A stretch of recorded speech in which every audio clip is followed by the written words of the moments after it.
that bad. Play the odds and risk it all. But you're playing my game now. And I'm here to clean house.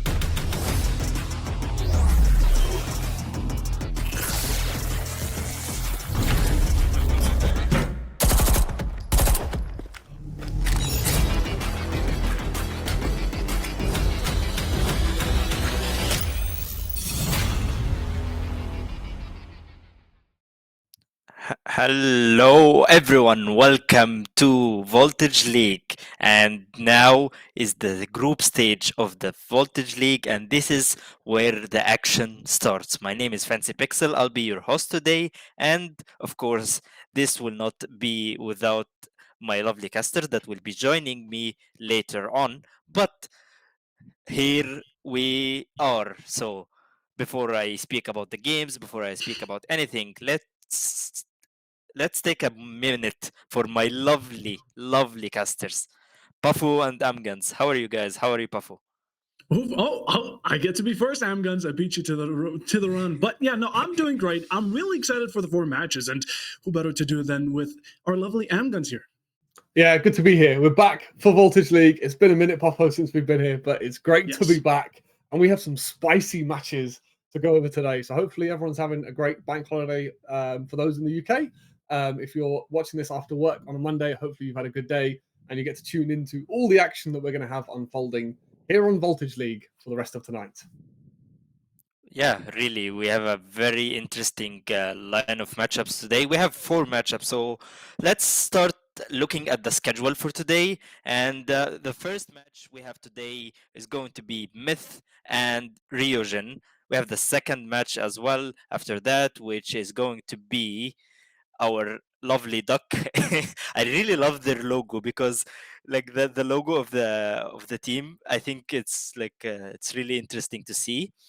Anyways, and we have also in the third matchup we have our sheep that's going to the gym and Team VIP. And we have in the end, of course, GK is playing in in the fourth match of today. So let's take a step back and talk about each team individually. Amguns, let's talk about Team Myth first.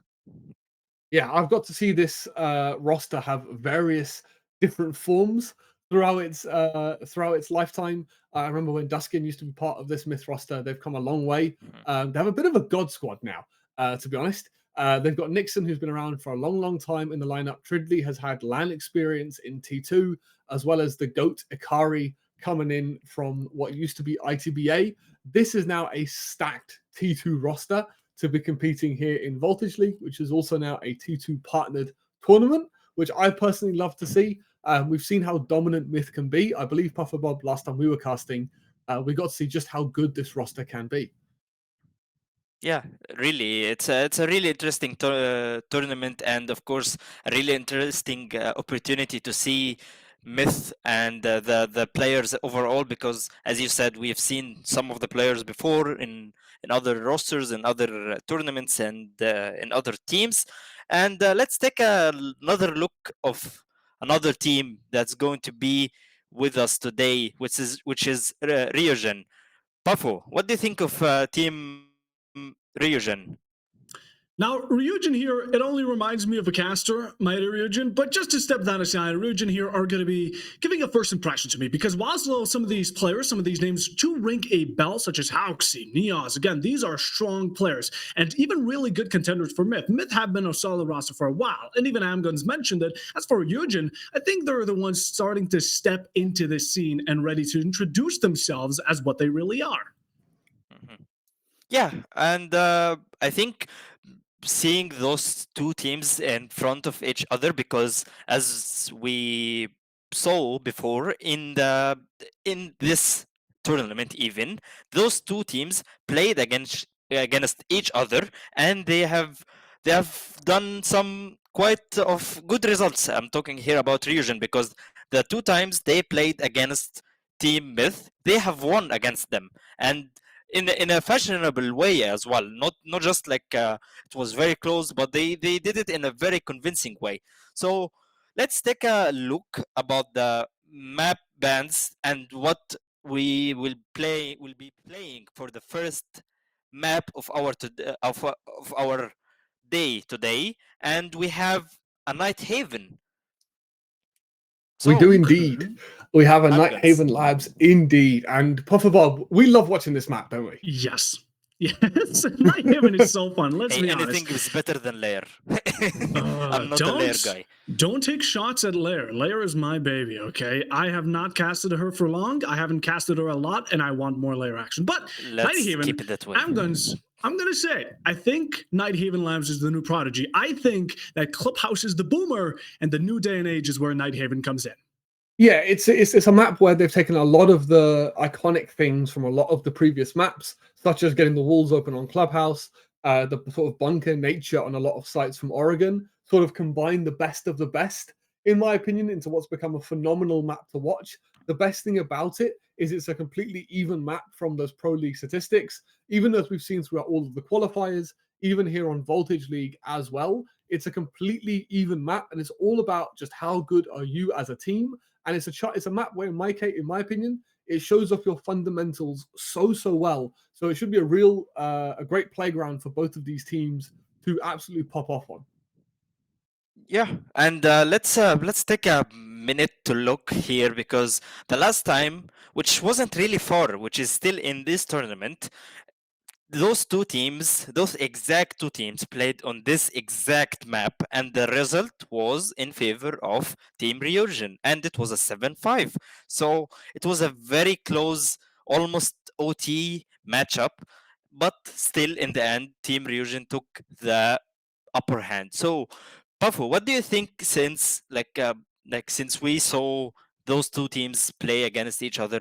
Do you think, since we're seeing the same map, Myth have now learned from their mistakes, the small hiccups that they did in the last matchup between them and Ryujin?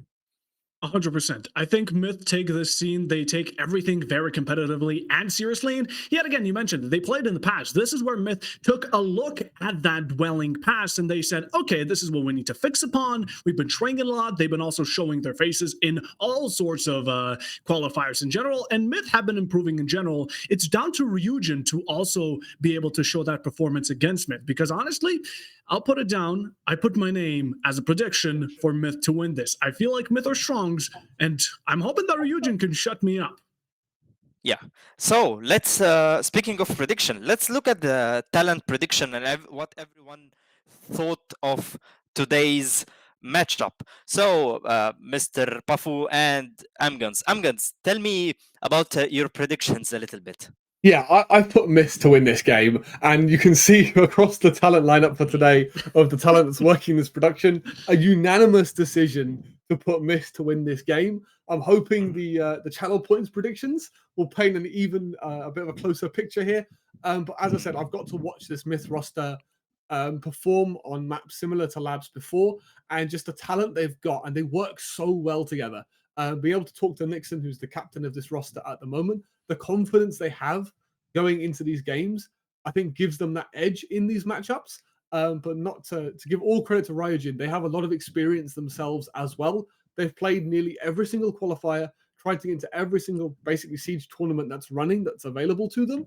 So this should be a really good matchup between both teams. But I just think the overall experience that the Myth roster has is what is going to lead them to be the winning team in this game.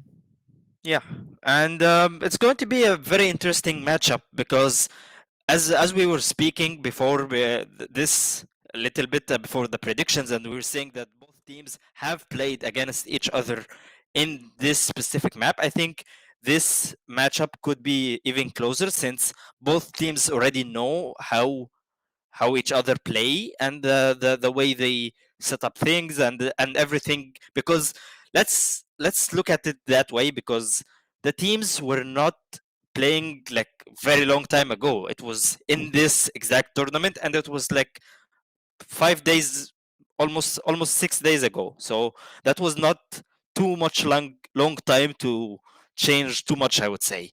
So let's take a minute about the new like way of ban system, because now as everyone knows, it's a siege X ban system, and the attackers ban the defender operators and the defenders ban attacker operators. So let me ask you this, Puffo, what do you think a lineup of operators that should be banned in a map like Night Haven?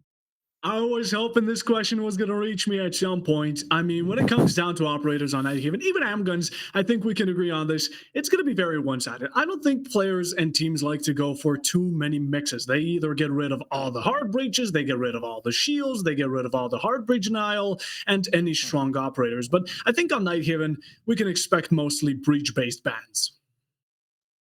Just building on that as well, the thing I really want to see, as Fancy Pixel mentioned, these guys played each other only about a week ago. I'd be very surprised if any of these teams have created new strats for this map within the week. So that opens the door for us to maybe, fingers crossed, see some target bans coming in. Maybe a little castle or a mute, or just something here and there to throw off your opponent, because you have that information from not so long ago. So fingers crossed we see something that's not hard breach or shield bans coming in this game. You wish.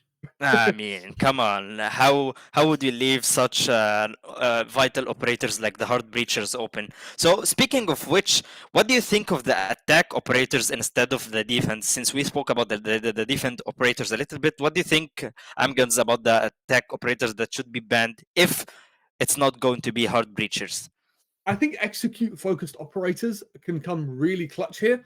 We can also think back to the previous meta. So when we talk execute operators, we're thinking things like the Grim and the Ying. Those seem to be the most prevalent, especially here in Voltage League. Ops like Capital can be very situational. If you notice the team really likes to use that Capital, can be a very interesting ban for yourselves.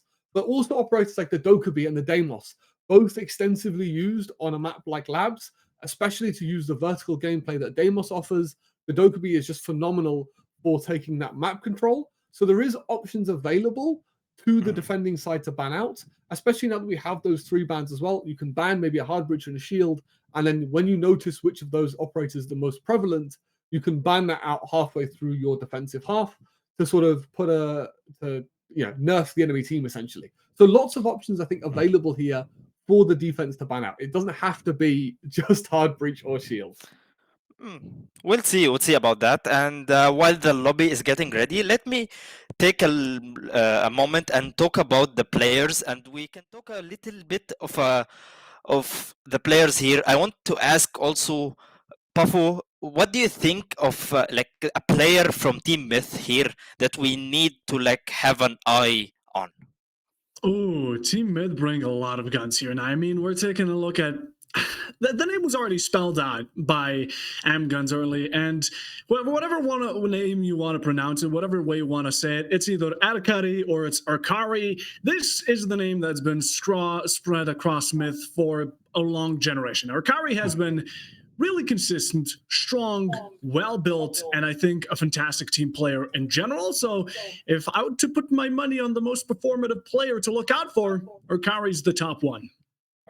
Yeah, and let's look on the other side of the field, and Amguns, what do you think of the team, like a player from the team Ryujin that we would say, like this is the guy that we need to watch out, like, and we need to have our eyes on? So the roster as a whole has so much talent in it, but if I had to pick one guy, let's take a look at this roster. Give me 2 seconds, and then we can highlight individual talent, because I've got to see these guys luckily play quite a few times throughout their career so far. So give me 1 second just to see their roster, as I can't actually see their roster. But then take a look at it now. I think the guy I've got to highlight is going to be Nolf.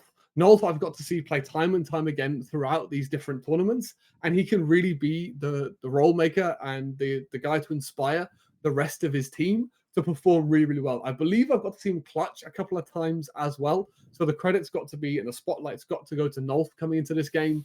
But any of the players on the side of Ryujin can pop off, and that's what makes this team so talented. Siege is all about a game where if your star players aren't performing, can you have other role players fill the gap? And that's what Ryujin has. And that's why they've had so much success in the past. And that's what makes them such a dangerous side. Yeah.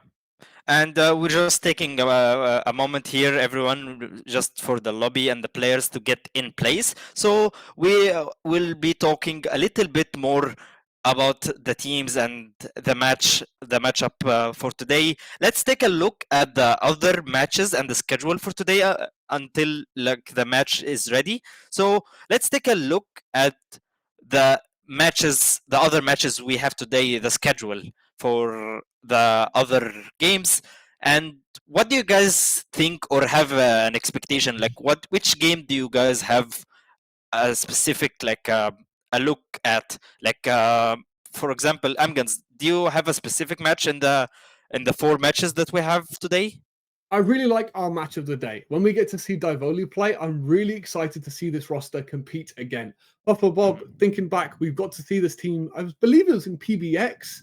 It was either PBX or ELC finals. Yes. In the quarterfinals, we got to watch Divoli play, and they were a promising team. I really want to see what improvements they've made and how they come out swinging here in Voltage League, because that roster being together for the time it has, I want to see some improvement from them. I want to see them show the world how good they can be. So that match of the day, which will include Divoli with the buff sheep, as you said, Fancy Pixel, that's going to be a real match to keep an eye on. But I think Puffer Bob, we can't undermine that last game of the day. So Coppertas versus GK is a matchup of the giants, I think, here in Voltage League.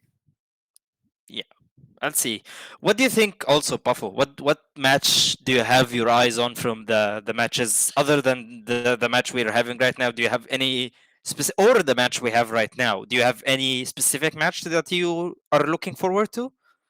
I'll be completely honest. I'm very keen on looking forward to every single match today. I mean, we have a lot of really recognizable names. Match 2 is also going to be an absolute banger. Panahune versus UAIM. Again, really promising teams. But like Amgan said, match number 4, Geeke and Psychopanis. These are strong teams, strong players, everything all around. Jack of all trades and absolute jacks to deal with. But I'm looking forward to match 4 the most, but that isn't to downplay on the others because I think everyone here is going to be having a beautiful performance.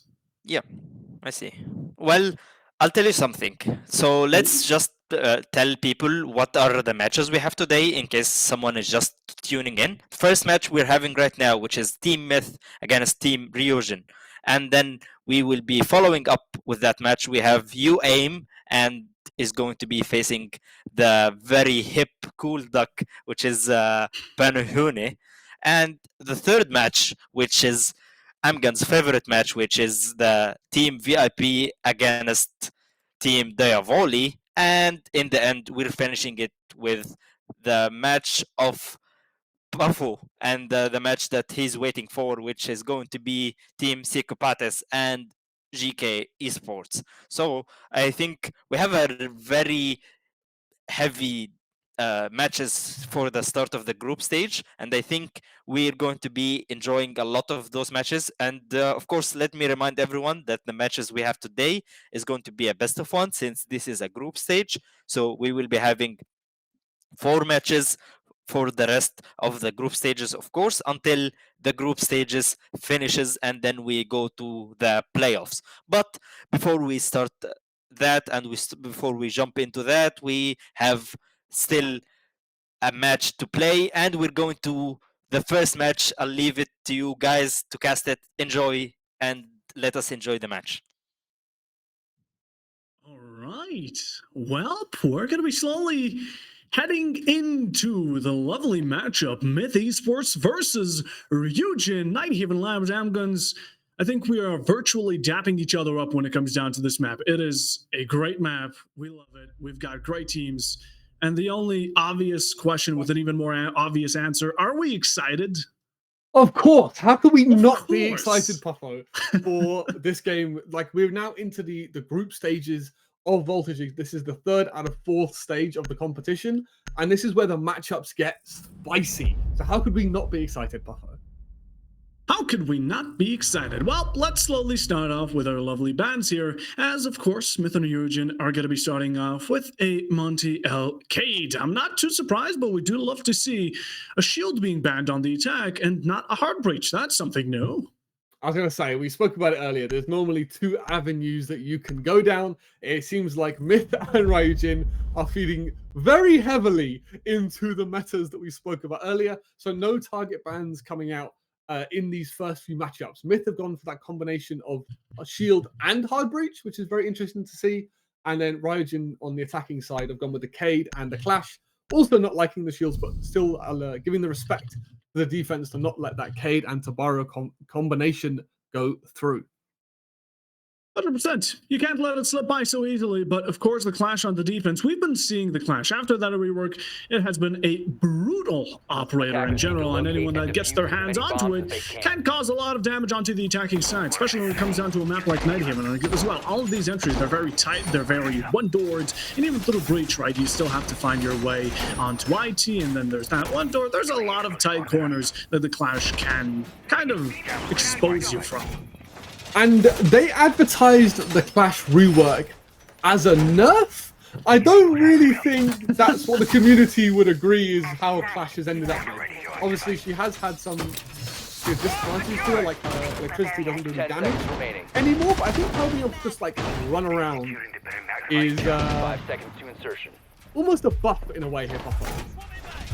I would say almost. You know, you're considering this borderline. I'd consider this borderline criminal, what they did with her. Clash used to be, okay, a menace to society with the damage on the ticks, but in general, I think what they did to her was still very strong. You know, you give her a lot more of that teamwork, maneuverability, I'd say. You give her a lot much more to work with, but as of current, we are going to be going to a rehost, so do excuse us as we slowly take it back, and I do wonder if Fancy Pixel is going to be joining us yet again, our lovely cams. Yes, I do think so, or maybe not, you know, we're going to have to see. You know, let's just allow production to do its thing, and of course, Fancy to explain maybe a bit more of what we're going to be doing now.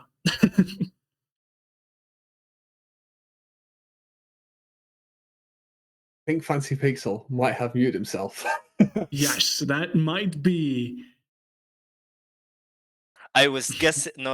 I was not muted. I was trying to test your skills of reading exactly. the lips. He's making sure we're paying attention. I love it from Fancy Pixel. Making sure we're locked in for this game. Just mind games, because I want to see if you guys are focused enough.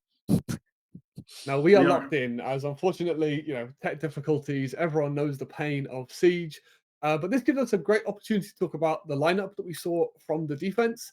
It was pretty much good or reliable. The two SAS brothers with Amira, Goyo, and Azami.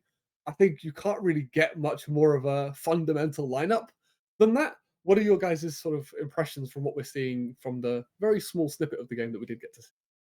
You know what? I'm not gonna make any predictions, because if I say, oh, this is gonna be a good strat, oh, this is gonna be that, it's gonna go some way or form terrible. So I'm just gonna say I'm looking forward to it. I'm looking forward to it. Let the teams cook.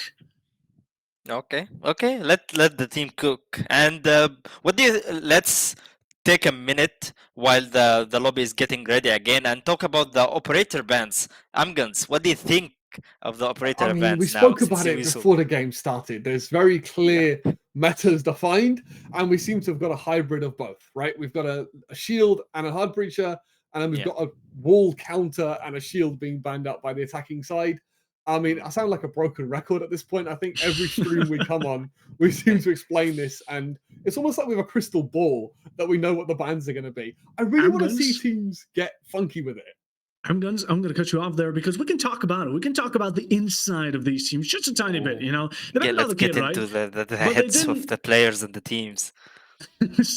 But they banned out the kid, right? They didn't ban out the bandit. Handguns, might you know why that is?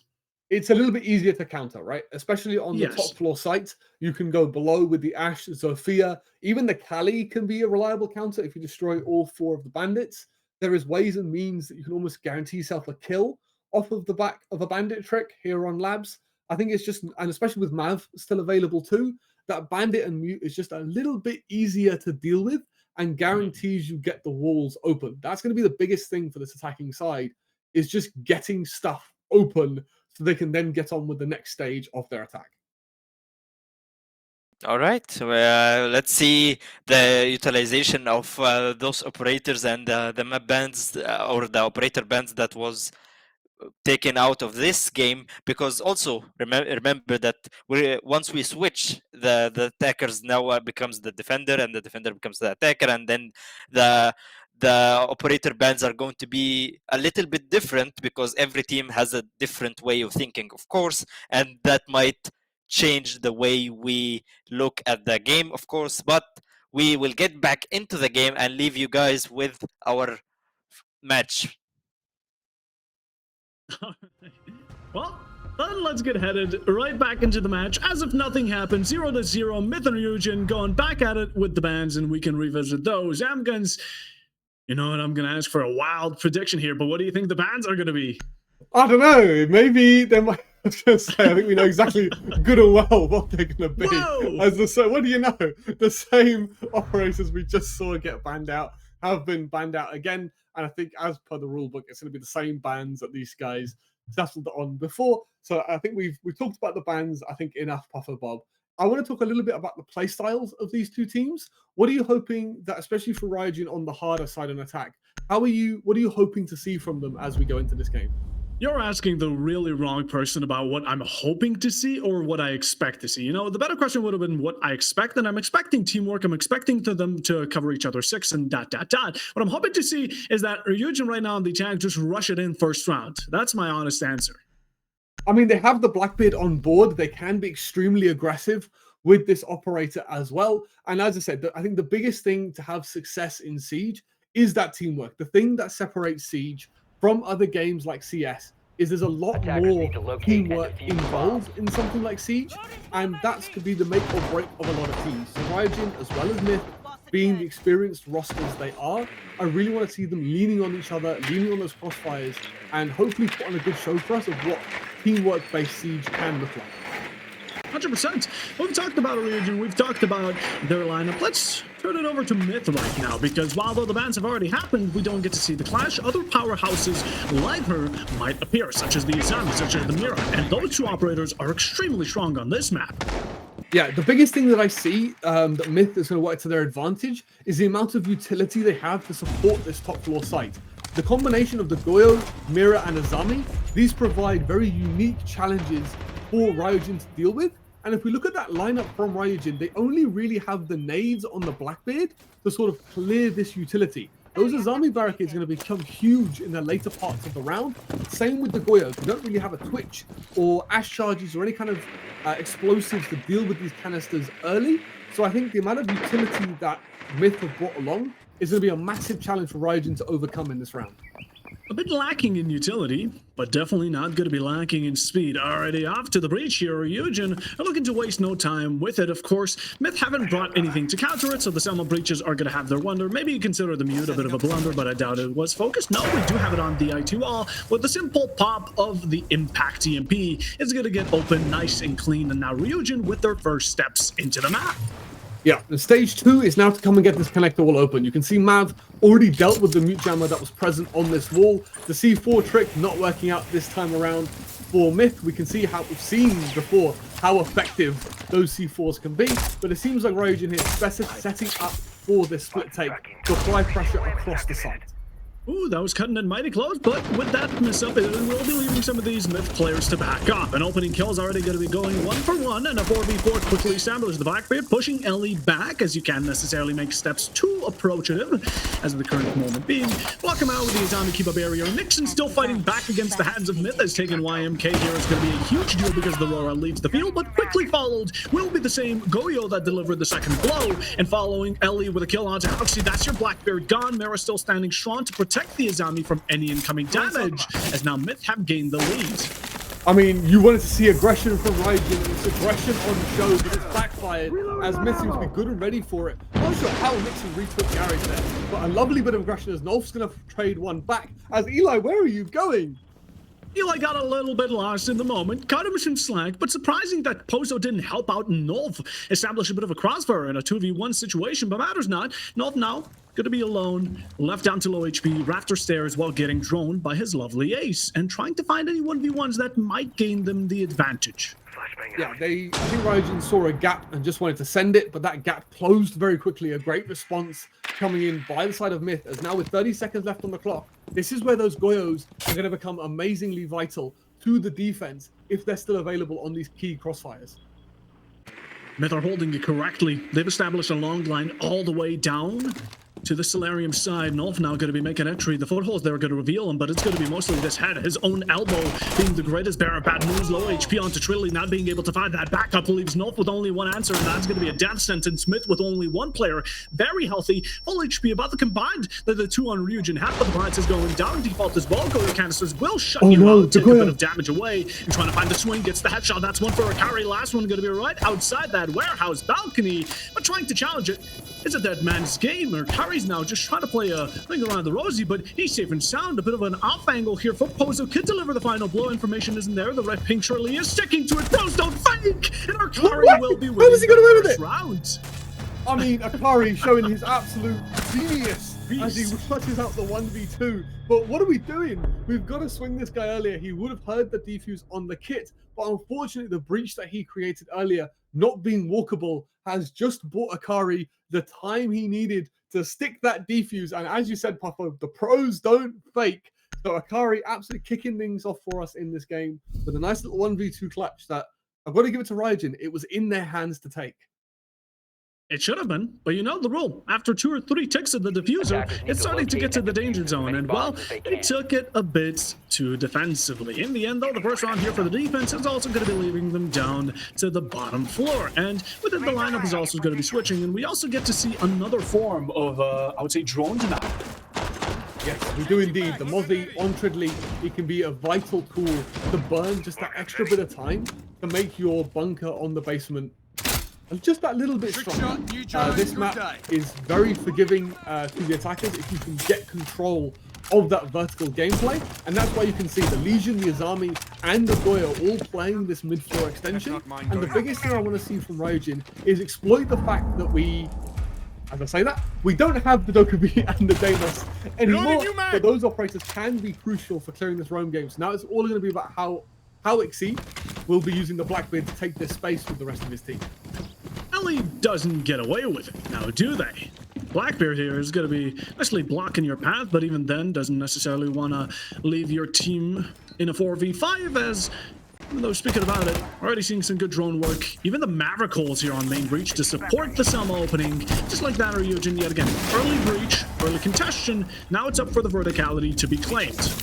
Nice little tech coming in from the Legion there, as clearing these ace charges from above is going to mean that this breach is not walkable. This is just going to be a line of sight created on the breach, so that's going to be vital for an exo take later on, if that's what Ryujin opt to go for. But the thing is, they've gone from one extreme to the other. They went from a very roam clear heavy lineup with no vert to a very vert heavy lineup with now no roam clear. But this is going to be all about how well they can face check and use any info they can find off the Blackbeard to clear this roam game.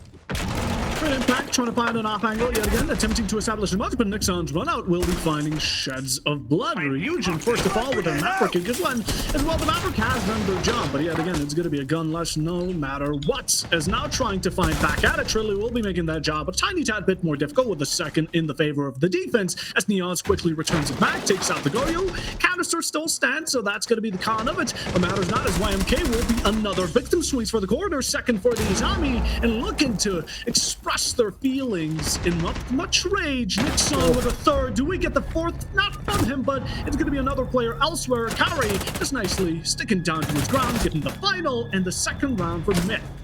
Unfortunately for Ryujin, they've just walked head first into a 3-man crossfire on this mid floor. You could see Tridley beckoning over Nixon to help him hold that crossfire in kitchen. Unfortunately for Ryujin, they didn't have any vert pressure from the third floor onto second. It was basically straight up gunfights they've walked into, but because Myth have set up those crossfires extremely well, they've just been gunned down the minute they tried to get aggressive, and these are 2 extremely convincing rounds for Myth. And this is where Ryujin, going to the tertiary site, this is their chance to get around on the board and stop Myth from having that perfect rotation that can set you up so well for winning the game here on your defensive half.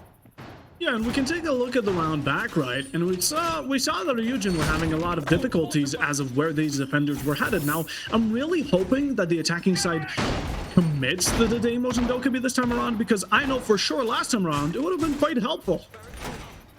Yes, There's just a bit of utility that they were missing. And if we look at the lineup of Ryujin now they have that balance of both. They've got the Buck to do revert as well as the Deimos Dotabi to clear any extensions they might find, especially on the storage site. That third floor extension is extremely common.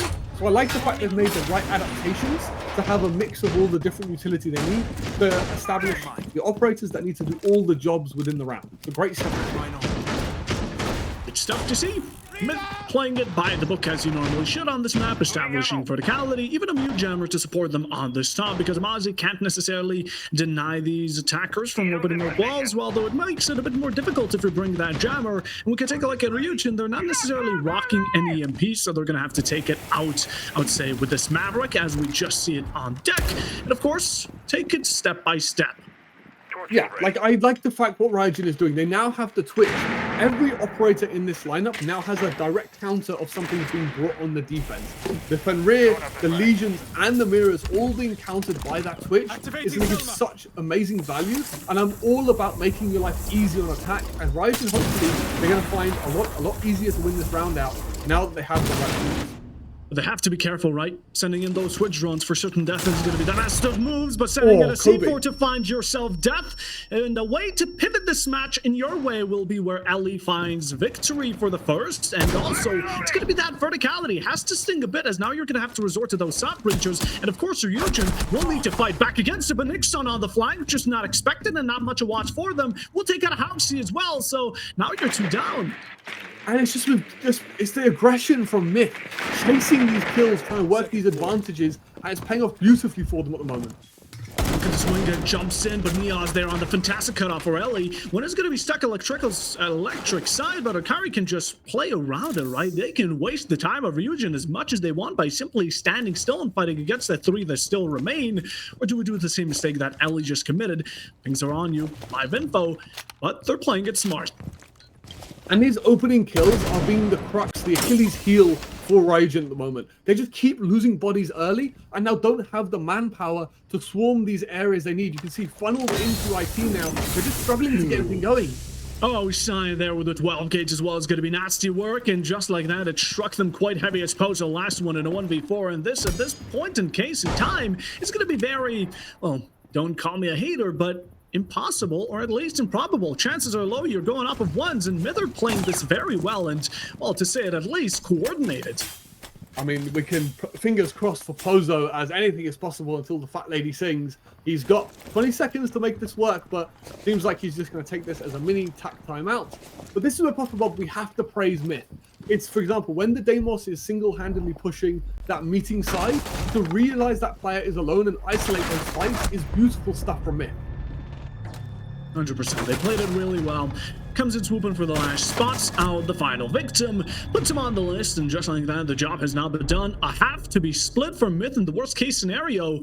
And I mean, only up from here, right? As also the third bans are going to be coming around, and I'm wondering what these teams will be picking. Are they going to go for the default, or maybe something a bit more specific and related to the players? I mean, we've seen Mute being used extensively. I don't think it's worth the ban because we've been bringing the Maverick. Mira's been brought across a lot of these sites. Could be a really worthwhile ban coming in, but it is going to be the Bandit being banned out. I don't think we've seen Bandit being brought once across these 3 rounds from Myth. So I'm really fascinated of why this Bandit has been banned out. We've seen also, we've been bringing Mav every round, which would also directly counter the Bandit. So I'm a little puzzled by this attacker ban from Ryujin here. I'm really scratching my head here, Puffo. Look, we're not ones to shame, of course, but at the same time, not only did they not use the Bandit once, but like you mentioned it, I mean, Ryujin haven't been having difficulties with opening the breach. It's been kind of that mid-game that's been serving them a lot of trouble. And for Myth, I completely understand the Blackbeard. Again, it denies them of those comfortable gunfights, and if Myth want to have a bit more of a frag fest, this will allow them to do so. Yeah, Blackbeard makes sense, right? We've seen it being used, especially on this top floor attacks, reliably being brought by Ryujin for that next shield ban being brought out.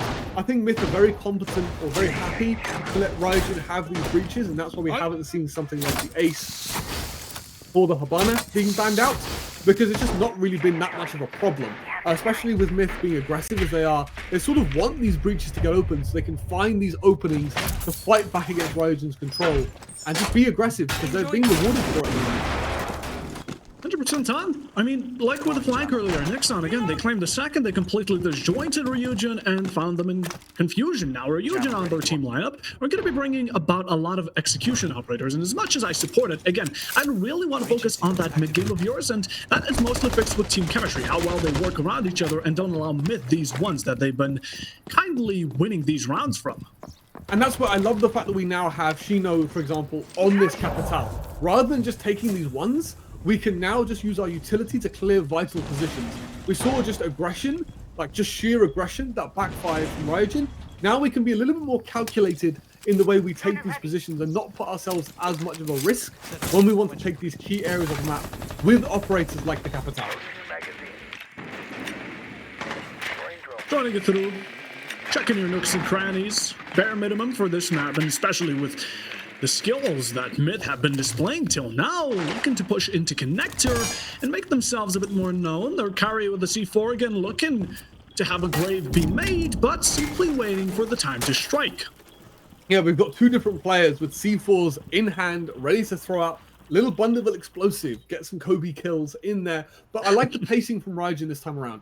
A lot slower paced, making sure they check everything before they make their entry. Now paying respect to Myth. They have to respect the aggression that's been shown throughout. So a nice little bit of pacing from Ryujin to make sure they don't lose anybody early like they have in the first 3 rounds.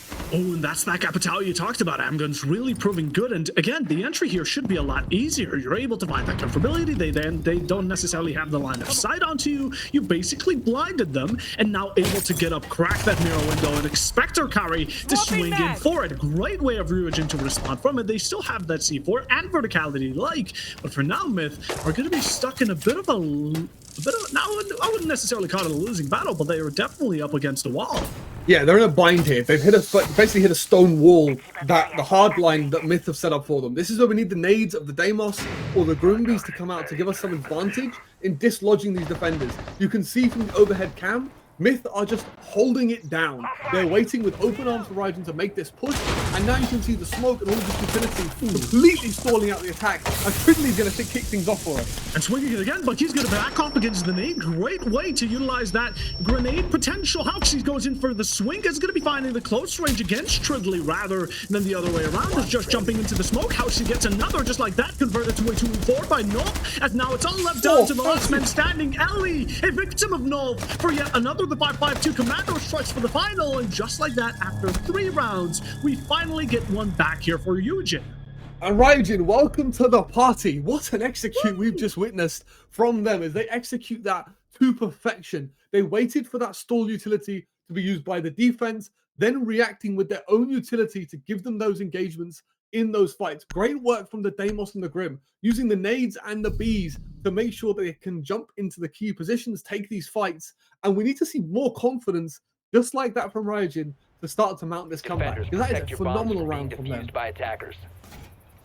That it is really well played. Every step was calculated and thought of. And I love that it seems like they were reading into Myth a lot more. Now, if it took 3 rounds, so be it. If you can claim 2 extra rounds from that type of adaptation, that's even better. But Myth are now going to start looking for a resort. Maybe they're going on to a different site. Maybe they're trying to find a way around Ryujin's strategy. But they certainly are still looking to have themselves a better split than just a 3-3.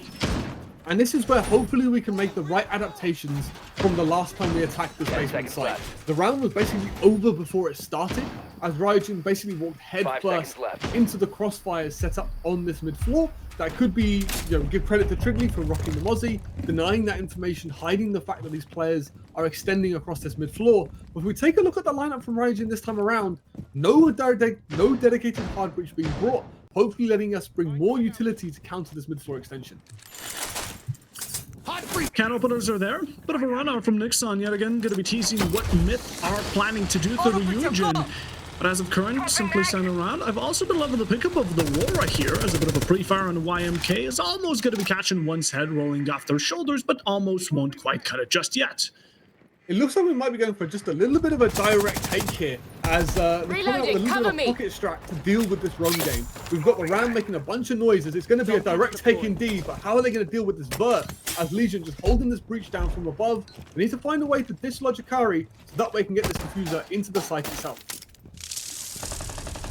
Still being patient. storage here is going to be a really exemplary position, and you do want to fight against it. Howie for a carry, going to be a good one-for-one deal, and yet again, allowing the attackers to have a lot more progression towards this top floor, and also the breach here, right? Even though your Aurora might be gone, and that's going to be more difficult to work with, it's all about what positions you manage to overtake as an attacker. The biggest thing for Ryujin is they've just taken too long to make this happen. You can see that the Myth players have rotated back to site. They've understood this is a direct take, and for Ryujin, their little pocket strat has just gone wrong. The operators they brought to make this happen weren't quite the right tools they needed, because you saw Myth have the third floor through the second floor verticality onto the breach itself, and Ryujin, I don't think they were quite ready for Myth to be this prepared for a direct take, even though they had a massive roam presence. How long will that road presence stand for? Tridley still here on top rafters now. Ryujin have made themselves be known towards this middle floor. A bit of shots against the likes of Nexon. Nolf right now, his presence might be challenged by the sound of Ally. As right now going with the smokes, the execution is ready to be made. Damage onto Tridley and a finish as well. YMK plant might be going down in any second, but isn't being committed to just yet. Just needed to get that information out of the way. A bit of challenge is still upstairs. And Cyan actually fighting a kill onto Niaz. As now 3 against 3, low HP on mid. A lot of them are going to be slapped on the wrist a couple of times when it comes down to the count of how many bullets you can truly take, and YMK answering that for Nixon as one was more than enough. Now Bozo still attempting to find that security towards Exosuit, as of course you can't go down with the plant here. You need to be safe and sound, and as long as Ally here is going to be holding this position for the following 20 seconds, Myth can't do much about it, and that's why you put Nolt on the back end, able to backstab that player that was causing them so much distress, and for the vinyl, the bailiff from Cyan to stab them deep and looking to deny Pozo of getting that plant down, going in the same position, but Pozo has redirected themselves. The final one for YMK. What a round! Site itself. And just like that, it seems like a second round in a row is going to be fit for Ryujin. And Ryujin, it's the pacing once again. Even though the initial push to get through that breach, to commit that direct execute hasn't worked out, they've understood they've cleared that storage player. They've got a player themselves into storage to hold down that vert control, and then they've understood that they can still go for that direct take even though they're a man down. The Myth players, even though they've rotated people back to site, Ryujin have just found the gaps. A brilliant backstab coming in down Exo stairs as well to clear that key position that Fenrir was playing in, and that's what lets that execute go down. They've sort of put Myth into the blender there, as I don't think Myth were expecting Ryujin to commit to the take after it initially failed. But again, it's that pacing from Ryujin. They're playing a really slow, almost 10-second meta approach to how Myth want to play, and that patience is just rewarding them as they start to mount this comeback, which we love to see, Puffo. Right? And they weren't showing that patience in the first 3 rounds. Yes, they were going in for the breach, but then they instantly went in the building without much of a check on where who stands, and that's where Myth caught him off guard, but not showcasing that anymore is going to be making up for this even matchup, or at least 1 round away from even, as this one is going to be standing as the final one in the first half. And well, Ryujin are going to be bringing about something that we haven't seen just yet, and out of the trio that still remains deadly, Hauxi on the Blitz. Yeah, a little bit of adaptation being brought to hopefully make it easier to deal with. I believe it's probably going to be the electrical position on this particular site. And we also have the Buck-Deimos combination, as they might get 2 players coming below, but Blitz is just going to send it right on in and claim the blue stairs, as almost catches one off guard here. Cyan can't be on your phone during work. It's a bit too risky, but Cyan does get away with their life intact. And as for now, flashes from below going to be allowing the Blitz to have a bit more aggression, and also an early smoke babe to keep them at bay for the moment being. But I doubt that Hauxi was going to push in alone. Yeah, this is a very different style and a very different pacing coming in from Ryujin, and this is what we love to see, the layers to this attack. Ryujin, for the last 3 rounds, or last 2 rounds I should say, being very slow, being very calculated, being extremely aggressive this time around. They already have complete second floor control, using that Buck and Deimos verticality to make the life uncomfortable for these defenders. And so pretty much Aqua take coming in from the side of Ryujin. But that pacing is really going to throw off Myth, as they now need to adjust themselves to deal with this Aqua take coming in from Ryujin. Slow and steady. Hauxi still waits for the moment. Imagine the jump in from outside onto Raptors is about to occur in any given time as North attempting to find the ones. Again, the push up here from Nixon, I think, spotted out just as they return back to site. Challenge verticality, but Neos from below gonna find one, quickly exchange right back onto it. And doesn't seem to be much of a game changer, but we do lose on Ally. That's gonna be the Zami. C4 there, not finding its mark as the Blitz looks to charge on in. Nixon gonna be the spearhead of these defenders and challenging North back, taken out, finding the lead. Now off to a back foot again with the shield, even supported by YMK, trying to make a bit of a statement here on this Aqua side. But the attackers are having a rough time. And unfortunately for Ryujin, the aggression once again has backfired. The smoke being instrumental to repel this push, but Deimos is going to find one. And here comes the second wave for Ryujin as MK leading the way for his team. As Pozo is going to find another, and somehow it's just collapsed. As Pozo and MK being the heroes for Ryujin to claim a 3-3 split in this half. Right, and that's the patience you were talking about, Ryujin. They were just outside of the side. They weren't even pushing in. Yes, at the beginning, they were making it look like Myth felt that pressure, so they decided to swing as their playstyle intends to. And well, like at the very end, Pozo was just waiting for them to come into his loving arms, but it matters not. That's the round over. 3-3 the first half. Kaden A is going to be our first bans, and well, I'm not surprised.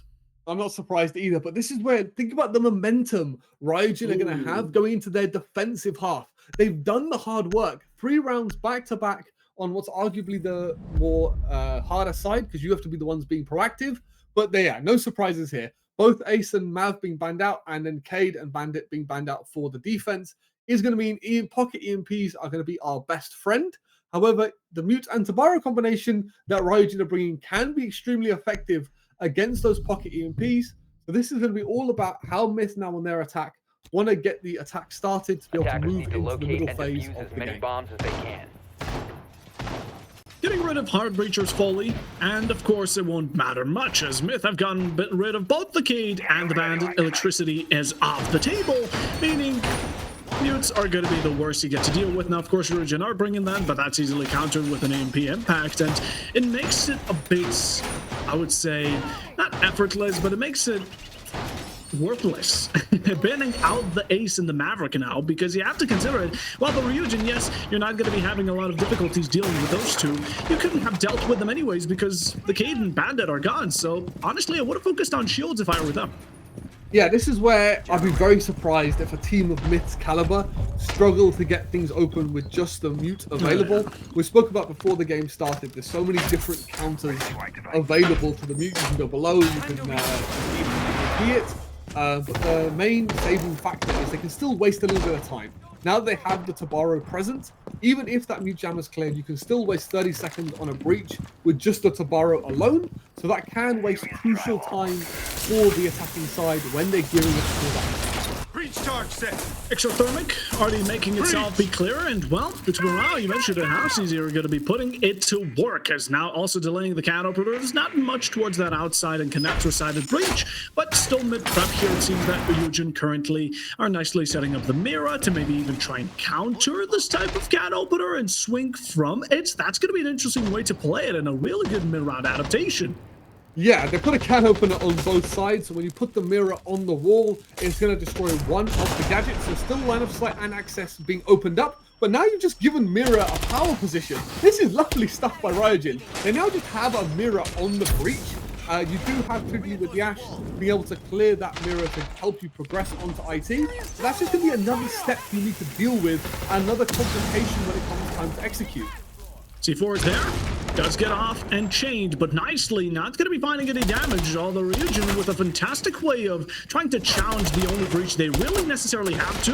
A bit of damage, yes it is, and Nixon, they're going to be actually able to find the final blow on Hoxie, a slap on the wrist with the HP they've been dealt, but that doesn't matter much. It's still going in for the swing comfortability. There, Ryujin are going to find the return back, and the battle back is certainly going to be screaming loud. It's 2 for Hoxie, 3rd for Neos, and well, we have a triple for one of these players left down to the only ally, the Diffuser 417, but can we stick up against it? Misses the opportunity for the zombie kill to be looking around it, and the final headshot for North to claim. Ryujin have now, after such a long run, overtaken Mighty's score.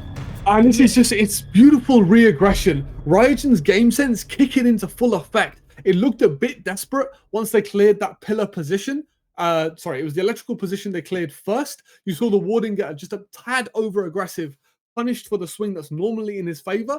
Once they cleared pillar as well, Raijin realized they can't just sit back and let Myth go for this execute, because Myth had everything they needed for a phenomenal execute. You saw Azami and Tabaro getting Defenders, aggressive protect your bombs from together being defused and by retaking attackers. that space. Alexi just having the mechanics of a guru, apparently, obviously massively helping, as he just finds the heads of everyone he needs on this retake, which you love to see. But it's that decision making from Raijin to go together as a team to fight back against Myth's control that's given them that success. We've seen some really high level siege coming in here at Voltage, and we love to see it.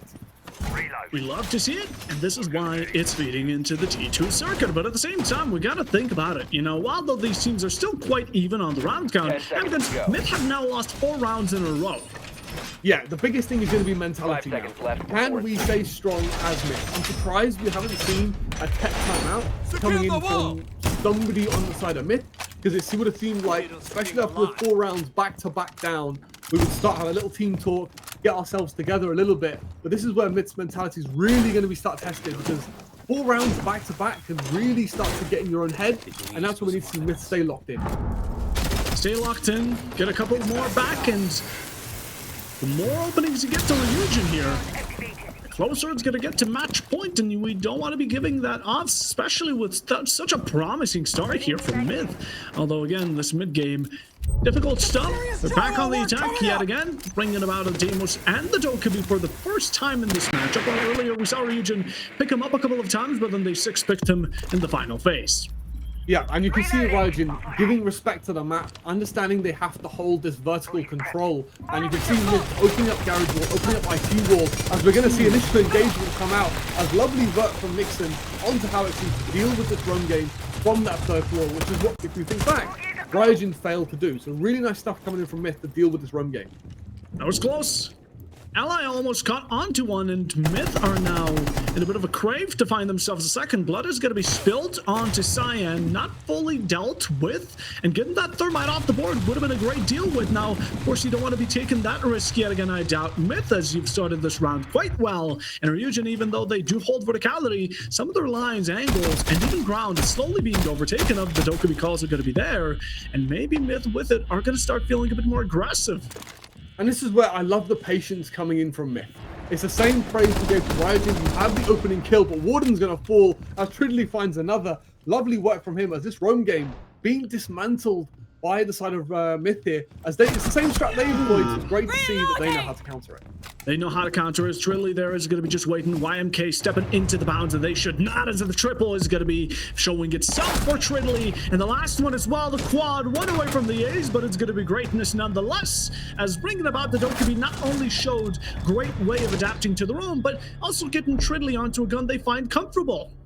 Yeah, this is a great response from Myth when they needed it as well. A great way to silence that momentum that Raijin were building. But again, it's Myth understanding basically their own strat, which is great to see.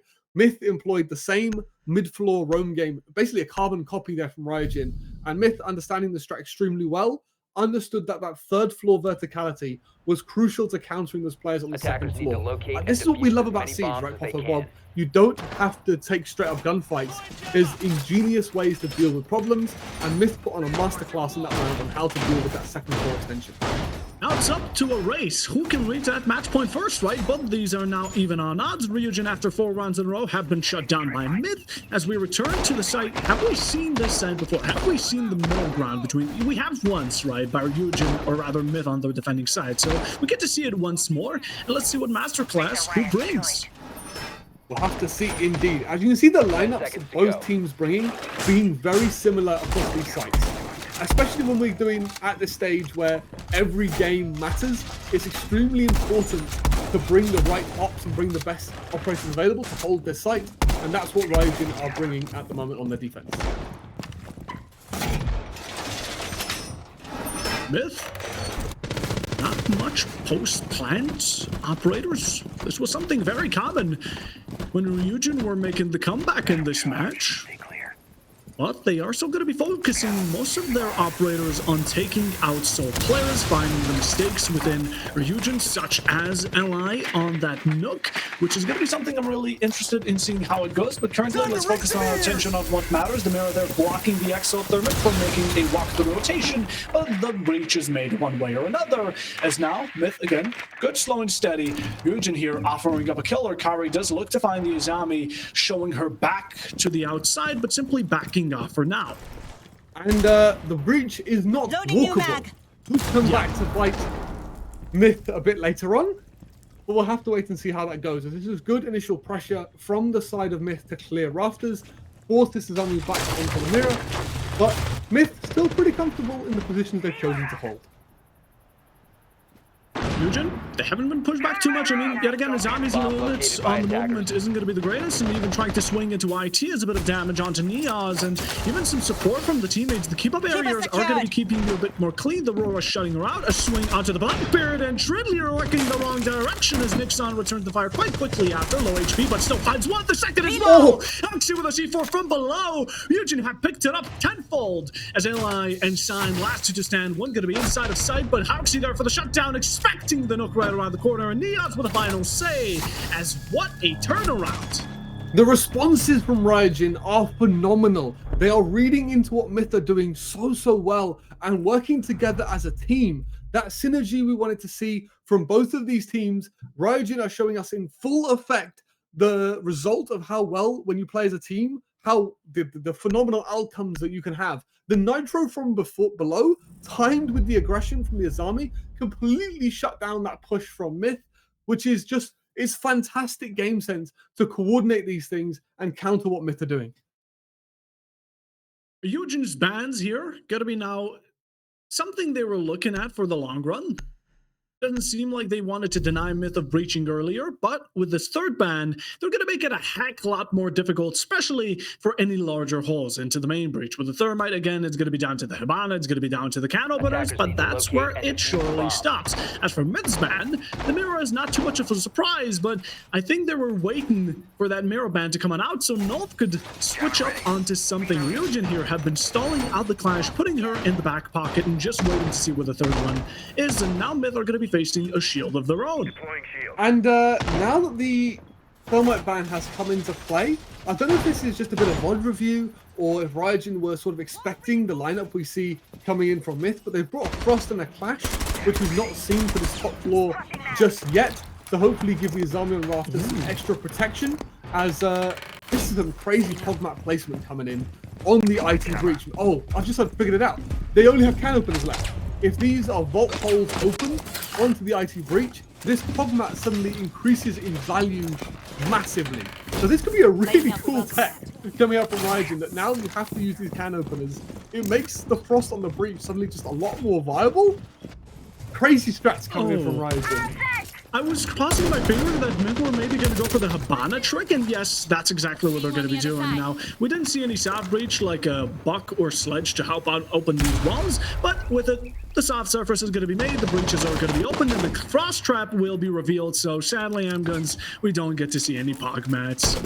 Yeah, no Pogmats today, as the secondary Bailiff should be enough soft destruction to get this breach open, and this is really nice stuff coming in from Myth. Problem solving at its finest. Even though we haven't got the traditional hard breaches left available, there are still ways and means to get things open, and nice to see that Myth haven't struggled to get the first step of the attack done. So this now opens them up to go meeting side, start to put pressure in different areas of the map with good time as well, right? 2 minutes left on the clock, a lovely amount of time to start working the rest of their execute. Exactly, and those are the remaining steps. We need to get to that execute first. Now, as good as both these teams have been at the very starting part, it's when they enter into the building and start contesting these defenders on the other team that's when it usually gets a bit more troubling, and it seems that our Ryujin are a bit more prepped up for it. Again, they're nicely setting up these crossfires. They're expecting Claire's to swing in from Myth, as Myth are just doing their usual go of the day activities, taking out main camps, trying to deny openings, and as of current, not playing too aggressive.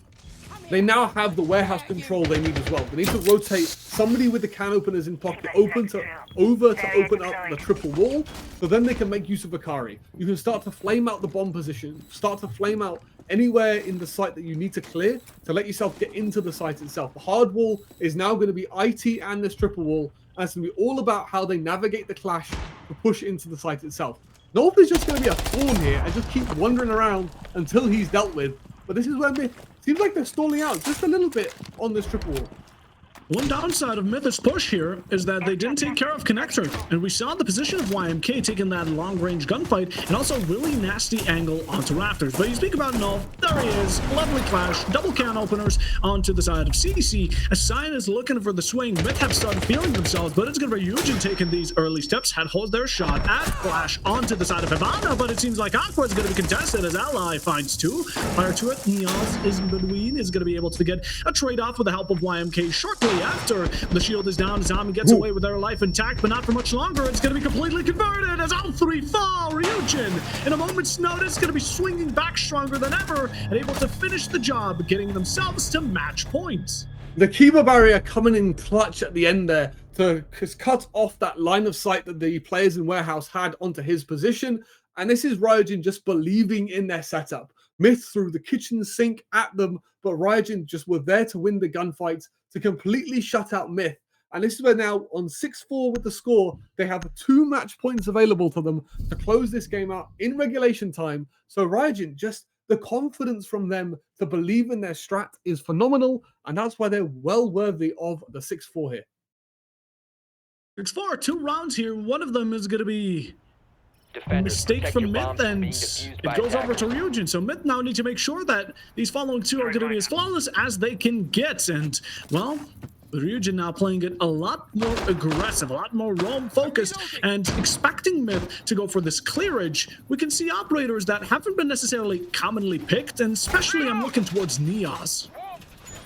Yeah, Neos has been playing a variety of operators throughout this game, but you have it's a combo we used to see a lot more often, right? I think it was D2 way back when brought this combination to play. The Mozzie and the Vigil combined to waste time on a roam game together can be amazing for you. It really tests the drone ability of your opponents to be able to flush out operators when there is a Vigil and a Mozzie present, because the ability to just waste so much time because of the lack of info is crucial when you have this lineup in play.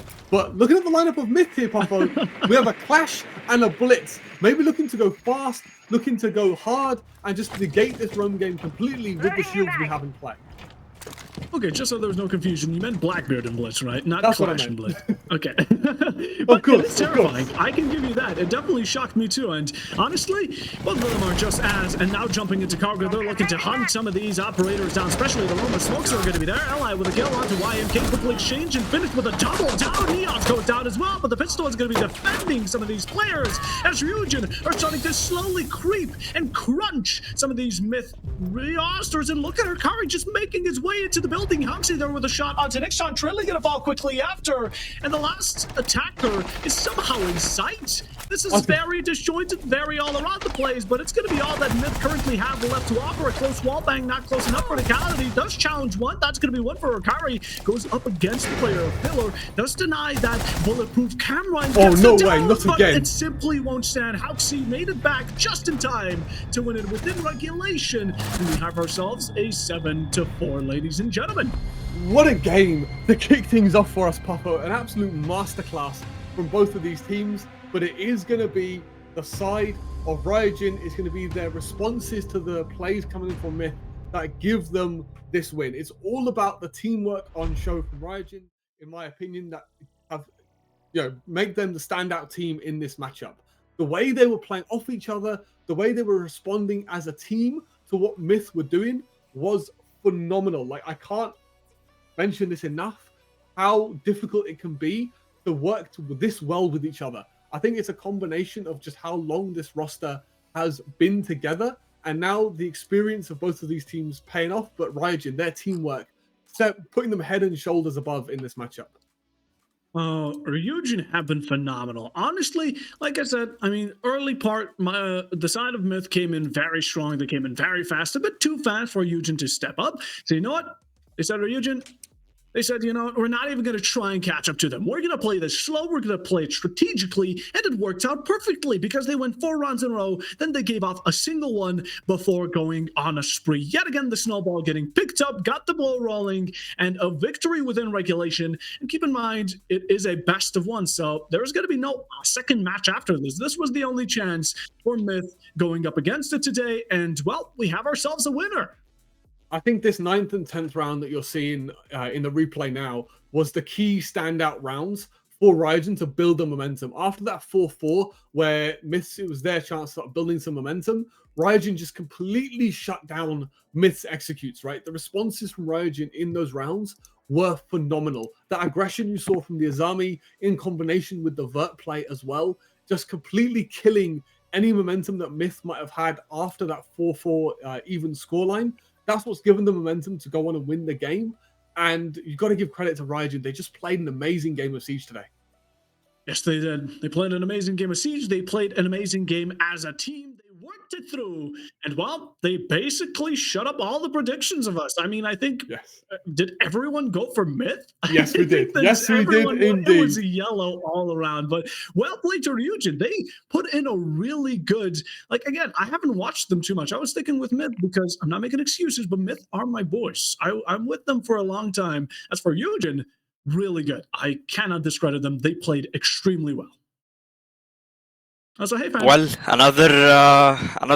another Night Haven and another matchup between both of the teams, and another yet victory for Team Ryujin, and almost the same results, because the last time it was a 7-5 and now it's a 7-4. So it seems like it's working for the boys in Team Ryujin, and they have secured themselves the victory for today. And as you said before we spoke before the match, when we spoke before the match, and we said maybe Ryujin will shut us up, and they indeed did. So that with that match already gone, let's talk a little bit into the future and look at the match that is going to be coming to us up next. Let us look at the schedule of the day, and we already had our first match of the day, which was Ryujin and Myth. We already saw that. Next matchup is going to be Banner House and You Aim, and then we're going to have the match of the day, which is going to be Diavoli versus Team VIP, and finally we will be having Team Psychopaths and GK Esports. So the next match, Banner House and You Aim. What do you guys think of this? Puffo, what do you think of this match? Panahune and UAIM are going to be, again, I think it's a similar matchup like this. I think it's going to be a lot of excitement. Now, for the result, I cannot give you anything. I honestly don't know. But going into this, again, I've seen Panahune a bunch. I've seen UAIM a very tiny bit. And honestly, I'm excited to see UAIM. Maybe they're going to give us a similar impression as the side of Ryujin did. Amgans, what do you think of this match? I mean, Panahone, they've made their mark. They're an up-and-coming team that have proved their worth time and time again, obviously qualifying for Voltage, having very good results in some of the other T2 tournaments, especially the T2 events, not the partnered ones. We're talking like Combine and Rumble. Yeah. So this is a chance for UAIM to prove their worth. I think, as Puffer mentioned, we've got to watch this team before, and they've shown promising signs. So this will be like a real test for UAIM against a very prominent side in the T2 scene at the moment. So I'm hoping, just like we saw Ryujin do, rise to the occasion and put a win on the board and get their group stage off to the right way. Well, another thing we had in common, all of us, as the prediction of the last match, which we all terribly got wrong. This matchup as well. Let's look at the prediction for everyone who said that you see, like, we're agreeing also in this one. So, Buffalo, do you think this time we're still gonna be shut down by our prediction, or do you think maybe this time it will go our way? Don't do this to me, Fancy. Don't do this to me right now. I don't trust in my predictions anymore after what we just witnessed in map number 1. But you know what? I'm trusting Panahune. Like Amgen said, they're really promising, and I'm going to trust not only my instincts, but if I end up being wrong, I can just blame it onto Amguns. He's the brain of the duo. As you Okay, said, yeah. Papa, So it's anything for happens is gonna be Amgen's fault. What do you think of that, I Amgens? mean, I think it's a good thing being proven wrong. Like, we can give our expert opinions Yes. before the game, but when teams that we convincingly think are going to win don't end up winning, I think it really gives confidence to the teams that do prove us wrong, right? Like, this is Yeah. what competing is all about. People are always going to back you. People are always not like going to be against you, and being able to shush the haters is always a good feeling. Ryujin got to give that out to us from the last game. So although we have put Panahone as the favorites, everyone loves an underdog story, including me. So although I've put Panahone to win, and I think that's the better team going into this matchup, that doesn't mean that the side of UAIM are done and dusted, right? They equally deserve to be here. They have a shot of proving us wrong, and I'm hoping they do, right? This is their chance to compete and show the world basically that they belong in this tournament. Yeah, and we already spoke about the match a little bit, and we already now are getting ready. Let's talk about the players. Let's talk about Panahuni first. Pafo, what do you think of the team and the lineup? Like, let's discuss a little bit of the players here that we're seeing in front of us right now. Yeah, we have really, again, for me, it's going to be personal experience, recognizable names like Clava. It's going to be Raston as well. Everyone here from Panahune, they've worked together. I don't think there's anyone I want to pinpoint as being quote unquote the best. Again, this is a team game. Everyone's working together here. Of course, there are players that shine at moments, but for the side of Panahune, I think they really work together great as a 5-stack. And like mentioned prior, they've been here through qualifiers, even not official ones such as Combine, ... And there's a reason all 5 are here. So honestly, Panahune, I'd want to watch out for them if I were UAIM, but I'm interested to see what UAIM are going to do. Yeah, and speaking of UAIM, Amguns, what do you see in the lineup we see in front of us right now? Last time I got to watch UAIM, I think Shadow was a key standout player for this roster. He can really turn up when they need him to. But it's a similar story at this level. We don't really have a lot of players. I'm going to highlight Akari. Obviously, didn't have an amazing game before. But the thing about a lot of these rosters that aren't at the sort of like the same level as the T1 sides is everybody in the roster is at the same point in their career, right? You have 5 equally skilled players, any of which are able to turn up at any point, which is what makes these matchups so exciting. I think that's going to be a massive reoccurring theme throughout a lot of these games, is that anybody in these rosters, it can be their time to pop off, that we don't really see a lot of hero individual carry performances coming out. Like we do in T1, for example. Like a lot of people thought Stompin, he drops phenomenal kills for his team. But here in sort of the T2 circuit, anybody is capable of putting on performances like that. Yeah, and it's a very interesting match since both of the players both of the didn't play against each other. So let's look at the map that are going to get what you asked for.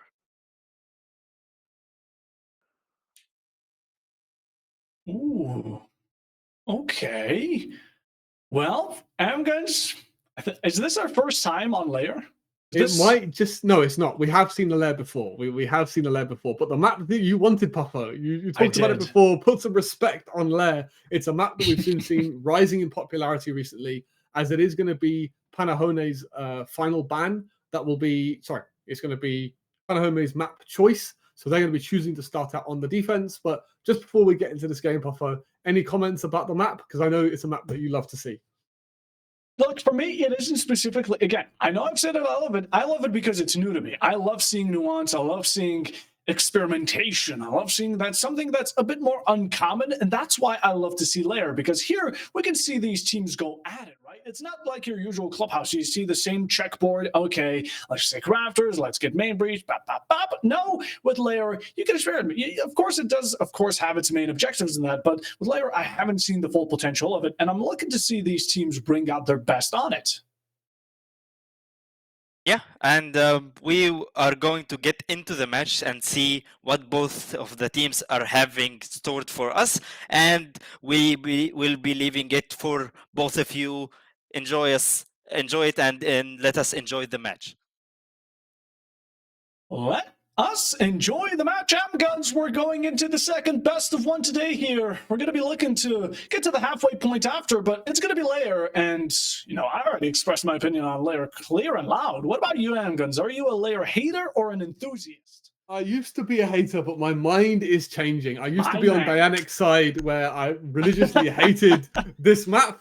Shout out to Dianic.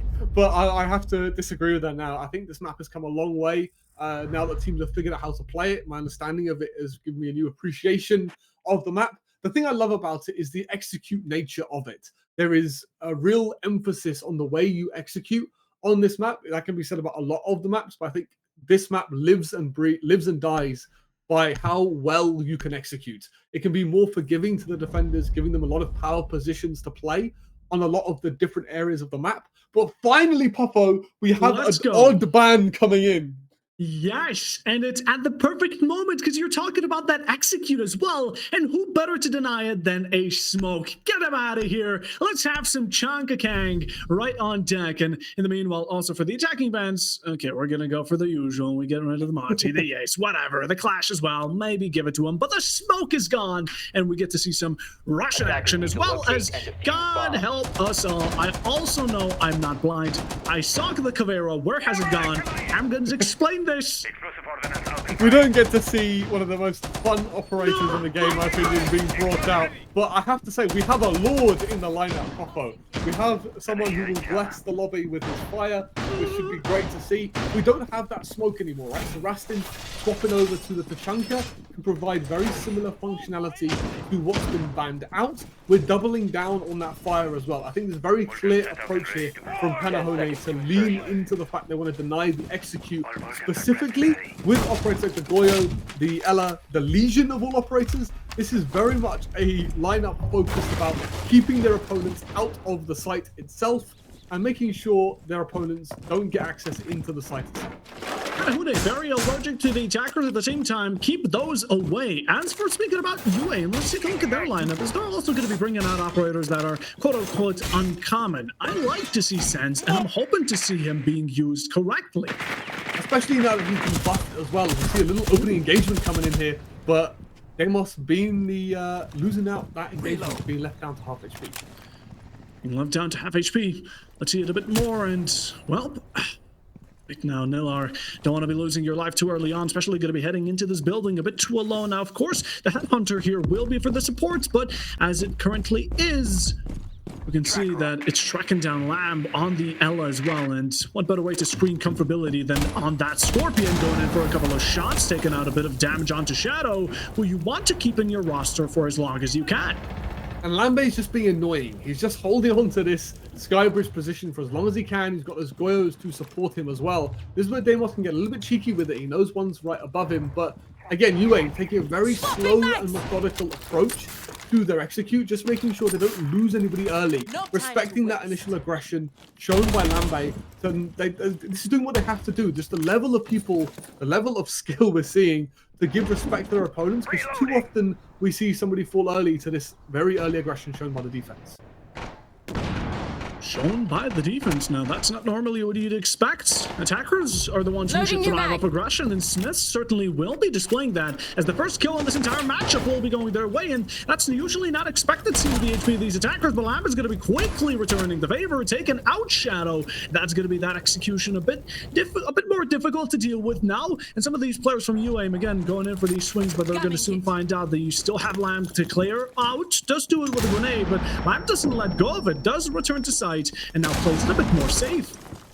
And now we have a minute for the execute. This is where the two flashbangs and the nade of the striker will come into play. They have the Deimos below as well to start dislodging these defenders. But the problem is they're walking into this huge crossfire they need to move defenders out of to make their way into the site. You can see here, Lambe, Rastin, everybody just pointing their guns at this breach. What can they do to disrupt the defense, take some attention away from that breach so they can get the plant down and go for these kills? Oh, what a great down. Do we finish the job? Nipsu not going to be waiting a moment for. And we speak about Rastin on the topic of them. These Shamikas are going to be making your life that much more difficult than walking in without any precautions set up. Lamb gets himself the second. That's going to be Siri off the board, leaving it down to 10 seconds. Swing it in for hopes, but those might as well have been shattered. 10-second double digit random shots through it. And now just Knight's taking a bit of damage. Last two are going to be left for Dust outside it, attempting to find any entry, but it simply won't come around as Panahune wipe them clean and get themselves the first round.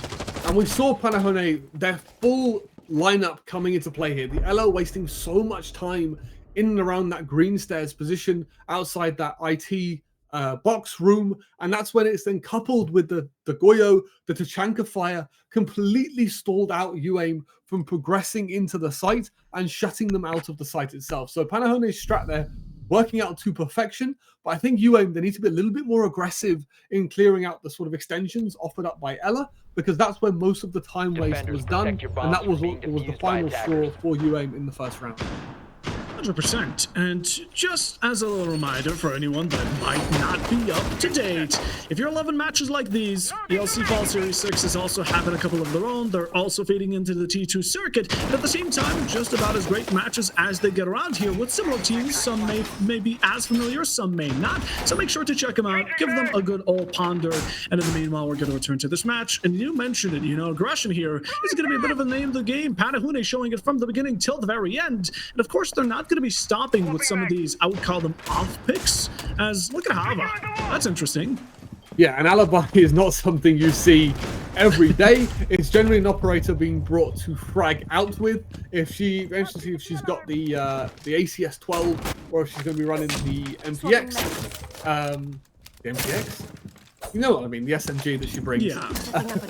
But it's just not a pick you see very often at all. I think Hava's just going to be looking to waste some time across the map, maybe get some additional info if any of her alibi clones are shot. But yeah, very off-meta roster being brought from Panahone here, especially to the teams that we just saw play. This is a very, very different roster, very different style of siege that we're seeing from Panahone. 100% it is. And also using those yokais to roam around the map and support these roamers and getting some of these kills, because normally roamers are known for wasting time. Panahune are bringing the guns to UAIM in this situation, which might be a bit more difficult considering that Shadow now, after the sense on the blitz, able to spill first blood and able to find Hava, who we spoke so dearly of. Again, a lot of potential, but sadly wasted early on, as now UAIM have picked up the first. And this is a great way to use Blitz, an extremely aggressive operator, to get the opening kill. But now it's all about this combo with the Legion. I think they know someone's on drone here, as Legion's going to get a freebie onto Sims, as that's very unfortunate. The great knowledge of the great information being provided by that Echo drone to even things up. But Shadow, he can just claim this map control now, and this is what this shield gameplay lets you do. Keeps running all the way downstairs. Get yourself towards blue. And in the meanwhile, Nikes, I don't think they spotted it out. Still going to be on cams and currently given possibly false calls to Panahune, letting them know that they're safe. But little do they not, they are far away from it. As Shadow now going to be on the doorstep to sight, ready to walk in any given moment. Even the main breach right next to it being opened up quite nicely and allowing Shadow to be a bit more expressive with that aggression. Now, castle barricades here, bit of a difficulty to deny some of these long angles. Smokes are going to be there, trying to break it down. A drop from hatch site is overtaken at least halfway through. Getting the plan there, 50%, but the yokai going to be a blunderance, and you need to get rid of it. So they do in the moment given, and Shadow taking a lot of damage from the fire, but mostly even Lamb able to finish the job. Over through here, Panahune are going to be keeping up the tempo. A down finish. Lex gets it 3v3. Now the EQ of the man count is here, but not for much longer. Siri has been picking up some of this potential. Nifus is going to be able to get one. The second as well. Third for the Legion, and all of a sudden, Panahune now back in the lead. All of a sudden, the diffuser is in their own hands. Legion Goose to make it a bit more difficult. Not stepping into it. Lex is looking to hide their identity as much as they can, but simply outnumbered. Cross around them, stuck in a corner, backed up against the wall. No time remaining. Pressure is up against them. A bit of damage finds the headshot. Knights could be regretting not hitting those shots. Is 1 HP for Lex. The headshot will be there. No dust to spot Nifsu, as that's the MVP of the round with a quad ongoing. It's an absolute bloodbath on this basement site. As the side of UAIM, I was really worried they didn't have the utility they needed to execute, but they have just thrown everything they had. The Grimbees, the smokes, full sent it into that site. But that's where the Echo Tachanka, the rock solid anchors for the side of Panahone, showing off exactly what they were made to do. The information provided by the Echo Cam, although it was shot at later, gave Tachanka, stalled out enough time for Tachanka to send his fire into the right areas, and that's where complete pandemonium unfolded. Attackers And need to unfortunately locate for and the side of defuse as many UAIM, bombs that as they pandemonium can. did not work out to their advantage. So I like the aggression being shown by UAIM. They're showing that they want to stick to their guns, they want to full send it, win or lose, because a lot of teams you see some players full send, the rest of the team hang up behind, and you're left in a very sticky situation. This was back and forth with the whole round, so if UAIM can keep applying this pressure, they surely will eventually force out some mistakes from Panahone to get some rounds on the board. They will. And Panahune, as much as I respect their aggression, they have been now relying on two players. The first round here was definitely Lamb carrying most of the kills, and right now going into the second, it was Nipsu. So I'm hoping, all heroes don't wear capes. They definitely carry guns in this scenario, but at the same time, Panahune can't expect for each player to do a miraculous play. And UAIM, if they're able to find a capitalization off of it, again, play as a team a bit more, they could find themselves a couple of rounds. And you can see here, the Bandit hiding away, making sure he's not spotted out. So that way, this main breach is going to be able to be tricked. Because that way, you're not going to see a dedicated counter coming out from UAIM to try and get this breach open. But they're already in. Look at Shadow already. Just pushing up, revealing his peak. Not going to be the greatest finger drawing boost. And there's going to be the Flash is able to actually get the kill. Oh, but oh my god, wait, it was actually Nipsu to get the headshot onto Shadow, reserving the teammate. But quickly around, Niller will be making sure the job is done. The Blitz's life isn't for naught, and able to get that exchange, but a very quick approach. And I would say this is a pro because UAIM have now gained a lot of ground. The problem is that you traded your Blitz for the Malusi. All of Malusi's gadgetry is going to be spread across the map still, being able to help Panahone hold on to this top floor, whereas UAIM have lost their main source of aggression that lets them take this space. Now you have Mez control. What are you going to do with it? Because you still need the rest of top floor to get your vert going to be able to hit the site itself.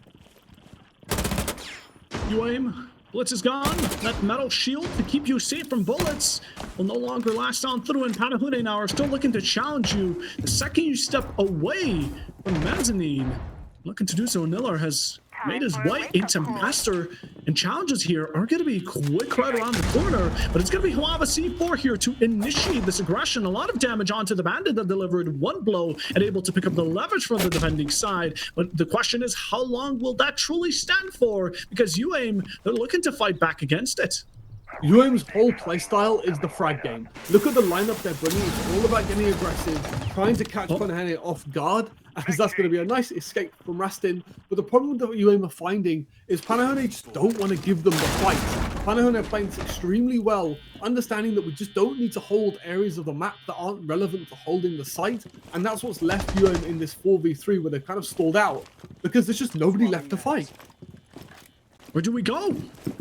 Maybe use a drone. Time's still there, but 45 is slowly going to be ticking us down as Panahune keep on spraying the wound from 3 to 2. They're going to be limited down to the duo between the Thermite and Finka, which are being shot at. You didn't expect and unable to find the capitalization. And what are we doing next? Just the Mew with a shotgun wandering around trying to find the right place in time, but simply won't beat Panahune, even though they've given up one player. And even though UAIM still have 2 alive, it's not going to be a very plausible situation you've gotten yourselves under. As 20 seconds remain, you're trying to really get out of this pressure, but even finding multiple angles here and challenging Nipsu alone won't be the best of ideals. 2 against 1 here could be finding it, but again, I don't think they're expecting Elysian to be around this pillar. Yes, they do. One's going to be shut down. The second swing from Nipsu going to be finding Panahune around number 3. And what a challenge. Didn't even need to make it look like a team fight.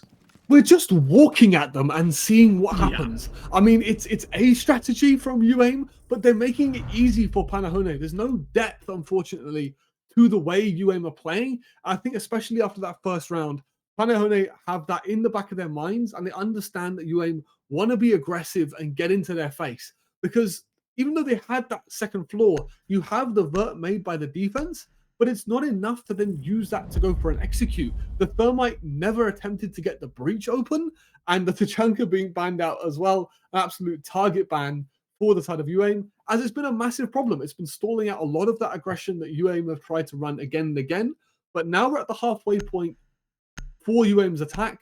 I really want to see a change in the pacing, because this very aggressive playstyle just hasn't been working out for them so far.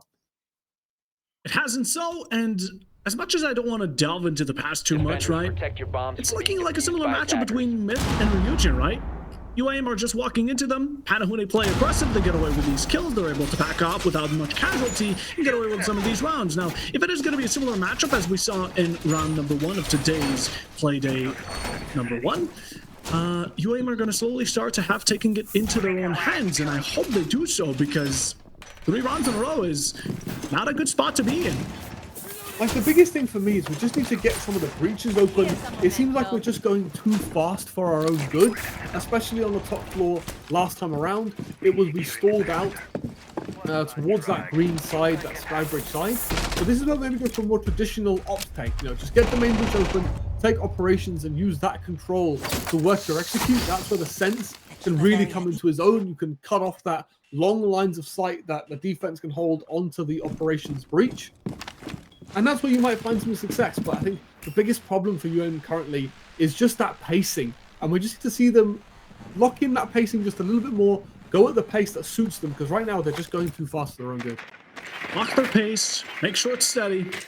UAM, let's see it happen. Yet again, you're playing against a really good team, and you cannot allow mistakes to slip on by too easily, as Panahune are known to punish well. And, well, Smith is just taking away Yokais. This is a great way to start it off. Take some of this utility, limit the amount of information they have. As UAM, again, great steps right next to side as well already. And this is a real change in the strat. You can see that extension that Panahone brought before, not being brought this time around. Getting the Deimos in below, has the red pings, but Halva's just better as he finds the head there. No one escapes the Vector, especially when it's going to be Hava Rocket, a great one to take out Nilar as well. And again, UAM are now going to be up against that Phantom presence that there are still roamers that lurk, so you really need to watch your back. As for the breach, it will be a nice way for Siri to extend their approach towards the site, but it's the next step that I would deem most difficult.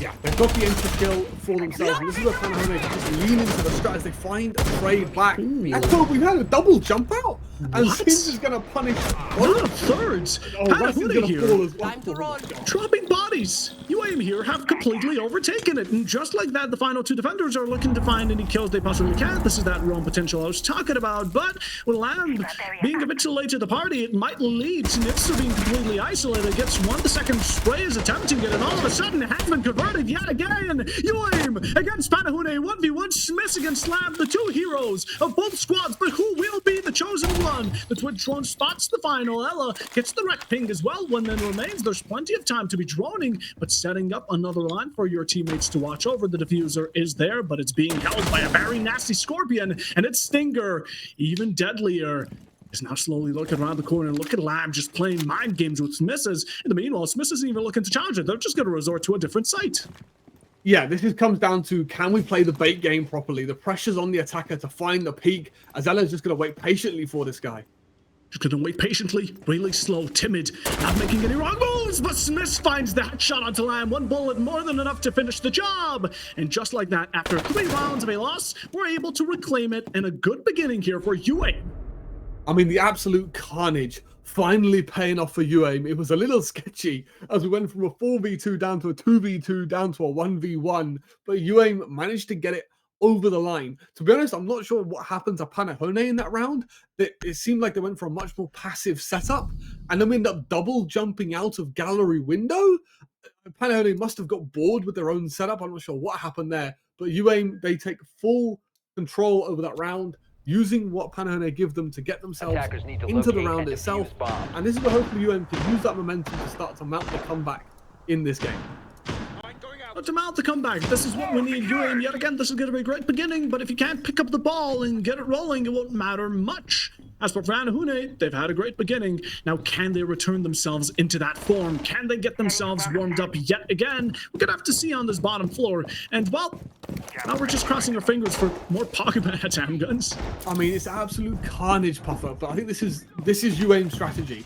They want to create as much chaos as possible. They want to be aggressive as possible. The problem they're facing is they're playing against a roster that's extremely experienced. You could maybe 1-2 rounds, you can get away with this kind of pacing where you just try and appear out of nowhere, like a genie basically. But right now, Panahone, they just seem to be reading into it round after round because it becomes predictable after a certain amount of time. This is a crazy line of sight. to possibly get an opening kill in their favor. Ava is a nasty dog. My goodness. If they managed to get a kill off of that, I would be screaming. But, you know, it's a bit too late in the night for that. I know I don't want to be waking up neighbors, so Hava, please don't do it. And UAIM, I doubt they're going to be any more grateful if you actually killed them. Matters not, though. UAIM here are going to be also relying on a lot of these execution operators. You said it matters a lot. That's where we see the Grim and the Sense, who hopefully Shadow keeps alive for a bit longer than he did last time. And this is where we have to highlight Nivsu, right? There's been so many rounds where he single-handedly has just shut out UAIM. We say it becomes unpredictable. Oh my still God, not again. Oh, but not again. Not again, Buffo! Oh, look at them. They keep on swinging. As well, UAIM are just walking into it. It's like a death trap. Anytime Patahune raise some sort of utility, some sort of gun, we've lost both of the execution operators, and Patahune on a two-man lead, while Smith is stepping right next to site, looking to claim any bodies in return. Will do so successfully, just barely though, left by the hair strain that's that HP Smith currently has, as some of these Patahune players are looking to challenge him. Look at Hava, he's thirsty, he wants some blood. And UAIM have not set themselves up for the best president. Smith's going in for the swing, gonna find the single tap onto Lamb, now getting it down to even standards. And another one from Hava gets the pre-fire. Smith has now gotten a triple. The East is still within the bounds of grasp. 1 minute and 10 Plat is going down, and Patahune have completely dropped it. I mean, Patahune out of nowhere just swarmed by UAIM. Exactly. I give credit to UAIM. They are sticking by their guns here. They have faith that their aggression will pay off. And it seems like in these rounds, Patahune are letting them be aggressive, letting them get away with it, and just somehow being surprised by the fact that UAIM just keep being this aggressive. I'm mistaken. 7 seconds for the defuse, and we need to keep that in mind. Patahune, final two closing out. Death Mark is going to be there, and we're going to be supporting in Smith's ace. Sadly, that will be out of it, but Nike is going to be quickly returning too. Just out of that, it's miracle after miracle. And the final two are looking to go for the defuse, but Miller here can still shut it down. Just needs to make the right moves. Manitsu cutting him in to that angle, and Patahune there winning a round back after one being lost, and what a back and forth. I mean, a 2v3 post-plant from UAIM, that's the second time in this game that they've lost out when they've had the advantage. They need to make use of these rounds, especially when they're on the attacking side. You're aiming for that 3-3, 4-2 split at a minimum, and these are not rounds that you can afford to give away. So UAIM, although their aggression pays off initially, it seems like they just end up in a bit of a mess and aren't aware of where Patahune can re-aggress from, and that seems to be repeatedly biting them in the butt throughout these rounds. Defenders, So protect does your bombs from Patahune being now defused by going to be attackers. breaking any type of cycle UAIM wanted to have of evening out the score, as now the only two results in the first half are either going to be a 5-1, 4-2. UAIM are looking Attackers have to deny located the the bomb. former, but as it currently stands, there have been some of these rough rounds. Now, the previous one was close per se, but at the same time, again, relying on one player, Smith had to do the heavy work, and I'm not too big of a fan of that. We love heroes. We're not here to deny them of it, but relying on it, not good. Yeah, this is where UAIM, you can just see by the lineups they bring, it's just carnage across the board. Compared to especially the game that we saw before this, where you can see that everything sort of had a counter for something the defense was bringing. UAIM seems to be just kind of going with the flow, seems to be very much a vibes-based team of seeing what do I feel like playing in the moment, which can really work out for you. A very freestyle kind of play can keep, especially for your mental, can be a real good thing, because you understand that we're just kind of going with the vibes. We'll see how it goes. If it doesn't work out, it's not the end of the world. Whereas you see Patahune also bringing a very chaotic style on their defense, but Panahone's crossfires and team fusion being the reason they can keep shutting out UAIM time after time. UAIM sticking to the outside. It's going to be Shadow lurking across this top floor already. That might be putting Patahune in a bit of trouble. Now, all depending on the time, the movement, and the moment. The Nook here, Shadow, catching anyone off guard will be huge. And a step for UAIM to up the ante, get themselves a bit more proactive, is now really close to it. But currently, players are just doing the roles. Patahune holding verticality, making sure that the attacking side don't get it. And this is going to be all up to Nike here. Can he hold on to this position with his shotgun in hand, as he seems to know that someone is lurking down this hallway. It's his job to shut down this Zulu area as he just waits for this backstab to come in. But this backstabber, he needs to wait for his teammates to get some control elsewhere, so that way he can start to get that backstab uncontested. Watch out. Oh, it's getting really close here. I mean, Lex definitely wanted to catch Nikes off the track, maybe get an early kill, but in the end didn't come through. It even got swung by the likes of Lab, who have been feeling themselves for quite a lot as Smith's getting some drone work in, and in the meanwhile UAM in general spreading themselves thin across the map, but even closing in onto the site itself. I mean, we're 2 minutes into the round here and UAM were just not really done a whole lot. We've opened the breach and then kind of just sat outside the building. I'm not sure what UAM are waiting for here. It seems like they want to go a much more slower paced approach, but like just nothing has happened in these 2 minutes. Not necessarily much, right? And from my perspective here, I feel like UAM are just going to look to ignore the verticality, and I wouldn't necessarily call that the smartest of moves, or at least something that's usual we get to see from these teams, but it can catch Panahune off guard. It can get you the spot for that plant and the post as well. Smokes are going to be going off elsewhere. We do see that series now going to be back on the breach with the support of Smith, the verticality being held, a lot of damage onto the Thermite. Smith's getting the kill onto Nikes. It's going to be the opening here for the side of UAM, and they're looking to continue it so far, not giving them the easiest of times, even though spotted out the pre-fire there. Mid reload, bad timing. Smix catches them. The second here for UAM, and they're giving Panahune a lot more trouble on the upper ground from all the way below. And look at them just challenging one after another. Nifsu's going to be picking up Lex, but it's going to be the Lurk from Shadow here interrupting the defensive approach as Lamb does pick him off. Now 3 on site. You're going to need to drop and contest them on horizontal ground, but it doesn't seem to be going the best. The series finds one Lamb there in return for it to EQ it out, and the diffuser is not in their hands.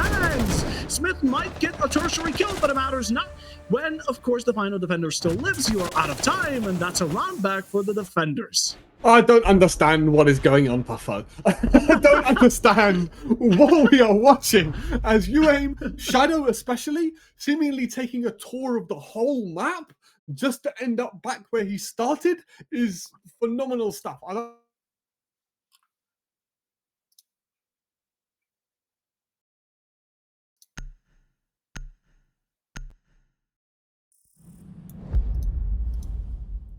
start finding all the kills, but then Panahone responding extremely well to the carnage. So UAM's sort of gung-ho strategy not really paying off across the first half. It's going to be all about how well they can start their defense off and now stop Panahone's attacks in the second half of this game. 100%. Panahune, solid up until now, haven't let go of the seam just yet. And going into the second half, we can take a look at the bans as well. We're going to be seeing 3 shields, 1 on the defensive. That's going to be the Clash. In return for it, Blitz and Blackbeard. Now, I'm not too surprised. Again, forcing the aggression away from Panahune is a good strike. And Monty, out of the 3, definitely is the least. But I don't think that Panahune are going to be relying on shields. No, it doesn't seem that way. They seem to have a very execute-focused lineup coming in to this attack for now. The thing that I want to see from the side of Panahone, especially from the way UAM have set this up, is UAM have a very similar approach to this top floor. They're going to be banking on the smoke and the chance to sort of repel and deny access to certain parts of the map. You can see Sims, it's great to see the Lord being brought by both teams here. Not something you see every day. But you can see just like the cohesion that Panahone are showing. It's a very similar lineup to what UAM were bringing. The thing I want to see is just concentrate that utility into a place. That's what UAM was struggling with, right? UAM were just like, we're going to walk in, we're going to kill everybody, and we're going to see what happens. I would like to see a little bit more of a plan and a little bit more of a structured gameplay coming up from Panahone. As we saw from UAM, that gung-ho style is basically all or nothing. You either win convincingly or you get slammed convincingly. Yep, and the results have shown themselves, at least on the scoreboard. Now, if UAM can flip those, we're hoping to see it. Like you said, Amguns, we can only hope for the best. UAM, maybe they're going to be learning from their mistakes. What they are going to be doing is something very nasty. They're going to be bandit trekking, which we haven't seen this time around. Now, of course, with the Kate being banned, Panahune are not going to need to fight only up against one Electrifier, and it's going to be Lex on it with those batteries, able to take out some of these Selmas. But of course, going in from below, I imagine they're going to incorporate some verticality to try and counter that, or at least maybe directly approaching this bandit so they can't do the tricking. Exactly that. I don't think Panahone spotted out here this bandit trick was on the board, so a little bit of adaptation required. As you can see, Panahone taking very similar pacing, spreading themselves out, being rewarded as well as Nila gets caught out. So a nice little opening coming in from the side of Panahone. Firing grenade! Real good opening. Same time, it's Nila. It's the Legion. You might want to keep some of those ghouls for the late game, but it matters not, as now he's out of the count. Having a bit of difficulties with taking out the bandit batteries, but I imagine Lex isn't going to be feeling comfortable enough to put them back on the wall, or just maybe spotted them out through the verticality. The bandit seems to be biting back. Panahune still, though, although they have had the opening, the breach still needs to be settled. Done and set. Habas. One fire darts has been sent out, but not in the best of fashion, as the defenders are having no trouble. But now Lamb will be making a double. Lex has fallen, UAM 2 less, and all of a sudden Panahune have started picking it up. And this is where UAM are going to be having that net put onto them. They've got not a lot of space to work with as they're stuck in these key anchor positions. As this execute looks to come in, they can bank off the utility they have. This is where Tachanka and Smoke are going to come into their own, as between the two of them, they can waste so much time here before this execute comes in. That they can. It's going to be down if they can do it correctly. Leaving any opening to Panahune could be resorting to certain death. Shadow exchanging a bit of HP. Now, of course, you want to commit to some of these shots. Flashes are going to be there to deny the Tachanka of any vision. The flank, of course, from UA are going to be resulting with 1 and 2 kills up their sleeve. All of a sudden, Panahune now going to be on equal grounds, and still a lot of utility to work with. The HP on Nifsu very threatening, and very little time as Nikes now just need to get that diffuser in. You don't want to be stepping too close to that canister. Shumika's there trying to find it. All of a sudden, Sense tapes are rolling out. The diffuser, I don't think, is going to be having any succession of finding its way in, though. There's so much denial left. 6 Tachanka canisters as we send it in here. Nike on 1 HP will get traded out. And Siri's been downed in the process in a 2v1 with 5 seconds left on the clock. Shadow's got it all to do in this 1v2. Going for the plant. Look at Shadow now. He even finds the 1v1, but doesn't know that the plant is going down right beneath their nose on the default as well. Low HP on Nipsu tries to find the timing, but reaction won't be good enough to suffice. As now needing to find the final pick. Maybe low HP, yes, for sure, runs around it with a deagle and even goes for the bait now. Of course, waiting for the second tick. It's the normal rule. Nipsu won't be falling for the first one, sticking it halfway through and even forcing the Shadow to approach the situation with a pre-fire, but just not good enough. The lock-on won't be there, and the attackers will not find themselves around. But I do believe that this time around, Panahune are very quick to catch up on match point with almost a flawless performance. Yeah, it was a really good play coming from Panahone. They had to commit at some point. There was too much denial left from UAIM just to wait for it to all to pass, because they would have lost the round by just being completely blocked out of the site itself. But Panahone, their success came from their patience early. Unfortunately for UAIM, they were caught out extremely early by various players just spreading themselves thin across the map. You saw Capital find a cheeky entry to kick things off. We saw another body fall very early, and that's what created this 5v3 deficit that didn't end up working out for UAIM. Although they had that chunker and the smoke, they just didn't have the guns up to be able to trade out Panahone when they did go for their attack. And that's what led to that 1v1 that fortunately for Panahone, they've been able to win and claim that. Now UAIM are in a need of 5 rounds. Now where those will show up is completely dependent onto them. They did an okay time at the defense, but at the very end moment they crunched. They had it in the grasp. They shut down the ace with the diffuser quartered, but they just weren't able to finish the performance through all the remaining players. Again, it seems like 2 were fighting Panahune and the entire stack, while the Izami was a bit laid back going in a 1v1 battle instead of focusing on the main objective, keeping that diffuser away from sight. Yep, and it's exactly that. Being able to keep the diffuser out of the site itself is a skill in itself, and it can win you rounds, as it almost paid off for the side of UAIM. But this is where UAIM don't give up bodies early. That's the main thing here. Don't get punished the same way you did before. Try and make it as difficult as possible for Panahone. As we've seen, when the time is in your favor, we can come out with some class strats, and we can get these rounds over the line. So just don't give up those bodies early and lean into the fact that you have so much denial in your loadout. Panahune playing outside again. Just waiting for anyone from UAIM to step into their hands, but as it currently rocks, they aren't playing too well together. They're trying to see what fits them best and going as they did earlier, nicely breaching over here towards the side of up, and even onto mezzanine hallway, taking some HP off of Shadow. And speaking of who, they are looking to contest the bathroom window, finding no success, holding their ground, but for how much longer will that stand?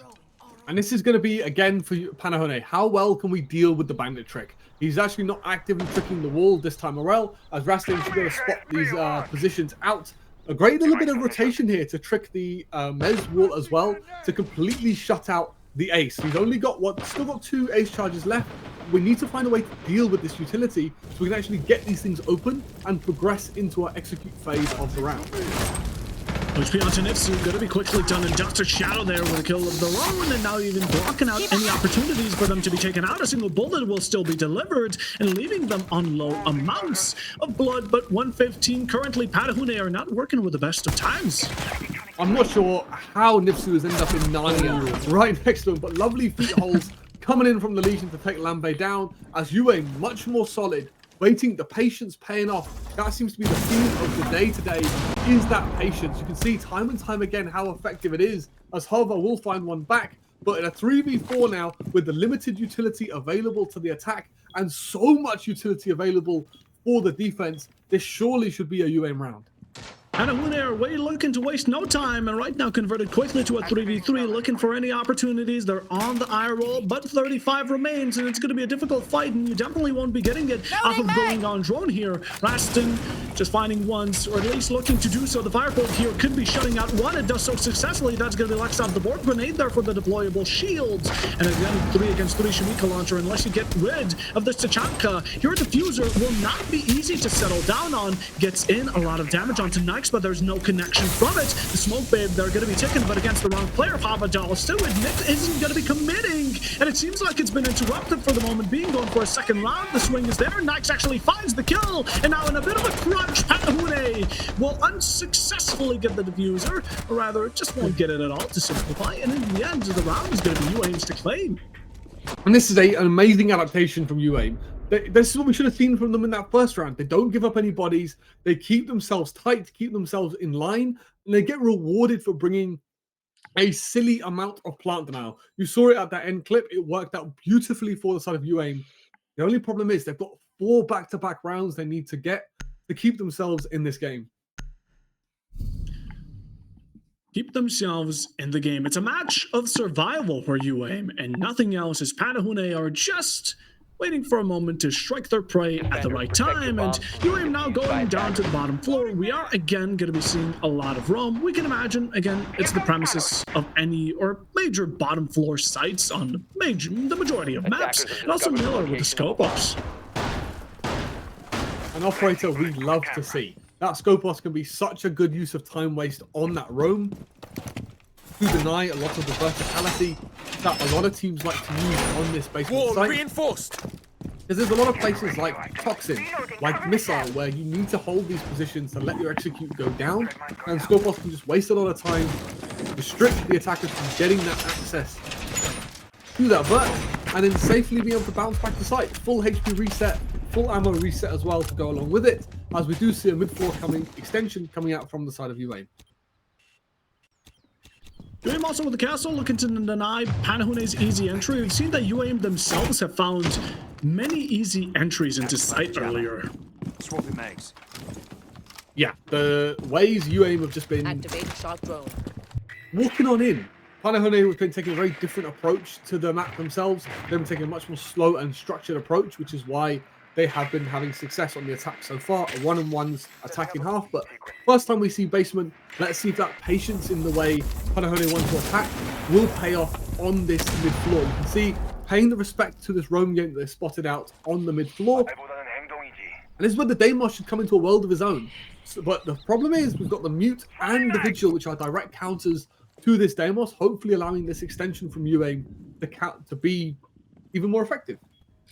100%. And in the meanwhile, Fenrir getting death marked at the current moment. Lamb is looking to claim any early kills possible within the range of possibilities. And again, that revolver is not to be messed around with. But of course, with the swing of the shotgun, that's where you find the momentum. And just like that, Lamb has claimed great territory, getting himself into Oxen, and at the same time, claiming a huge round and possession for UAIM to worry about. Because now you need to be careful that the Deimos doesn't decide to randomly swing on by. And Lex now in the 1v1 does have a bit of shots come his way. Is hiding his presence, but matters not as Suava there on the support, allowing Lex to be dug down deep, 6 foot under. Nifsu's quickly onto Smith, having his head roll off the shoulders. There are attempts to fight back against it, but Lamb is quick on the act, 12 steps ahead, and with the final one as well, Panahune win this out 7-2, and in flawless fashion as well. Going direct, going fast, avoiding the vert completely. Why contest the vert when you can just find all the site anchors, swarm your way in, and just like that, with a click of your fingers, the round will go to Panahone. A brilliant game from them as well, as UAIM just not really getting settled into this game at any point, unfortunately for them. So that's going to be a phenomenal game coming from Panahone to start off their group stage.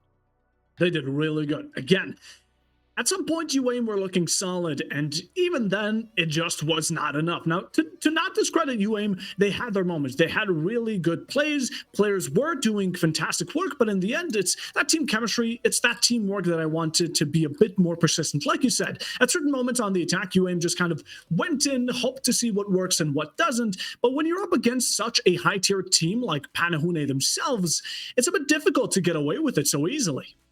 Yeah, I mean, Panahone, I think they've seen it all before, right? Especially with the quals they've been playing. They would have seen this style of play a lot.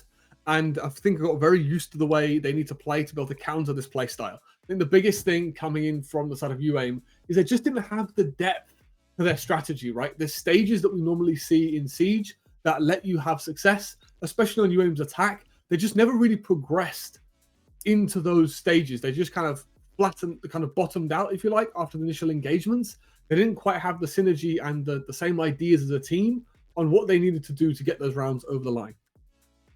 100%, and I mean, we're taking a look at some of these replays. The kills have been phenomenal. The frag potential from players alone has been great, and we can even highlight some of the players. I mean, I don't exactly remember the name, but I saw a 15 bomb dropped in the final round. Nifsu, We saw players with 12 kills. Nifsu.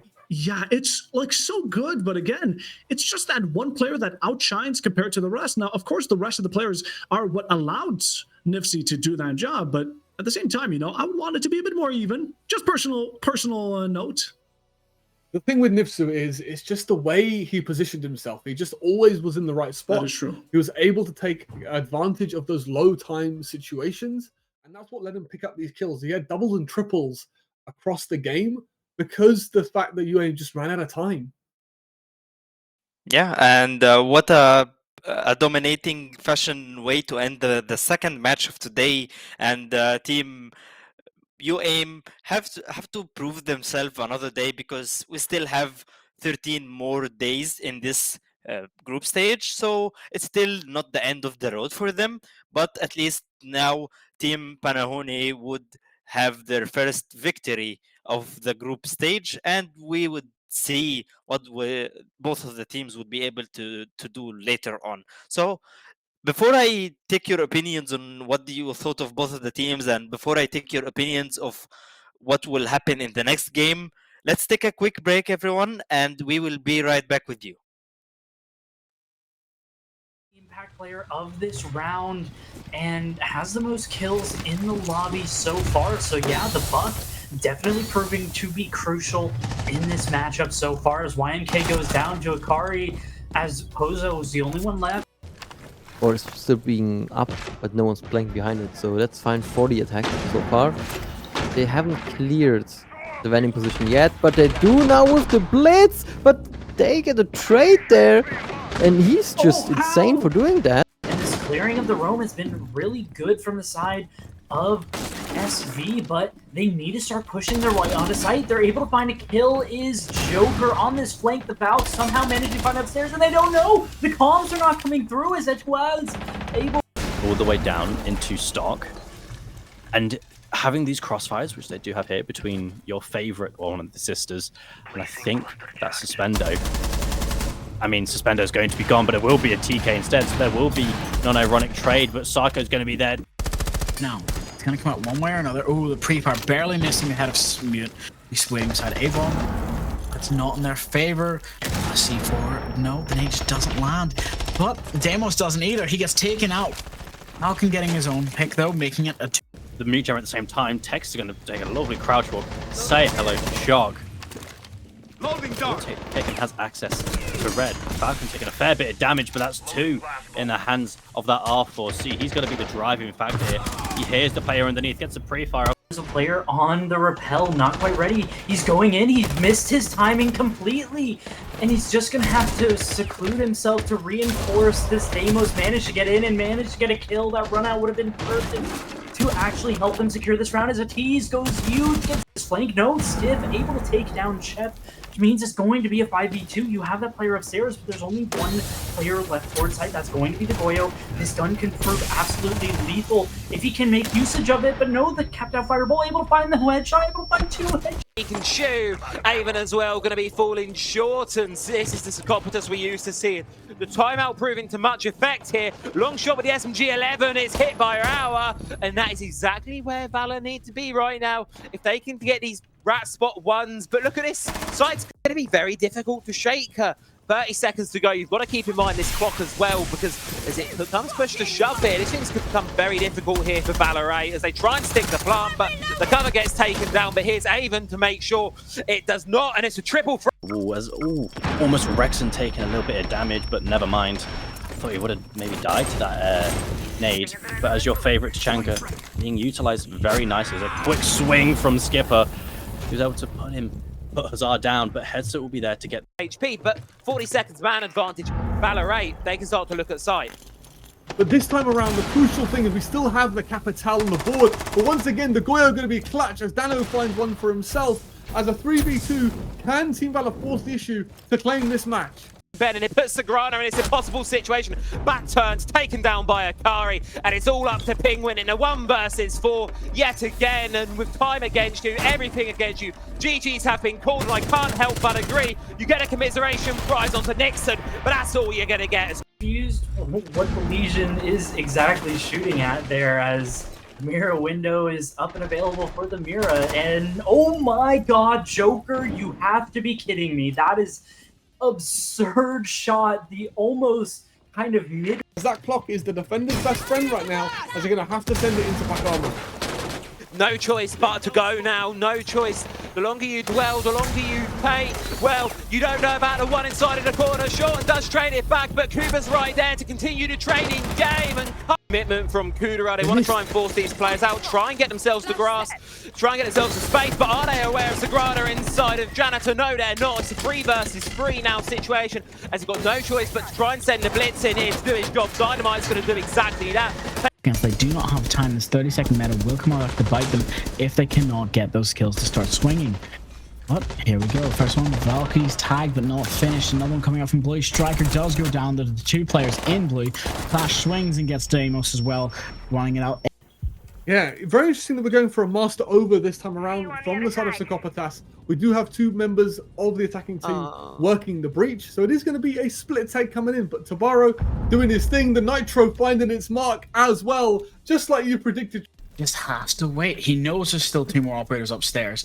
He knows that the flanks have to be covered. He can hold the angle as much as he wants, cause as much trouble as he can. They know there's only 2 on site though, so they can't just push and go for drops here. There's the first smoke bringing out, but a lovely shot by... Gotta be prepared. Nobody can push in yet. Everything utility-wise has been burned, but with no execution. Those Goyo canisters keeping people away. Mira ducking behind the desk to try and meet any expectation, getting the first pick, but runs away, does catch the nade, but also gets caught in the back. And being brought on the Ying means another C4 comes through. And Ryujin are absolutely devastating with this. The shotgun push gonna come through, gonna find 2 players as 3 players go down from the side of Ryujin. The pistol gonna come out. Very funny. Have you seen 3 of the players at the end? Never mind. Actually, I'm going to shut up. Sarko, predicting very nicely by you. It's going to rush straight in it, but the amount of beepers, I don't think it's going to be quite successful. But it will be a trade-off 1-for-1. But it'll be on top of Wild Multi Gaming. Reloading! Time, he can just wait. Well, there we go. Sarko's finally been droned out. No more hiding, no more being safe. I mean, Suspender's still able to go for this kill here, but Sarko does get down, and that's a terrible one for the side of John Ted. And doesn't overextend there. And now he's... Oh no, why? No, he's standing in front of the such wall, getting killed there from the back. And now there's more openings for the defense to react, but the kills are coming down. It's a 1v2.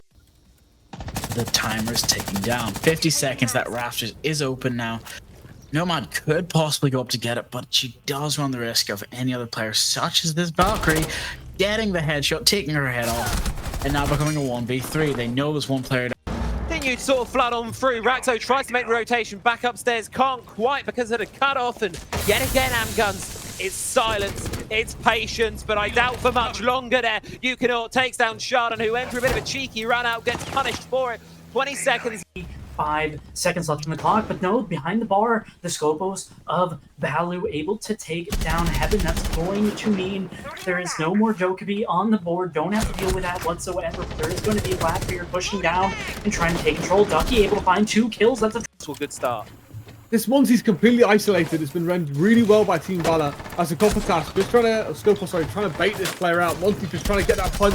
He's going to get outplayed as he looks completely the wrong direction. Monty only to turn 45 degrees, not a 180. Late now, but Layler able to get a kill, but no, going for, I'm not exactly sure what she was going for, but gets shot in the head and puts down.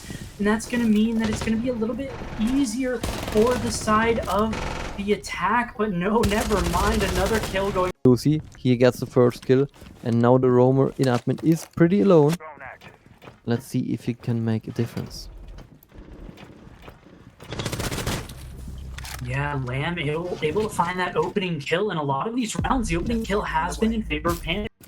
It applies more phantom pressure for JT to try and repel onto that breach. So I don't think Mirror was ever intended in that way, but never mind. Speaking of said Mirror, taking a run out to Sarko, in a DBNO state, but Electric in here in a second. Twitch goes down.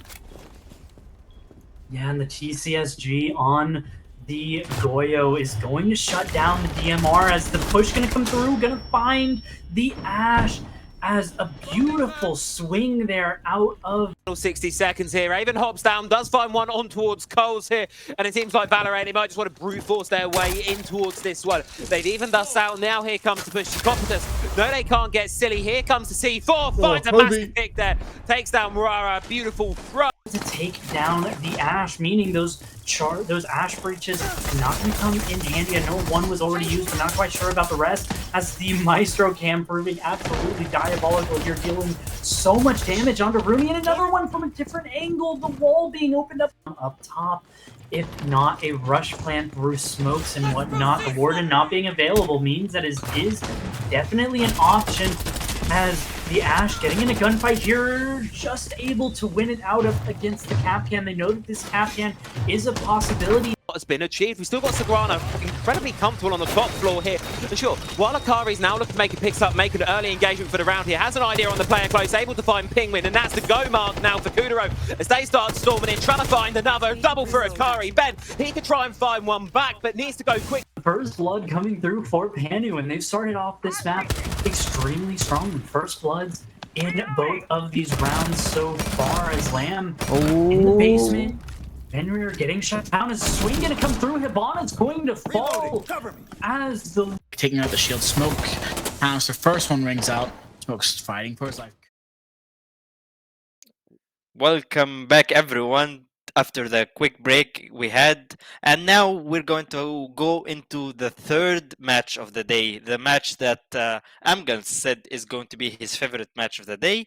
It's going to be Team VIP and Team Diavoli. Let's talk about the both of those teams. We saw them in the group stages, and each of them dominated their own group, and each of them got the first place of their group, and now they're facing each other. So let me take a question about both of the teams, and let's start with VIP. Puffo, what do you feel about the Team VIP?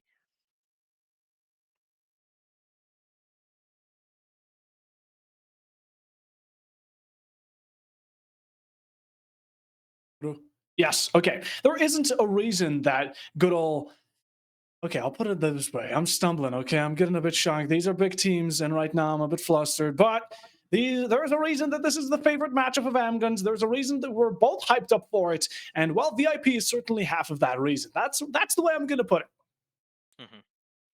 And yeah, this is the lineup for Team VIP. Of course, this is the players that we will be playing right now. And on the other side, they're going to be facing Team Diavoli, the team we also saw. And by the way, Amgans.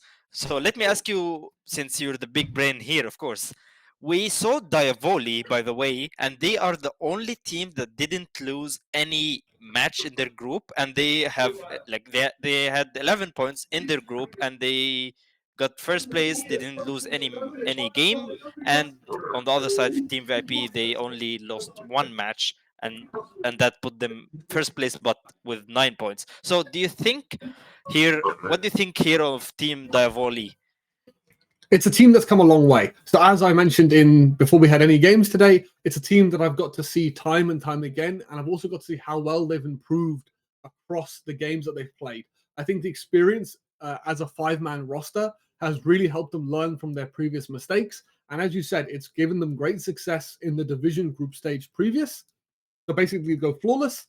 Their opponents in Team VIP only having lost one game makes this a very, very exciting matchup. Just before our final game of the day. But it's where both of these teams, because they've stuck with the same rosters more or less, Divoli has some new faces in there now in the form of, I believe, Ariel and Scyther. I feel Devil and Marat are like the core that used to be there last time I watched them play. Because they've just been together, especially VIP, have just been together for such a long time, they've been able to build that chemistry with each other and just be on the same page when it comes to how they want to execute and just build that chemistry. I can't stress how important that chemistry is for a game like Siege because so many things rely on timing and executing well with each other. Mhm. And that's where that chemistry can really come into play. Yeah, I see. So let's talk about the map that we'll be going to playing right now, which is going to be Consulate. Consulate is a really interesting map to see between both of those teams. And Pafo, I wanted to ask you something. So in the Okay. last head-to-head between both of those teams, the last two matches, Team VIP won one of them 2-0, and one of that the other game was 2-1, and Team Diavoli couldn't crack the surface of Team VIP. Do you feel this is the chance for Team Diavoli, since they, as we were saying, they haven't lost any match till now in their group? It very much so is. Again, especially considering that you've mentioned, the previous results were in a best of 3 format. This is going to be a best of 1. So either of the teams that take it, the second one that loses in map number 1 being the only one map here today, won't have much of a chance to fight back. So I think it's a great chance, also, especially this being Consulate. Consulate, I think, is my favorite map. I love Consulate the way it is. And in general, such a well-structured map that also complements good teamwork. Complements well-played tempos, and honestly, made the best team win. All right, maybe the best team wins, and with that, we are ready to get into the game, and we will see who will have the upper hand and who will be the person or the team that will be taking their first match of the group stage. Pafu and Amgans, go ahead and enjoy, and let us enjoy the match. Let's get straight into this, man. I can't wait for a Consulate game. We've been blessed to have very different maps all the way through today, which we love to see. Too many times that we've had one map being played throughout all 4 games. So nice to see some variety today, I think is fair to say. Oh, yeah, 100%. Consulate, we haven't seen it yet. Diavoli and VIP serving us a 5-star meal and going into the first matchup of it, starting out with the bans as well. And of course, on this map, Shields being banned is absolutely... let's what be a honest. surprise! What a surprise! Who would have expected this? Who would have thought? But going on to the second Amguns, more Shields? Yeah, I imagine so. I mean, they are just that strong. I don't think we've touched upon today just how strong they can be. It can be incredibly frustrating but everybody at home has had the pain of a 4-man push behind a Monty or a Blackbeard that's just steamrolled through your defense because the shields are just that strong, right? I think since they got that rework, it's put a real spotlight onto how good they can be, and that's why they've just been banned out basically continuously for every game that we seem to watch nowadays, because they're just that annoying to deal with. They are just extremely frustrating for teams to just have to bring specialized operators to deal with them. It's really annoying to have to adjust your straps. You spend hours practicing just to deal with a shield. So it makes sense why we're seeing them banned out so often. 100%, it makes sense, and of course with them being gone, I imagine the Blitz is also to follow up as the third, because speaking of the Blitz, it seems like the Volley are already looking to pick them up. Now, of course, the 6th pick is still within the range of possibilities, but I doubt they're going to be lurking away from him because, like I said, I mean, there's no need of an explanation, but we're still going to provide it. Shields are strong, and especially on this map.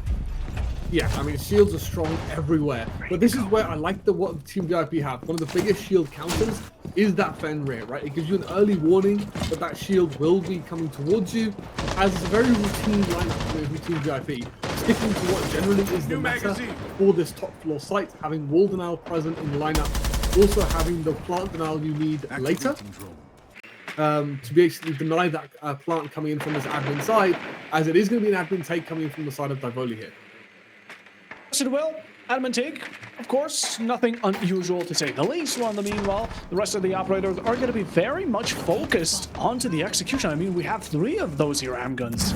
Yeah, we do indeed. We've got the Capital, the Grim, and the Sense combined with the chaos that the Blitz can bring to hopefully barrel our way through all of the defense setups along this admin side. No real early contest onto admin itself coming in from Team VIP. They have the Valkyrie below who can play that vertical gameplay to C4 these guys to make them uncomfortable. This is really good early control coming in from the side of Divoli to take this space that's been gifted to them for this admin over. 100%. But it seems like Maritz is looking to make an entry towards the side of Biza and get an early kill onto the player playing with the C4 below. One has been chucked, and that's going to be a quick retreat from the Valkyrie, getting away with their lives intact, I imagine. Still looking out for anyone peeking onto Skylight, with the Blitz not being able to follow up. Of course, you don't want to distance yourself from the team too much, so for now, the Valley just let it slip on by. Nice, and Nagoya's been cleared out early as well. The next roadblock to deal with is going to be this checkers hallway and this vending machine player. How do we want to use our utility to push this player out? This is where the sense gadgets might be coming in clutch to isolate this player on those vending stairs if I thought, here, this chain is going to start to really feel the heat, but he's going to hightail it out of there. Oh, but look at Janu finding Ariel in the midst of it, and that's going to be your IQ gone, and quickly exchange, I imagine. Yes, there is Maratz with a pistol flick finding one, and it's going to be a 1-for-1 deal, although HP low, so a lot of utility to be dumped. Now, Valley have wasted about half of it, per se. While VIP still have some up their pocket, especially the smoke bays right now. First one has been chucked and limiting the movement of it. People even going back up to Spiral to challenge Maratz on their own, able to find the down, even a second one as well. Not finishing the job onto the Blitz, but look at the HP Diavoli currently have. Not going to be much to contest it, but there's still 2 either way. Levi, they're going to find a shot nonetheless, trying to turn his attention away and back to his enemies. Layler not able to capitalize off of it fully as they're the last one standing. And unfortunately for Divoli, the strat was beautiful, but the response from Team VIP is even better, as Layla left with 1 bolt of each kind left in his back pocket. He's got 2 bodies to find as the swing comes out. Martin is going to shut it down, as I love the little tech though from the sense, cutting off those lines of sight from the site itself, but unfortunately Juno was just good and ready. They had the support, they had the crossfires on that long desk position to shut down Divoli, as Divoli, a great idea. Unfortunately, the execution not to the level it needed to be to force VIP into a deficit. And while we're still so early on into this match, Amguns, I think we can also touch upon how important the sites are. Like, what would be the expectations of the defense and the round count of the first half from Team VIP? Well, Consular has changed recently. This used to be an extremely defender-sided map, so it used to be aiming for a 4-2 split was quite reasonable, but especially some of the games we've been watching, it's even more reasonable to get into that 3-3 if you're feeling really confident on your attack. The sort of issue for the attacking side is all 4 sites on Consular can be played. The archive site especially is very rare to see, especially in the upper echelons of competitive, but it can be played. Teams can have very much success with it. but what's generally considered the surgery site on 10 piano seconds remaining. is just as viable as the top floor and for basement, which is unusual for a map, but especially with how much vert gameplay can be offered throughout the map. Even that third site, whichever one it happens to be, is equally as viable, so it can create a lot of problems for the attack. Definitely can be, and a bit of a run out here. Going to be looking to find it smart. Actually not finding any success, and it doesn't seem like Davali had the momentum to push it down. A bit of a miss flash from Layla. Going to leave him with only one in the pocket, but it matters not as Team VIP are still bringing aggression to fruition. Look at the side of Matein here, just looking to have a run out possibly with the impact ready to go, but simply doesn't want to risk it. Backs off for the moment being, as the Roamers still look to have the majority of this map under their contention. A bit of peace here. I mean, we're getting really overzealous as Murat's pushing onto server. Team VIP now will find early contention. Yeah, going for this server take, finding a C4 as well is going to be Boltan to kick things off for his team. That's going to be the Havana, a crucial operator, taken out early as well. For the side of Team VIP, as they find another, the flank of dreams coming in from Martin, as he looks to be annoying from the vert. Oh, that's not going to be good. The diffuser is also left outside of Isa. Now, although Ariel does pick up one in return, that's going to be John Woo off the board. It matters not. The attackers are left without the lunchbox, so-called, and you need to claim it back. The Blitz is giving good old Martin here a bit of a difficult time, as the swing here from the Blitz will be leaving James unfought for, and not much defense to stand for. And, of course, if you're able to take out this Vigil, who is going for the run now to try and escape this flash, playing mind games, while Levi falls, the final one, an exchange of shots and even a bit of shoot back careers, but oh my god, what is happening? Rats is having a difficult time with his Vigil, but gets it nonetheless. And I mean, well, the attacking side have won for the first time. What? VIP finding 2 entries, but Divoli, the response from them even better, finding the 2 engagements to even things up and snowballing that into kills to claim the round. Vigil somehow ending up last alive outside Visa, as the flank looked good, but unfortunately the response is just even better. Divoli haven't panicked, they've seized control of the round, and they've understood that they can just respond to this aggression, just seemingly finding the frags out of nowhere. But just that, what a response to that first round. A lot of momentum from VIP from that first round, now smothered by Divoli, as they take a very convincing round from themselves, as the map just turned into a frag fest across that basement site. VIP gave way too many 1v1s to Divali. Even, again, just trying to shoot back against the enemies when your Vigil clearly has a great lead over the diffuser. Divali kept on pushing back towards VIP and their own site, and while the defenders acted as if they could challenge them 1 against 1, which definitely didn't work out the best. They do have that availability, but it didn't end up being the best of results, and now with an equalization, Team VIP have lost around. Davali claimed it. It's down to equal ground. 5 seconds left. Yeah, but the bigger theme is that decision making. We saw Blitz take 2 separate 1v1s and win both, where this is where, when the hatch is open, we can just fall back to site. Hoping Divoli to the rest of this game, when they have, for Team VIP, when they have those advantages, they make the correct decisions. It just backfired massively, the decisions they made in that game. And that's where they can slow down a little bit, shout for that reset, and compose yourself as a team, so you don't let the team the advantage back in. But James, with the opening spawn peak, giving his team the advantage once again. Oh, what a great way to enter yourself into the building, make yourself known, and just like that, the defenders have cleared out the Dokkaebi as well. Let's take a look at the replay. I mean, even for the previous round, a bit of difficulty incoming from the side of Team VIP. The 1v1 here just punches right back, left and forward. Diavoli, though, having a bit of a fun time. The Vigil gets taken out, but focusing back on the match here. I mean, Team VIP are still messing with Diavoli in their hard breaches, but I do believe the Cape Claw won't be fast enough. Yeah, nice little trick coming out early to keep the denial, as we're going to see a repeat in the way that we're going to attack this site. They love going for these server takes, but Boltan, he's just going to look to hold it down. And this is where we can use the Blitz, right? We've just got to make sure the Blitz is not walking into crossfires, as it does seem Cade is the only player over this side holding on to this. But he's going to make his retreat. Nice little bit of time waste achieved, as we do have Devils on the Mav, holding the flank down on the first floor. I'm reloading! Electroclaw is active. Just from Boltan, backed up, the Cade has been repositioned, as Avali are still holding this top player, James, really steady and up to high standard. The Fenrir moving, as well with the support of the Oryx, they seem to spread between each other and maybe take a bit of a distance to focus on other objectives. A 1v1 on top floor. And James will be the one winning. And Devils now off forward. Team VIP with another double entry as Marantz is looking to make an entry themselves. Low HP. The Goo downs you, and what an interesting way to go about it. As the second player, all RD, is looking to make it a bit more difficult. Layla there with a kill onto James. And Team VIP, although they still have 2 above, let's make sure we keep that.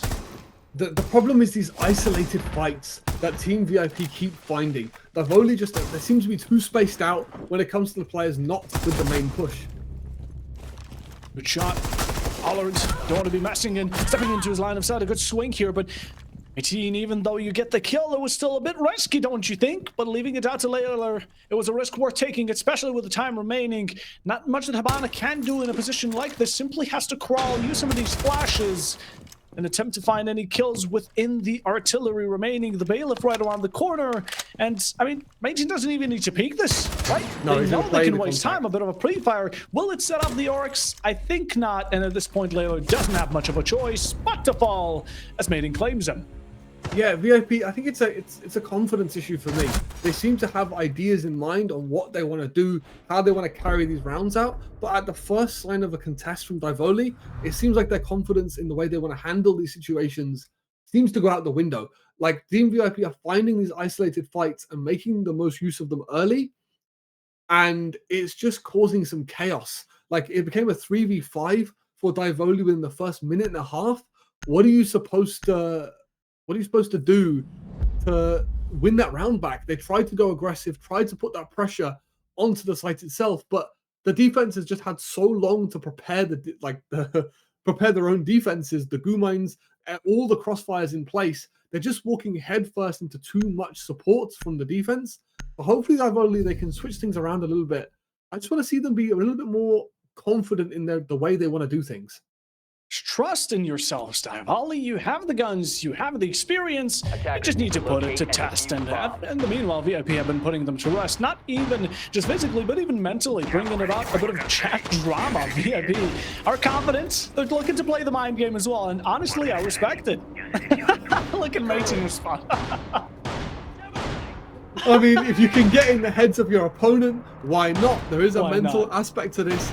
If you can tilt your opponents, it can be huge, right? If you know your opponents are those that can get tilted very easily. I mean, you're only 1 round up to be talking smack this early. We love to see it, but that's what we're saying, right? If their confidence is already low, it's not going to help. But this is where we are going to be returning to the top floor site. And this is where Divoli, they should know what adaptations they need to make. They went for that admin side over last time around, and they were shut down by the crossfires set up on the long desk position. So it's how do we deal with these crossfires? For Divoli, it's going to be all about the back pressure or the back stab, or creating their own crossfires onto this defense. That spiral area, as well as long desk, is a key position for the attackers to control as well. And that's where Divoli, if they can utilize that position, clear those players out. It was Juno on the Valkyrie last time who was uncontested in that area. They can make use of that this time around. They should have a lot more success in this round. They should, but will they is a question of its own. And well, let's see crossfires, let's see a bit more potential. Diavoli, you definitely have it, you just need to express this a bit better. As for in the meanwhile, admin is already being contested, even a bit more deep with a player or 2. Rats here are going to make their name well known, as of course the Grim Bees are also sent flying, at least 1 stack of them, advancing with the drones, and of course looking to follow up with it quickly to overtake admin and push towards long as quick as you can, and make sure to get rid of those Goyos. Yeah, this is setting up to be an extremely similar round to what we saw before. So the difference makers are going to be the suicide area, as well as that small desk, the long desk position, as well as spiral. You need to have somebody go somewhere else. You can't have this one directional take that we see at the moment. We need to now spread ourselves out, that we have this initial control over the admin side. The glass here is going to be a bit of a sore thumb, especially with what we've been seeing up until now, but definitely not a weak character you can just look away from and turn an eye, blind eye to, although Ariel is going to be finding first contestation off from Spiral, able to take out James as well. The canisters still stand, but the Goyo no longer does. Devils making a confrontation, going to be going towards long desk, able to challenge it and hold it as well through the smokes, meaning Team VIP. You peek into this, you're most certainly dead.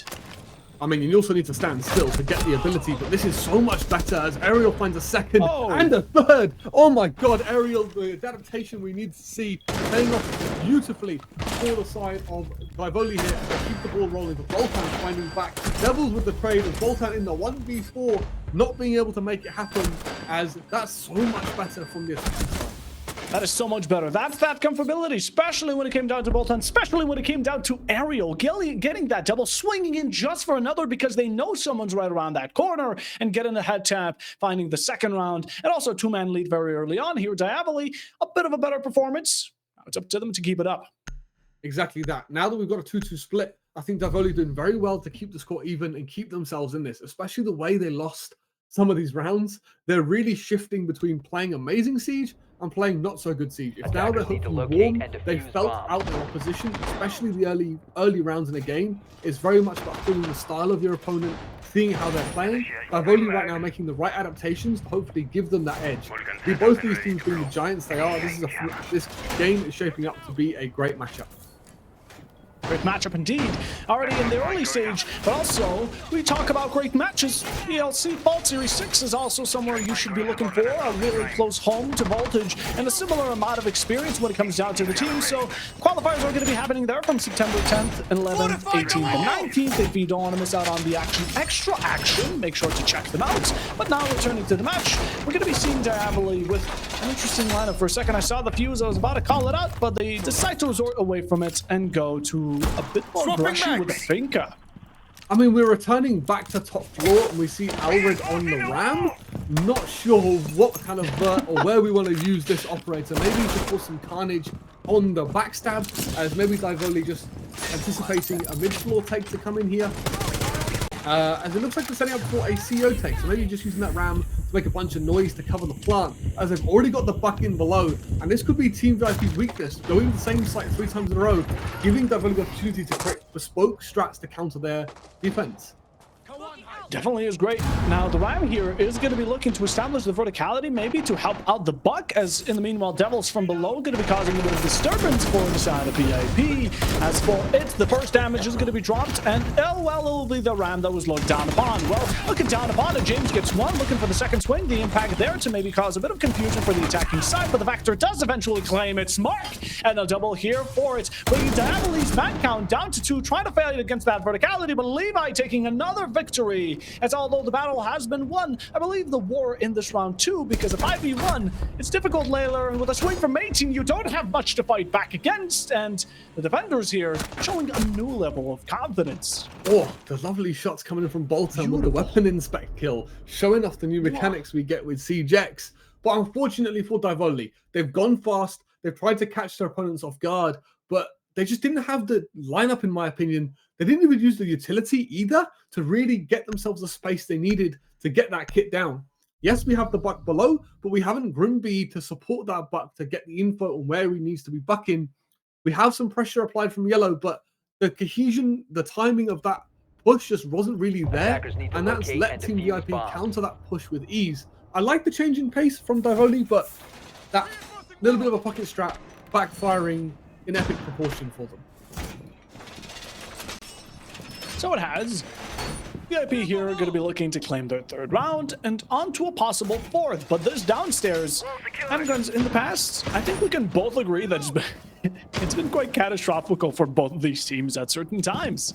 We've seen bloodbaths nowhere close to sight on this basement floor. So hopefully Team VIP this time around, if they can get that opening pick again, they can fall back to the site and just hold on for the site, because that seems to be all they need to do against Divoli. Divoli have been obsessed with going from Visa side across. Not once have we seen them go for this main breach. It's also worth mentioning, at no point have we seen a territory site. All the action across 6 rounds has been unfolding on the top and the bottom floor, basically just round repeats after round repeats. So hopefully Divoli, again, they're going for this Visa take. They should understand very well what they need to do to have good success here, because VIP have played it the same way every time and also rejected them from taking control every single time.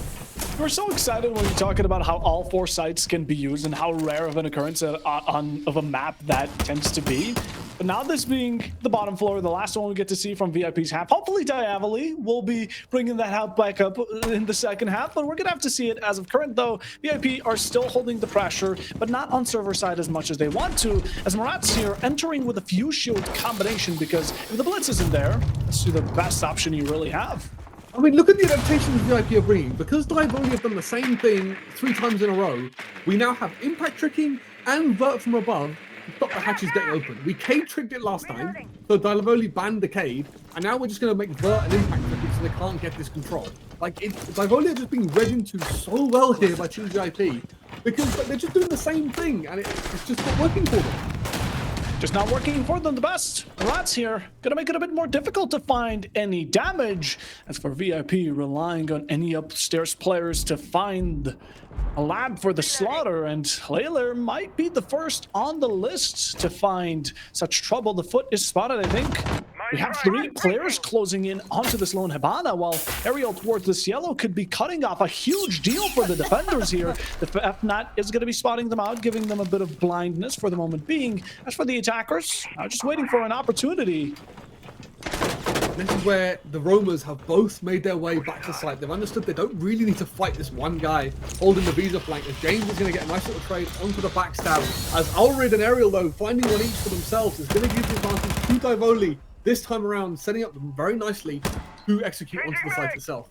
VIP still religiously holding on to this one player outside of Visa, but we need support the 2 comrades on site alone against 3. This is just not a good gunfight to be in, especially for Bolton holding it against drones. A run out here? No, not necessarily, but it will be a top floor window to be broken. Is now finally next scene. It's going to be nicely going back down, dropped from the hatch, not even wasting a moment, as Allard finds Bolton amidst all this chaos that has been involving James fighting a losing battle against many, and way too many for that matter. And well, it does fall. Devils there for the final, and Divoli will be making it even in the first half. And this is really good stuff from Divoli. Although they've done the same thing 3 times in a row, their pacing has been so much better this time around. They didn't lose bodies early. They took the space they needed by using that fuse shield, forcing the defense back. And Team VIP, they were just spread too thin. They had 3 guys roaming, all contesting that Visa flank. If you're going to commit that many bodies to retaking the vert, you need to stick to it. The time it took them to re-traverse the whole map and come down yellow, Divoli have realized there's so many guys off site here, we can just flood the site, and that's what's given Divoli the success. So really good game sense coming out from Divoli to take a very even split, which is really, really good for them. Now, as we head on to the second half, bans are already going to be initiated. And the first ban from Diavoli will be a Ying. Now, I can understand the Cade. The Ying definitely is a very strong operator, especially on all and every site, but leaving open a lot more shields. So let's see what the second one is going to be, and let's get the drum rolling. Unsurprisingly, Blackbeard and Clash. But it's nice to see a little bit of a pocket ban coming out, right? Yeah. Especially if you want to go for a fast plant on the breach on basement, especially for CEO takes and as well as admin takes on the top floor. That Ying can provide so much utility and just helps you clear and make your life easy. It's nice to see that Divoli have banned that operator out to hopefully make their defensive half, which they're about to go into, significantly easier now that there's less execute ability left on the board. 100%. And as we head into round number 1, we're going to see what Diavoli can truly bring out of their own strategy, out of their own little board when it comes down to the defensive, as now they're looking to overtake VIP, and this is certainly the moment to do so. Yeah, the momentum is in Divoli's favor, and that's where they can use things like these shields being open. Both teams have allowed the other team to have these shields available to them on their attacking half. We can see James insta-locking that Monty, but I like what we're seeing from Divoli's defense. We've got a lineup that's very heavily focused around denying that plant, and that's because it's the nature of the map. Here on Consulate, you have very direct funnels for the attackers to walk into, very religiously default plant spots. There's not really a lot of room for these off plants to come in for the attackers. So it makes it very easy for these defenders to have lineups, the Chanka lineups, for example, the C4 lineups, to be able to deny that one spot. And it makes it such a good strategy. Why would you not lean into being able to throw all of that utility at a very focused spot the attackers have to funnel into? James, making his presence, making it clear, especially with the Monty again. Very difficult to penetrate, and basically impossible from the up front, And I imagine Diavoli have taken that into consideration, especially when picking up Devils and the Tachanka. And of course, C4s, I guess, would be a secondary counter. As for the side of Spiral, as for this hold, it seems like Diavoli are already going to be in some trouble of holding their players in a favorable spot. And if Devils is not careful, there's a very easy way you can get pinned into this coffin position. These lots of long angles from break window onto his spot. So he needs to be careful he doesn't overstay his welcome here. He's here just to waste a little bit of time because they should be able to clear him from this position eventually, especially with the Monty feeding this live information. This needs to be a spot we should be able to clear routinely easily as well, as this is going to be a full admin side overtake coming in from the side of VIP. Oh, but Marad's being just above James is able to find that verticality, or rather just an upper hand over the Monty to find his scalp. Shoot it out of bounds in the opening here onto the shield operator. Very unfortunate. One still behind vending, and Ariel simply waiting for VIP to step into the right moment to get himself a good spray towards this hallway. We'll stay patient. Very, very traditional to it. Just wait around. Nice bit of game sense to understand we can go below, clear this mirror to start working our execute. Although we've lost the Monty, he's done his job. He's got us the control we need to now set up for our execute. They understand they have now the space as well, it looks like, to start getting ready to go for this. But they have another mirror set up facing this default plant spot. This is where Tachanka is going to come into his own for Ariel, waiting for his moment. He's going to hightail it out of there. They're gonna get away, a good runaway train. It would have been difficult to clear him, but with that nade, the job is 100 times easier. As for the Red Diavoli are still having Team VIP at a bit of a backbone. Verticality from the Demos to try and headhunt some of these players, and a fight back against them will be a bit more difficult. And actually, Juno gonna find the single tap onto Devils, headshot from below, and a good way to return the fire. But now the attackers need to find their entry into the site themselves, and what better way to do it with a bit of information? Damage onto Bolton, not gonna be looking the brightest, and a C4 just waiting to hit its mark. And his position gonna be difficult. The nade is there ready to counter it. Does he throw it? No, simply gonna play the waiting game. And with 15 seconds here, the attackers are now in it. All or nothing. It's a game to find these kills. Bolton is doing a good job at it. Prior to it, Diavoli delivered a blow of their own, and a down onto Layla here is going to be giving the upper hand to time VIP. As now a random swing from Aritz looking to claim its mark, but it matters not that the diffuser is right around the corner. Diavoli get the swing, but not the bullets, and just barely, just barely, they're able to find him in the last second. And like it, the post plant will not be a thing. Although the site is being swarmed, it's brilliant patience. Again, that's the theme of the day. The patience from all of these teams to remain calm and collected, to understand that the plant has to go down, or they just need to stay alive to force that plant to go down. Although I think it was a 2v4, I believe Divoli ended in, because we had the Valkyrie down on Baguette.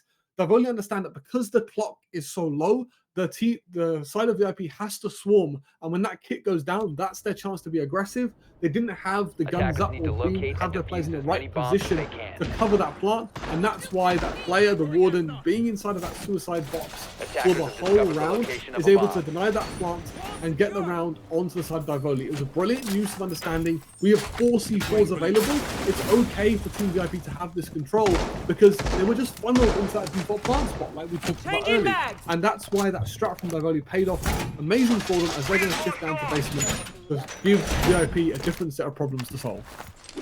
Different set of problems, and like it being left down to the final few seconds, VIP didn't have much of a resort to lean back on. But maybe they're going to have a bit more plans going into round number 8. You always need to have a plan B. This time around it wasn't best, so let's see how brighter this future is. As for the attacking side, now the shield still remains in play, and switching up the Monty onto the Blitz, I think that change can tend to have effects. Yeah, a much more traditional lineup to what we're used to seeing for this basement site. It seems that Team VIP are heavily invested in wanting to get Boltan into Piano, get some vert going on the site, and with James on the Blitz, they can be more aggressive in making sure these roamers are cleared out of this area if the defense does want to hold on to some vert or try and waste some time. That combined with the Deimos as well, they should be able to track anybody across this top floor and make sure they have complete control over third and second floor to set up themselves for the perfect execute when we get there. Getting it in. Top floor going to be quickly cleared from the side of VIP. Shouldn't have much trouble, especially considering you have two really good roam clearing operators like the Blitz and the Demos. But Diavoli are still fighting back against him, especially Ariel, who has been really hot-handed in certain moments. We've seen the double kill on the attacking side. Can it be mirrored onto round number 8 here and taking out the sides? And the likes of Mayteen, who is the Habana, holds a huge role, but Diavoli aren't going to be swinging into it just yet, and having VIP feel a false sense of security. And the biggest thing is there's no dedicated flank watch operator, and we're seeing extension coming in onto Visa as well. So the biggest thing for Divoli is to get aggressive when the vert comes in, but Oryx, it's not Oryx, sorry, Blitz spotting out one of the defenders, but he's going to make his great escape. As Alred finding one through the floor. Ooh, that's a good pick onto Bolton as well. And the second one, Alred is just going off the chains. The Unchained T5 claims 2. That's going to be the Blitz as well, but quickly, James is taking a lot of damage on towards this lobby side as well, having difficulties of returning the fire while Silver being contested. The attackers are completely disjointed. Mateen does actually get the kill onto Devils. Another one is needed to equalize it out, but again, spread these attackers are, and that tends to be a difficulty. Yeah, the biggest thing is we're not making use of the info we find. All of the drones that we had 3 during the action phase start. We only left with 2. We need to be actioning something off of the back of this info. We can't be giving Alred just fights when we have info on him. Deimos doing it again as well. Full track. Where's the rest of your team when you're taking these fights? No way Alred gets the ace now. It's not impossible, and is Diavoli going to be supporting him in that role again? We've seen Team VIP try to get into the heads of Diavoli earlier in chat now.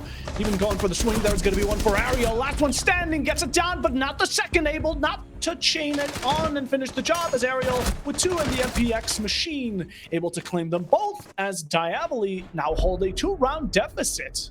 Especially with that third floor control that Team VIP spent so long taking. We need to be using that vert to clear these players on mid-floor. We can't be giving someone of Alred's talent just these straight 1v1s. He's finding kills through the floor. He's finding kills onto people that are tracking him. And this is where, as a team, you need to be putting nets onto these players. If you want to find reliable success, it doesn't come from 50-50s.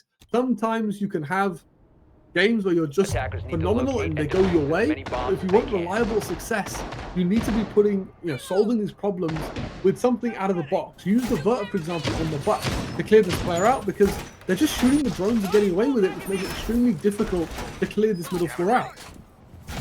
England, how dare you not call it out? What side are we on right now? What side is it? We're on piano. Let's go. We finally get a third floor site being played out as Divoli, winning top floor and that basement site quite convincingly. And now we get to see one of my favorite sites to watch in the game. A little bit of back and forth coming in the chat, which we love to see.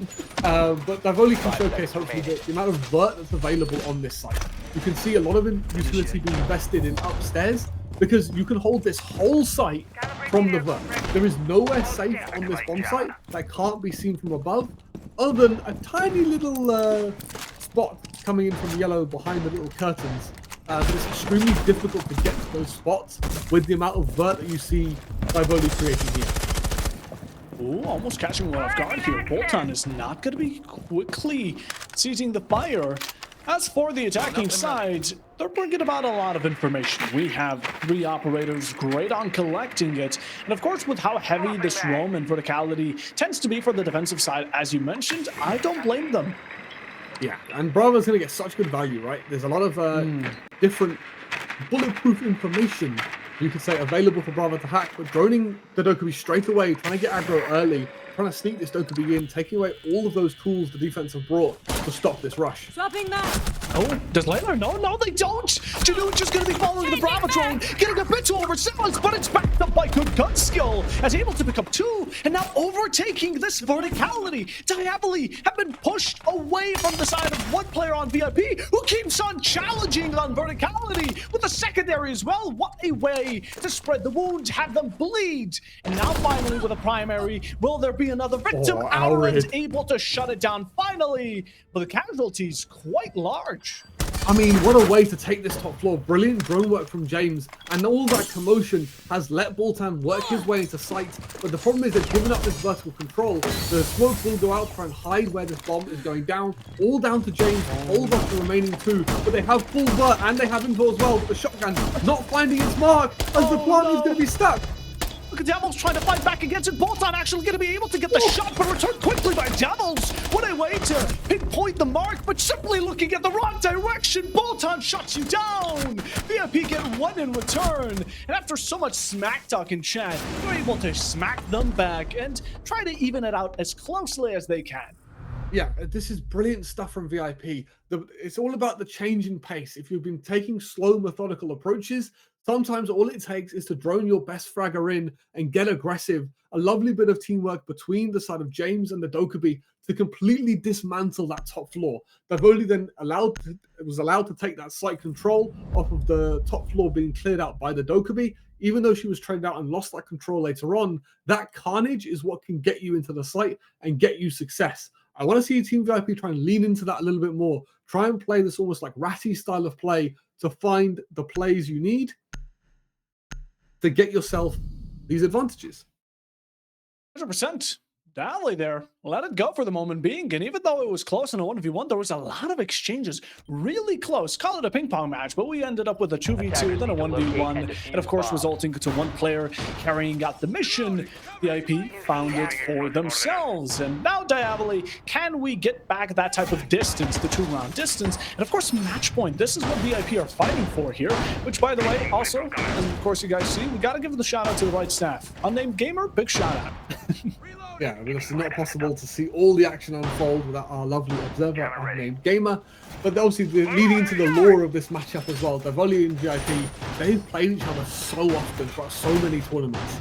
He plays for ELC, PBX, now here in Voltage, in numerous quals as well. And it's great to see that this matchup is feeding into that lore, right? This is one of the most beautiful rivalries I think we've got in this level of Siege at the moment, and it's great to see both of these teams fighting back. Team VIP hanging in there. If they can even up the round right here and build a 2-round momentum, this would be great to see. I love the fact they're going to try and get Suicide Breach open earlier this time around, as not having this control last time really allows that Warden to hold on to this position for the whole round and eventually win that round out as well.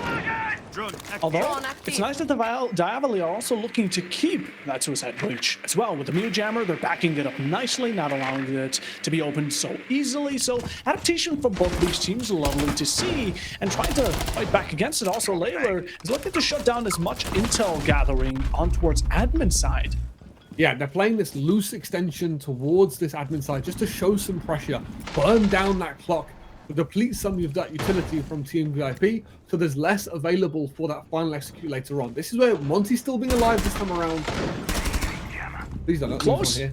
Oh, Devil's there. Gonna claim him. Just nice little one-shot onto Boltan. Gonna be able to find the head. And of course, also the sense, which brings a lot of value to the attacking side. Or rather, we're gonna have to speak in past tense, would have brought a lot of value. It's about to say we can send the Monty first. Take the space with the Monty, but Boltan, his head is going to be taken off before that can happen. And remember, he was instrumental to isolating fights when they do push down checkers. Now that this default plant has been flamed off, it's going to let James push up towards this long desk position. But this hard wall that you see here, this is the crucial thing that defenses have to solve. Or sorry, attackers have to solve. Now that they've lost the sense, which is going to be instrumental to solving that issue, they're going to need to adapt and find another way to get themselves into the site itself with only a minute left on the clock. But these are good steps they're making. They took out the Goyo canisters and also Ariel with the Goyo themselves. So that's a great way. Good steps here from the side of VIP. Maybe mistakes early on, but they're looking to make up for them. And a step onto Spiral Heal. Diaboli haven't spread themselves out with their own game too much, which is going to be allowing VIP to nicely start crunching themselves into the site. The Fuser is going to be dropped, which I'm assuming is just for the later game to be picked up. But as of the current moment, Diaboli are just going to be playing it by the safe play. This is where now they have this long desk control. They've got the Monty almost to bathroom. They're forcing this defense back. Monty's going to give so much information from this position, but they don't have their kits in hand currently. Keep that in mind. I believe the Sense dropped it a while back. And as the clock keeps ticking, the Chunker's going to come into a world of his own. Still C4s in hand as well. For the side by volley, but Martin's going to kick things off for us. After 20 seconds, they've got to get a move on. We got to get a move on. Diaboli are still showing the battle back here, and one is going to be still in suicide. This is something that VIP are looking to hold for themselves. The C4 are going to make it a bit more difficult. The nade not going to be finding the greatest direction. Is Mateen going to get another? That's going to be the third. And Levi quickly following James with a knockdown and a knockout for the side of defenders, as the round this time will be going in the favor of none other than our lovely, bring it up, team VIP, actually. I mixed it up. Yeah. I was going to say, they tied up really well. And this is just that aggression, right? Keeping the Monty alive. James, I bet you he was directing his team throughout that round, saying, I can get aggressive. This is what we need to fight. These are the positions we need to take. And just having that shield alive just gives you the ability to take that space so well. So really, really good stuff coming in from Team VIP to now even it up and get the momentum in their favor.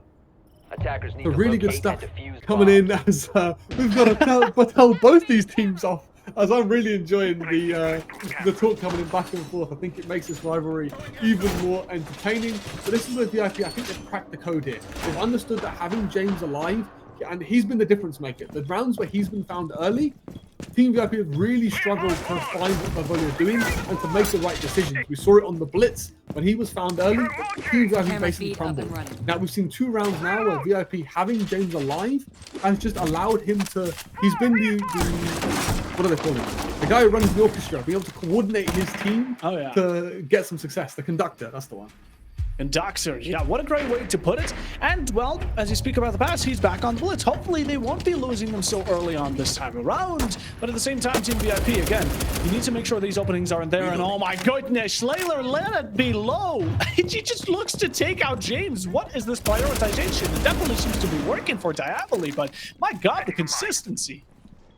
And the thing that worries me for Team VIP is this time around, we've not brought the buck to get this verticality. If we think back to last time we were on this bomb site, it was an Alred hero round. They left him alone in piano to cook and absolutely slaughtered through Team VIP. This is where James is still alive this time around, luckily. He should be the spear point to take this fight. Alred being, he's 12-7. He's been absolutely cooking. His gun skill is unmatched in this lobby. So we need to make sure we're doing a 1v3, at least 2v1 on this guy to take him off the board and gain the control that he's looking to hold on to. Look at Ariel going in for these pre-swings. Again, the placement is going to be great as well. Also looking to find these ones, and that's what is exactly VIP are giving him. Bolton just goes in, peeks the head, and that's the sentry gone off the board. VIP have now given the opener, and Diaboli, are they going to get more opportunities like this? Because currently it seems like so one on piano now getting crunched up together. Of course, being held from the long range by James. And look at Outrage, just completely closed down. Devils finally for the sport. Ariel as well. That's going to be a down onto the Valkyrie. Although VIP quickly returned it, but not for too long. It will stand. And now back at an equalization. Levi low on HP. There's going to be the flash, a finish, possibly no. The knockback on the shield will be saving the Tuberal for now. But a bloodbath upstairs, and it looks to keep on going so as people just return to the swing of action. Yeah, as the dust settles, Diaboli are going to come out with the advantage. Although it's a 3v3, look at the HP left on the side of Team VIP. Everyone taking down to half HP, but it's these little things. If we want to take these isolated fights on something like the Visa position, send the bullets at it first. We don't need to be face checking these positions, and that's what's left Team VIP in this disadvantaged situation. Luckily for us, only 1 Nitro left on the side of Diaboli to deny this plant, and we have flashes and smokes to sort of give some cover to where this plant might go down. Also send the blitz in deep to occupy the defense, then allow that diffuser to go down. It's going to be all about how do we position ourselves and throw stuff at our opponents, but the flank coming in from Devils is going to put that to bed as we have 35 seconds left. Oh, it is so unholy. This is devilish work we get to see from the players. And Devils there with a final. James goes in, attempts to fight a pistol battle against the MP7, but simply not a battle worthy, as now match points will be claimed by Diaboli. And even though there was a bloodbath upstairs at the very beginning, that's where it also concluded in general. I think we have to say, I think the smack talk that was said earlier is getting in the heads of Team VIP a little bit. It seems like we almost have 2 different teams on different VIP. We have like Strike Team A and Strike Team B. On the side of Team VIP, Strike Team A is trying to achieve one thing, Strike Team B is trying to do something different.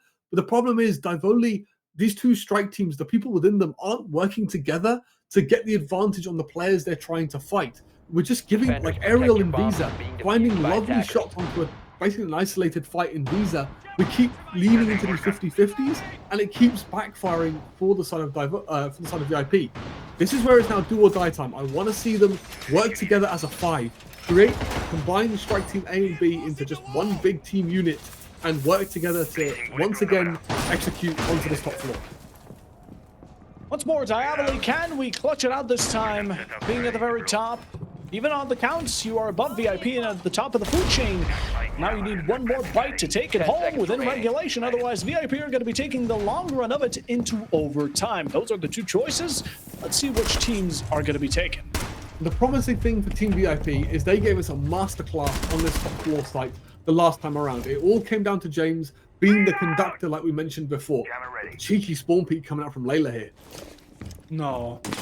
Oh, could have stuck around for an extra second, but Ariel elsewhere actually picks up Janu. Team VIP have again given up a free kill. Now, it might not be James, but it's still gonna lessen the buck of all characters. Yeah, I think they were aiming to get the buck in below, looking to cause some chaos as the execute comes in, but it's still very workable. You have Boltan on the sense, who, as we said, we saw Value do it as well. Send that sense gadget across down the checkers hallway to isolate the fights and push down into that baguette position.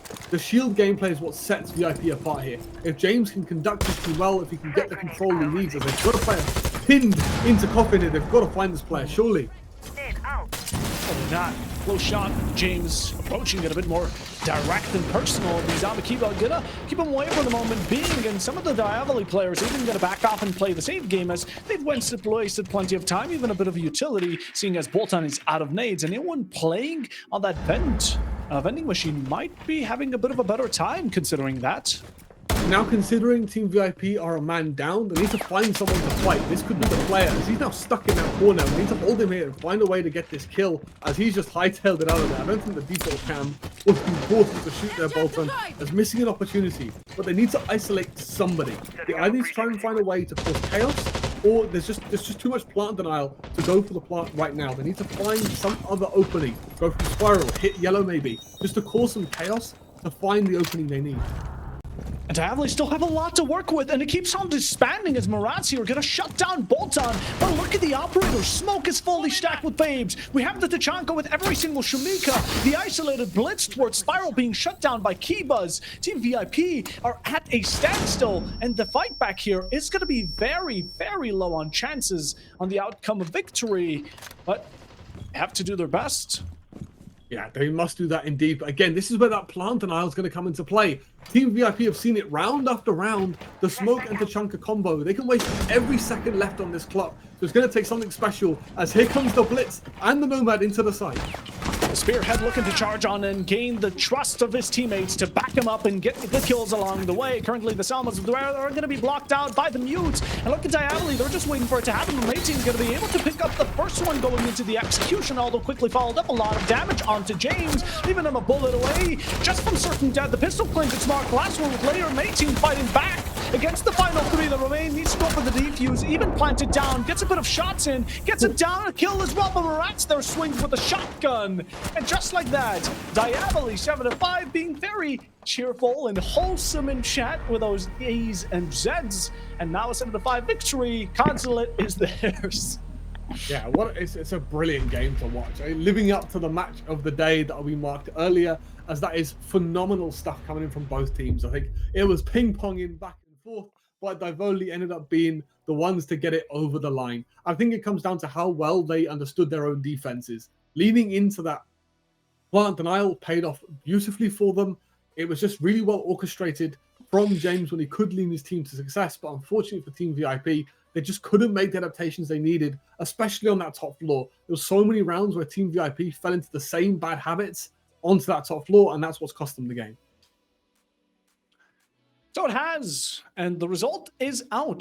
Diaboli will be your third match of today winners, and at the same time, VIP, as close as they did get that last round, was undoubtedly very dominant. Some of these kills as well. Players have been shining. Janu here opened it up like we see on the replays. Again, we can give shoutouts to them all, but both these teams played very close, and they played between each other. But in the very end, what got VIP was just giving off some of these bodies for no reason. We see it right now here on Ariel. They just peek on and alone, expect to get something, but they get nothing besides a casualty. Yeah, the Team VIP, they were just a bit disjointed is the thing I would like to highlight. I was really hoping to see a better performance from them today and to address some of these issues, because these are issues that we've seen from the past, unfortunately. Team VIP, this will be a great game for them to learn from, especially for you guys watching at home. Hopefully you've enjoyed this just as much as we have, but there's certain things that just need to be executed better for the side of Team VIP to have success in their Voltage series. Well, a 7-5 result for our team that we thought we will win in the prediction, and they did. Team Diavoli takes the win for today, and they have secured their first. They have secured their first win in the group stage, and now they will be getting ready for the next match tomorrow, or the matches after in the group stage as well. So guys, here we saw both of the teams in a very, I would say, intense matchup in in Consulate. And do you guys think Consulate was the main factor that we saw this chaos and the close matchup between those two? What do you think, Puffo? I don't think Consulate was the sole reason in the very end. Again, both these teams knew how to play the map. It was a very even battle, but in the end, it was these small mistakes from each team that gave the round to the opposing enemies. Of course, we can talk also about the mind games. Now, as much as our lovely observer, unnamed told, said, quote, as to quote it, less yapping, more siege. But in the end, that yapping, I think it got into the heads of VIP a little bit. Yeah, 100%. It's, I think, especially in those later rounds when VIP really started to struggle, it's having your focus in the right place, especially on that top floor. We've gone for an admin take every single round, and we've faced the same issues every single round. We saw James, they made the right adaptation in one of the rounds where they sent the Monty deep. I'm not really sure like why they didn't try and replicate that success, but it just seems like as the rounds progressed, we're getting later in the day.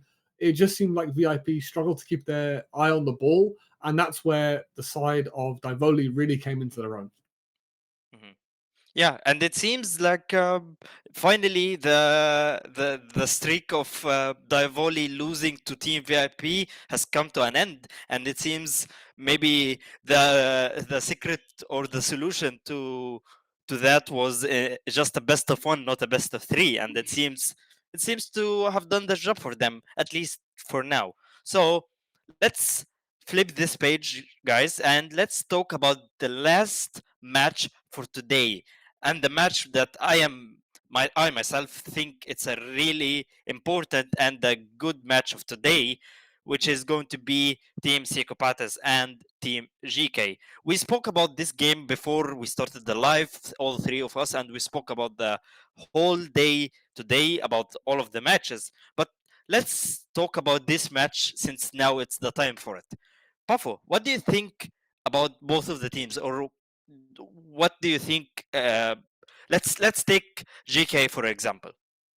Okay, firstly, we're going to squash the beef here, especially with Amguns. Do we go GK or GK? I do not. No. I can promise it's GK. I feel like it's GK. Is it GK? I'm actually going to defer this to Fancy Pixel, because Fancy Pixel has been keeping up with the meta scene a lot longer than I have. So, Fancy Pixel, you tell us, how are we supposed to be saying this name? Well, it can goes both way, because the origin of the name is really comes from the store, because they started, GK didn't start as an actual esport team. They have some stores in some countries, so their store was Geek or Geeky. So that's how it started, because it came from the word geek, and that's how the word shifted into being Geeky. Some people think it's too tongue twisting saying Geeky because of the G and the K, and it's basically the GIF and GIF same. Okay, it's yeah. the same. We're in the same boat again. All right. Okay. We're just going to see how it goes. But yeah, about this matchup, about the teams. I mean, GK, What can we say about them? What can we not say about them? They won Combine. They even had Pengu on the roster as a sub. These are players that that have a lot of promise. I mean, they are huge. They are a really strong team in general. Cicapadas are not to be pushed away from this conversation. I consider them just to be about as strong. But today we're going to see who truly is strong. We are indeed, as if we take a look at the roster for GK here, like this is just a stacked roster. Like considering this used to be a team that used to be in T1, Correct. now competing in T2, there is household names all across this roster. Like we have Hungry, T1 experience, we've got Rexon, Rorik, just the Packbull as well. Just the amount of talent in this roster. But this is where, like Thanos can bleed, GK can bleed as well. We've seen this team lose to the Turks. So Kopatas are another T2 giant. So if anybody's going to take points and games away from GK, Kopatas is a team to do it. But just I want to highlight how talented this roster is. Well, speaking of Psychopaths and speaking of GK, and both teams actually in the division group stage or in the division stage, they both of them were together in the same group, and they played each other in a best of one, and the map was Bank. And who took the victory? It was GK with a 7-4 victory. So do you think, Amguns, since you are the guy who's talking about psychopaths, do you think now this is the time for them to take their revenge from GK, since they just played against them and they just they just saw them how they play, how they think, and they and everything they're doing. So do you think this is the time now for them to be able to get the revenge?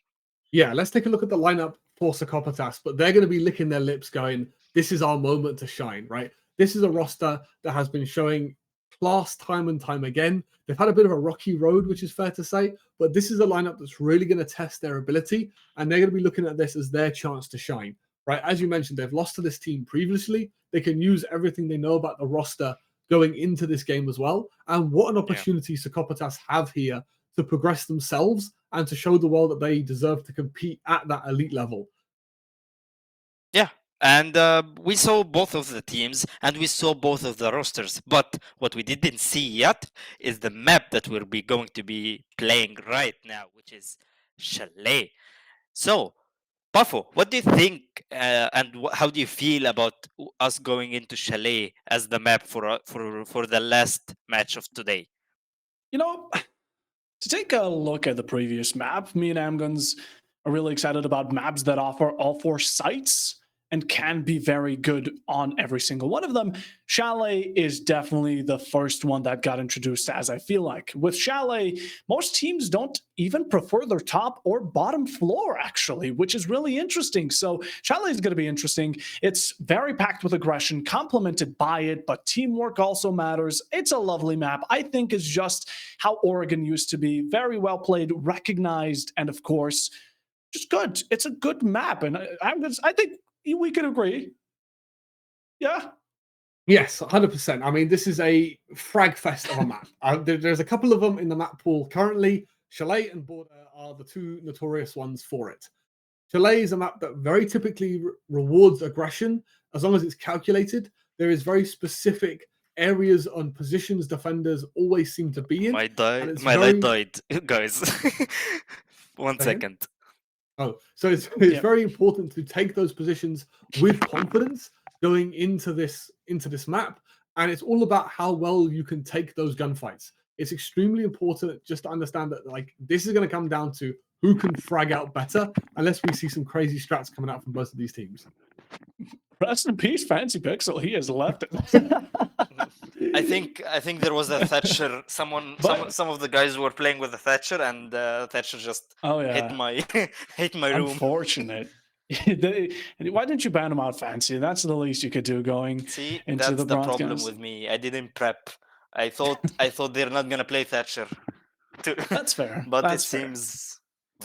It seems like since I left it open. And speaking of Thatcher and speaking of the operators, Amgads, what do you think, since with this like new meta of bans and the new way of banning in Siege X, how do you think this will affect Chalet as a map to be played. I'm really hoping that because this is a map that has a lot more of a fragging nature, bans like Azami become a lot more prevalent, especially when she's trying to hold on to Mez and that library area because it affects bar, basement, and the top floor site. Azami becomes a much higher priority in the ban list. We've seen some teams get really funky with it. You can ban out the Brava and then abuse the fact that Maestro is left available and Malusi, especially on maps like this where lurking plays can have a lot more prevalence in the way the game plays out. It opens the doors for a lot more creative bans. And fingers crossed, we've seen a few, like we've seen 2 bans today that have been like a little bit out of the normal. Yeah. This is the map where we could see some crazy stuff happen. Ooh. Yeah, it could happen. What do you think, Buffo? I think so. I think I agree. I'm really crossing my fingers with handguns on it because this is where things could get intense. Like, as much of a default map as it is, this is where you see the real action. Like with Consulate, yes, we saw some beautiful plays in the team. They did great, right? It was a perfect matchup. But Chalet, I feel like this one, the last one, surprisingly, or no, not even surprisingly, but seeing as it is the last one, it would also fit for it to be the most entertaining. And seeing as it's Psychopathus, it's Geeke, it's Chalet, it has the most potential to do so. Yeah. And we spoke about the map and we spoke about the operators because this map tends to be lately more of an attacker-sided map. Let's see. I want to see what's the staff prediction for this game because it's a very interesting prediction and it seems to be almost like a 50-50. Guys, here is the results of like the talent prediction and everyone involved, and it seems like Amgans is here on the side of Psychopathus, and it seems Puffo is on the other side, on Geeka's side. So, guys, are you gonna fight or Yeah, We're gonna swing do it I have out. to be We're the gonna referee We'll swing it out stopping to you? see who wins the game. A little bit of boxing maybe before the game to That's see not fair. who's You the have too long of a advantage. reach. You're like a titan. But to Kopitas, I really want these guys to win, right? Like, in my mind, they're very similar to the Turks. That these guys have been grinding everything for so long. I think I last watched them or the first time I got to see them was in the EML quals last year when we were having those open EML quals, like almost a year ago now. I've seen this team come a long way, and I really want them to be able to prove themselves to everybody that these are, a top tier team that deserve to belong, and they should be prioritize the challenges to make it into T1 possibly, just like Mako did. In my mind, they're a team that have deserved it. They really need to start proving against the sort of the top tier teams that they can compete and prove themselves at this level. So a little bit of copium coming in here, but I'm really backing Psychopathus, No, hopefully. I actually agree with you. When I was going into these predictions, this was probably the hardest one to make. I 100% agree with you. Psychopaths are really strong. They are good. They have been working.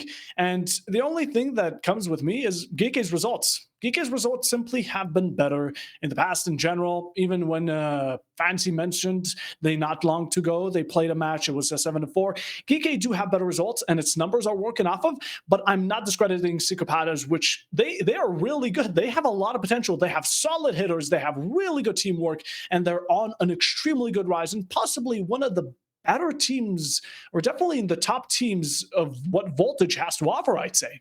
Contenders for the grand finals.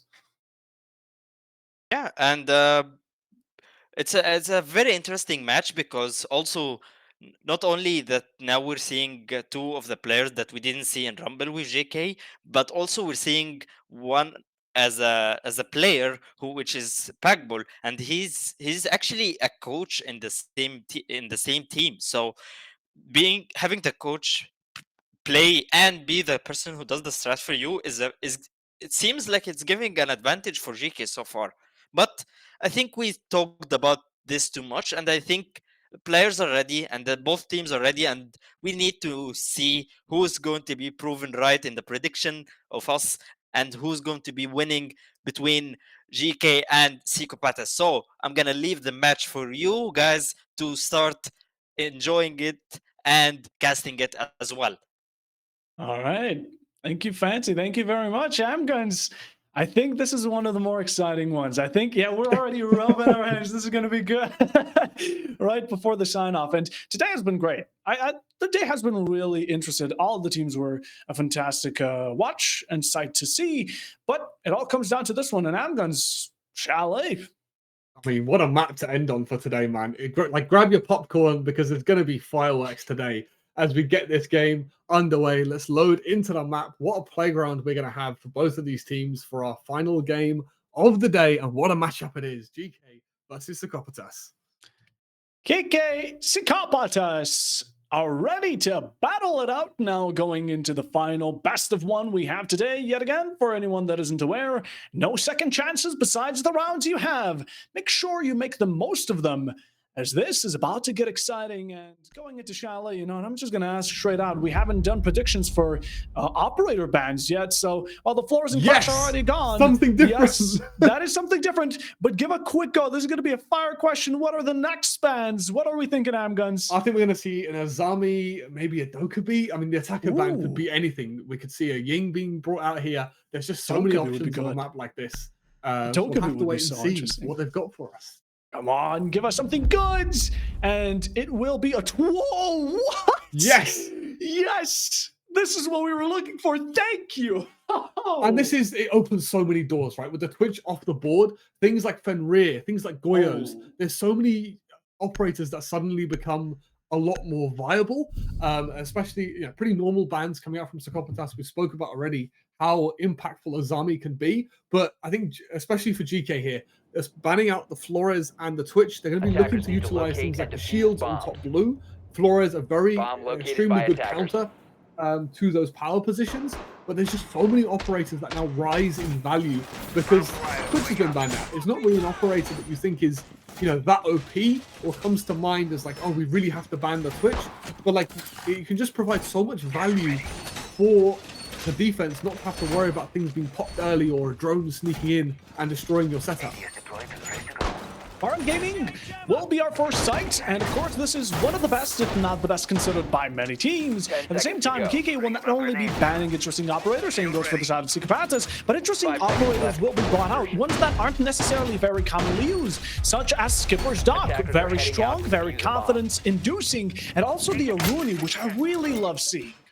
The thing that's baffling me about the lineup from GK, Mira is available. We haven't brought, like, Fenrir, for example, the two operators that we just highlighted as being extremely strong because these operators are not available. Not really being brought out by the side of GK here, but a very strong defensive lineup nevertheless for Bar, which is almost unanimously agreed upon as one of the strongest sites to hold because of that vertical gameplay and how well you can hold onto that library area with that shield on top blue.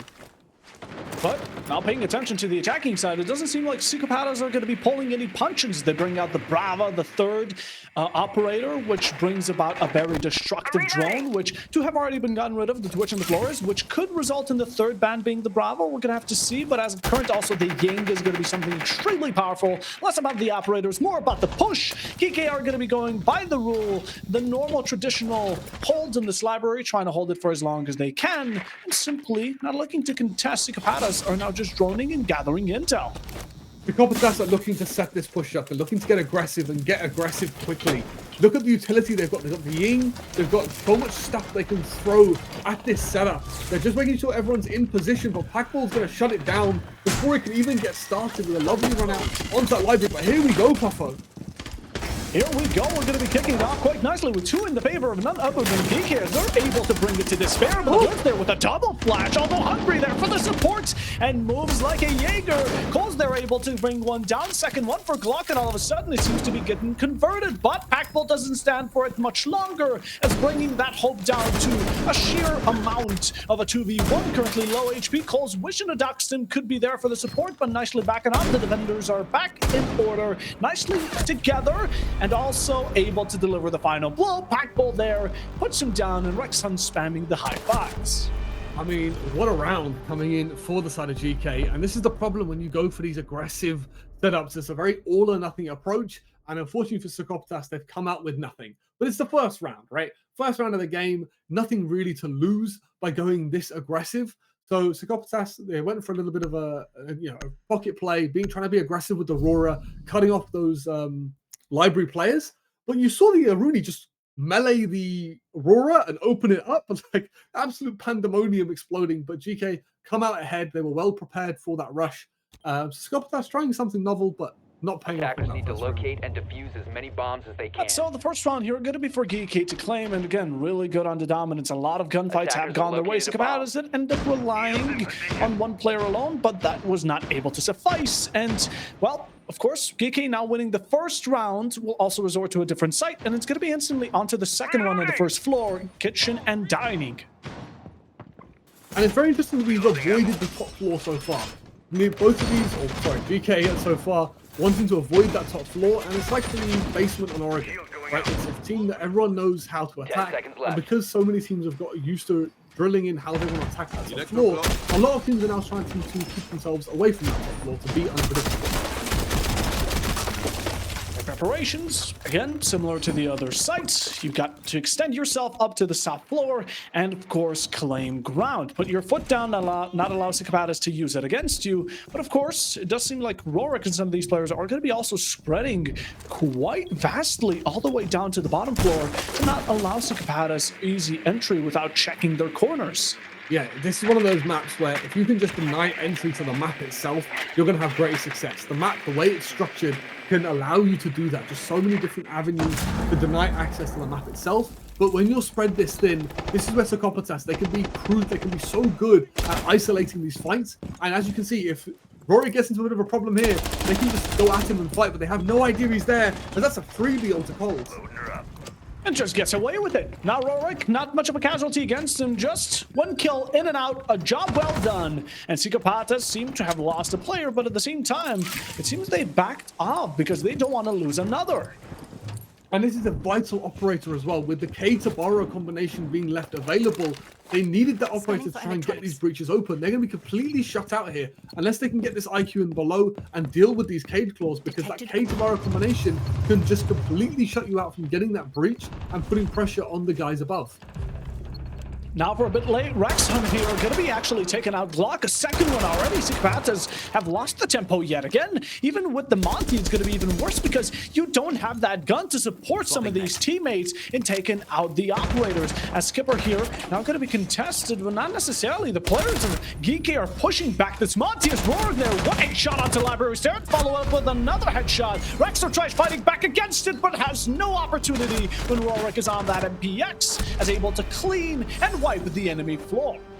I mean, just the quality of GK being shown off here. At Psychopaths, these early disruptions are really causing problems. Like, they didn't have, it seems like everybody on Psychopaths was on that main side of the map. They could have got themselves into library a lot earlier and had more control over that top floor to then get that top floor breach open. Psychopaths just not seeming quite warmed up into this game, sort of missing steps, if you like. But now they're a couple of rounds in, hopefully Psychopaths can lock themselves in and start going for a bit more basic approach and just making sure they tick all the boxes. Even though it is a frag favored map, there's still steps you have to achieve just to have the basic control you need to win rounds on attack. Activating jammer. It's a bit of a struggle. Again, Geeky haven't taken it away one after another, as now going into round number 3. I mean, Amguns, this is the last one before we get the bans yet again. And I'm wondering what they're going to be, because Psychopaths here, as much as they're probably going to get rid of something strong, something like a Fenrir, like a Mira, again, that's been being used a lot against them, for Geeky, I do wonder what they're going to pick. Is it going to be a Monty, a Bravo? There's a lot of options. Yeah, I think GK, their class has been showing off. They haven't really found any particular operator a problem. It's just been it's been really hero plays coming up from GK to give them these early man advantages.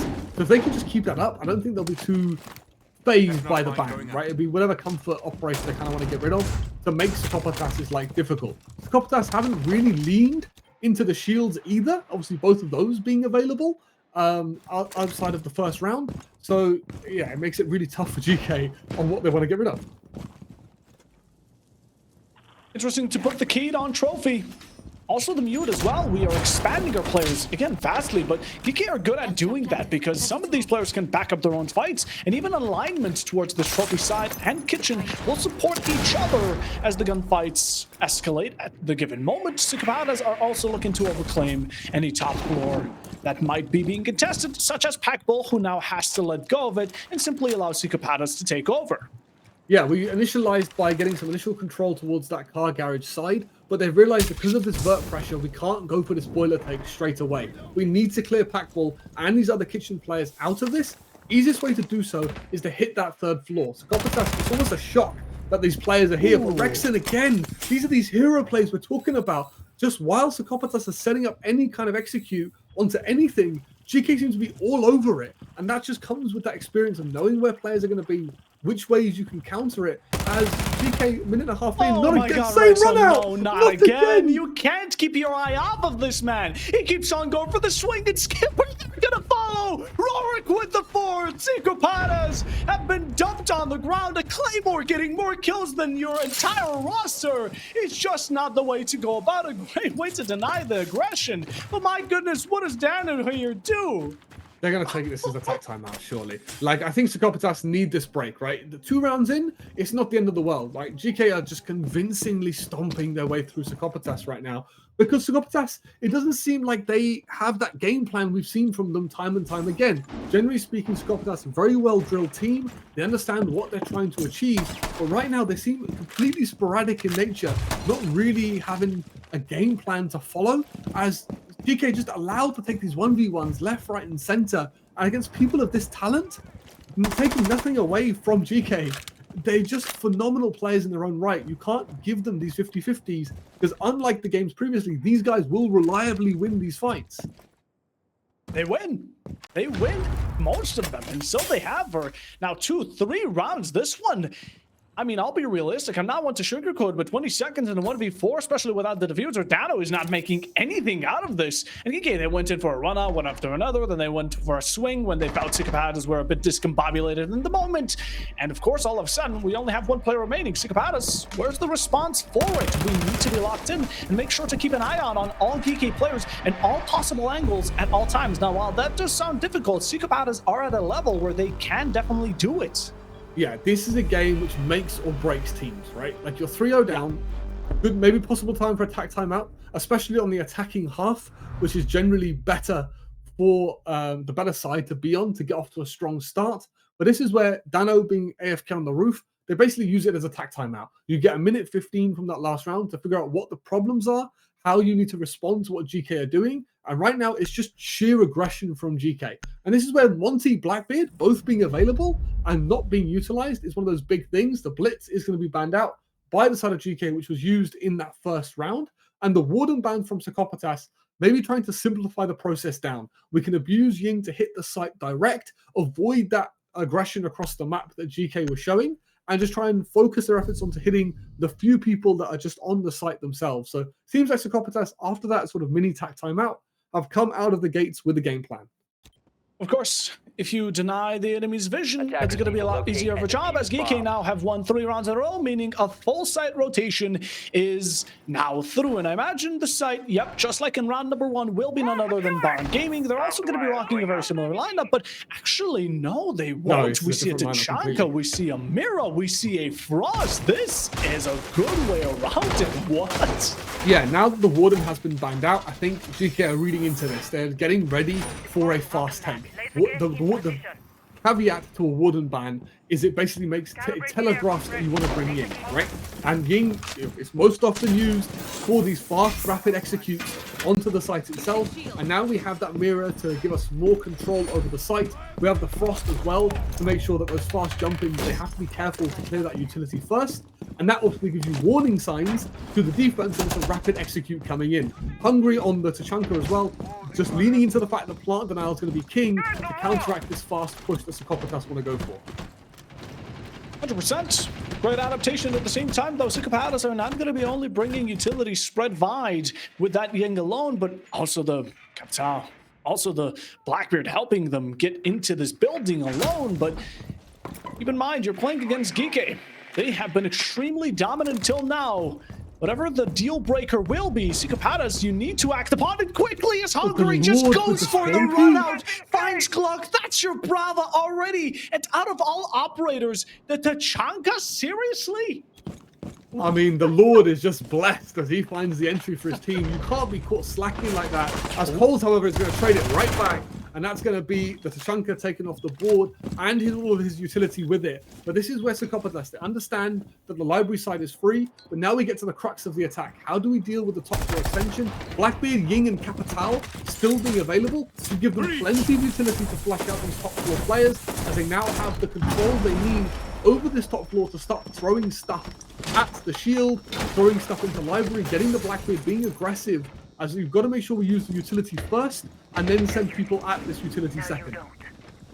10 people at it. Make sure it goes your way. Currently a good trade here for the side of Psychopaths. They've gotten themselves a promising beginning. Maybe the kill onto the Bravo was unnecessary, but taking out the Tachanka is a major deal. Now, also a follow-up here from DK. They won't be standing without a disadvantage for much longer, as of course Rex Hunt takes out the Capitao in return. Now, bolts are going to be decreased to 0, and in the meanwhile, the push-up here from Psychopaths is still being delayed as much as it possibly can be. The defenders are letting go of it. The Blackbeard now revealing the sides too much, but Rorik going to be standing very committed and turning your back to your enemy, not checking the corners carefully will result in 1 kill. A second almost does go for the pre-fire, actually finds it, swings in, but finds no succession. Sharton has been taken out, and Rexo, last one to stand. Default cameras aren't even taken out, and Skipper claims his last prize. As now for 4 rounds in a row, DK have not stopped.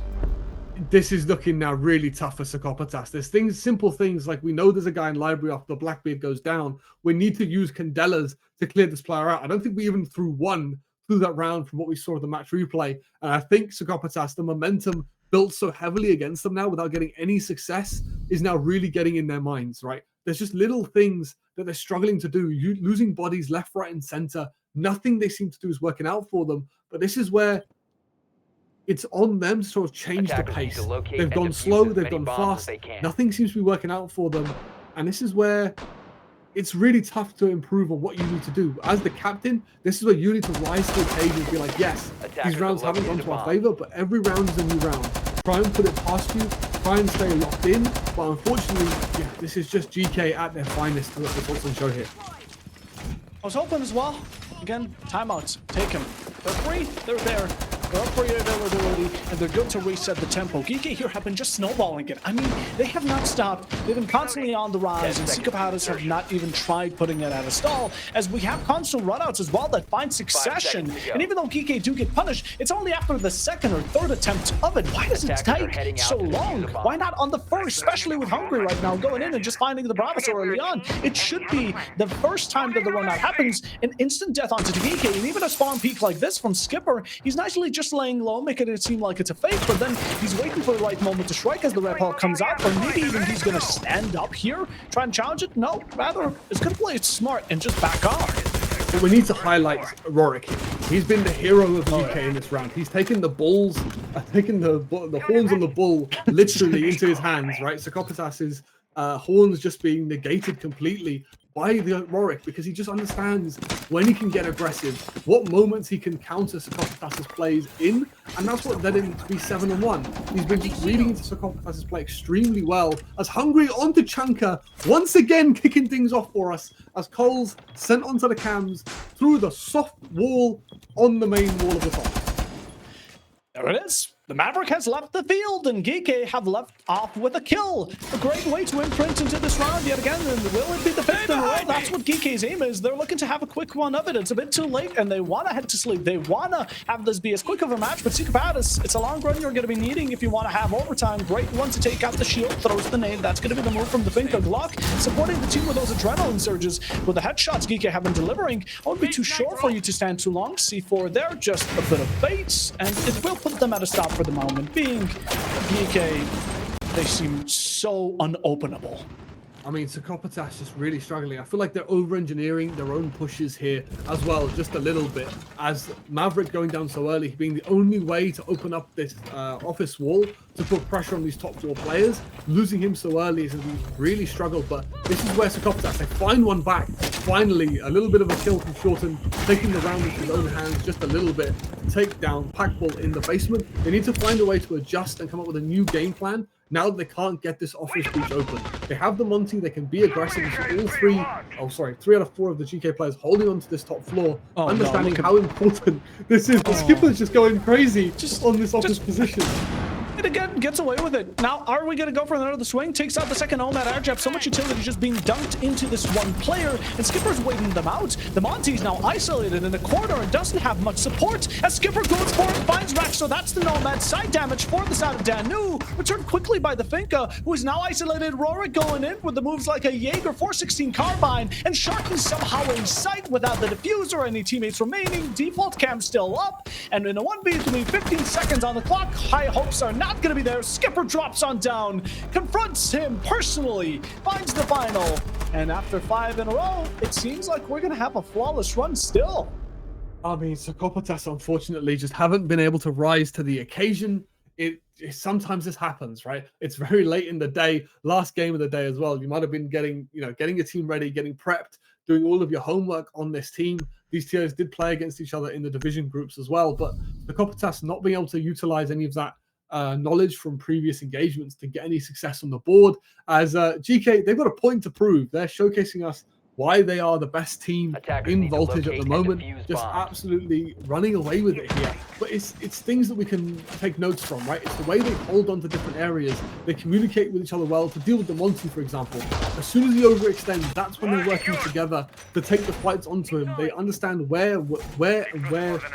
understand how and where they can take the fights onto him, because the rest of Sokopatas aren't able to get the lines of sight they need to support the Monty. Unfortunately for Sokopatas, when you're 5-0 down against a team of this caliber, you've got to really dig deep if you want to try and make your way back into the game. I love the Goyo canisters here, blocking out the drone hole. What a real nasty move here. But yeah, Scotta's the best summarizer here. You're in trouble. You are in lots of trouble. And well, if there's any time to start getting back into this match, it certainly is now, because if this one isn't won and Geeky claim another, it's going to be match points after the first half, with Geeky then going on to the attacking side. That's a threat on its own. I don't know how they're going to burden it.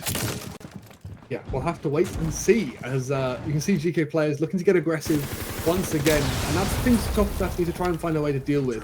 We have still the Monty and the Blackbeard available, but Sokopatas just not utilizing that shield game plan. Like the Monty especially can be so good in helping you deal with this aggression we see time and time again, but surely this is where we can find an entry for ourselves, as Rexon stuck in this corner with the pressure applied from the windows.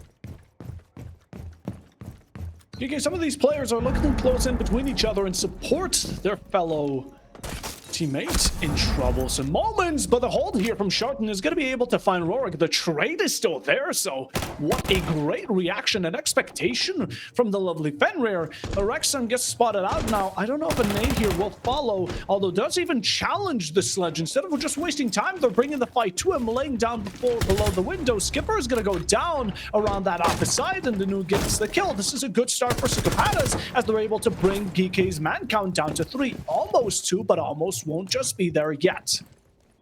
And Rexon will find his way out of library, but this is, again, it's the pacing. Sokopatas finally responding to the aggression that GK have showed, being sneaky in their own right, waiting for GK to overswing, and finally getting what looks like an attack on the board. This is where we need to double up, make the use of this man advantage we have, and don't let GK find a way back into the round. We've got a minute 16 with still 5 drones available as well. 2 flashbangs, 2 nades, and 2 smokes to make this work. Just keep it simple. Now that you have the vert, get the breach open, look to get your execute moving, and just hold the flanks. Look, you see there, Rexon trying to get cheeky with it, but Sledge in the right place to shut it down. As this is with a minute to go, we need to get a move on. We need to find a way to get this execute going as soon as possible.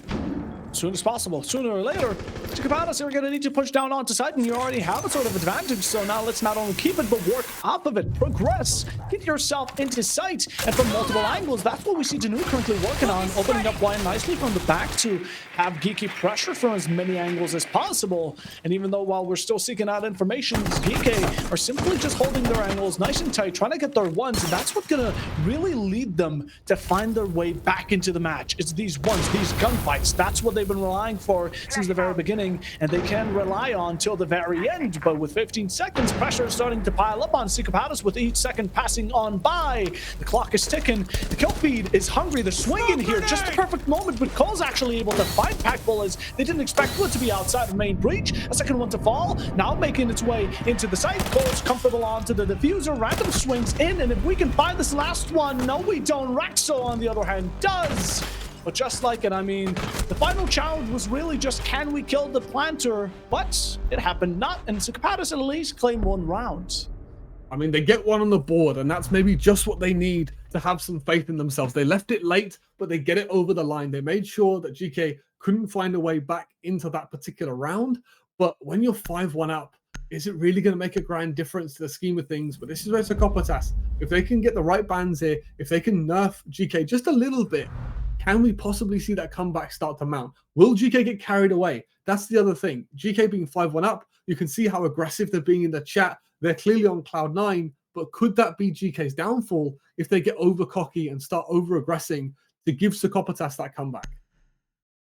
100% Geeky could be feeling themselves, and that's somewhat of a good thing when it comes down to their aggression. It backs it up, right? They're not going in second checking themselves and questioning if they should or not. But at the same time, you're right. Cicapadas could find a loophole in it. That could be the crack in the armor for this attacking side. And now that we've swapped the roles, maybe Cicapadas favor the defense just enough to get these following 5 rounds, or at least secure themselves overtime for the bare minimum. Now, regulation victory still within possibilities, but let's be honest, 6 rounds in a row, it's especially against Geeky.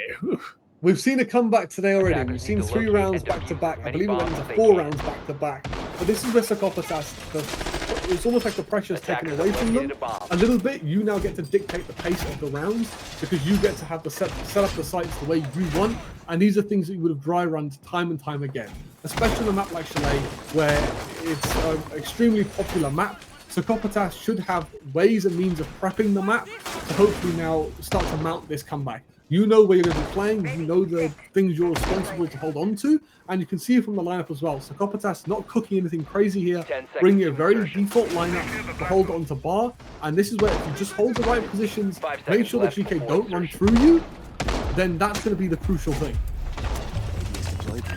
So it will be, as now the preparation phase is officially over. Cicapadas are still taking their sweet and precious time, also bringing about the combination of the Jaeger and Wamai, which is great for shutdown on utility. But are Geeky considering a possible rush is what I'm thinking about. We see a very one-sided attack, and here it comes. Rourke already going to be taking out Sharton, although it's the players elsewhere that worry me, mostly the Blitz, and an interesting call. But what were we thinking, Sharton? I mean, respect to Sharton, you know, trying to get active, trying to do something for his team and get that early advantage, but completely shut down early. At least all of the utility is still in play, but this is going to be, you can't give man advantages away to a team such as GK when they're feeling like on cloud 9. However, the 4 very capable players of Cicapadas left to hold this site that they're hungry in. Let's see what they can happen. Oh, a swing in here from Glock, and they're just going to be giving away a second body. With it is going to be initiated a full-on push into sight. We have the floating Packbull here taking a bit of damage on top library window, but the plant is going down. No, just on sight, and no one's there to deny it. Walking through the fire and the flames, trying to get yourself up close to the Blitz, which isn't going to be the best of ideals. Cole's a shut down, one prior to it, all of a sudden left down to Danu to carry it all on, and Skipper inside a bar, able to take those shots, able to have them drop. And all of a sudden, we are on match point, and what a way to take it away. But for Cicapadas, not the best decision-making. I think the mental is gone. Especially when you're 5-1 down, you can't be taking gambles with the... I appreciate the balls to do it, but, is it worth the risk is the biggest thing for me. When you need every round you can get, when you need every advantage going in your favor, is it really worth the risk of going for a spawn peak against people that have been playing the game for so long? It's crazy that that's the decision making we choose to do. Again, I respect the balls on Shorten just to go for it and try and get the opening pick, but it's punished on this occasion, and that 4v5 is just going to give GK the opening they need to swarm over you, and that's exactly what's happening.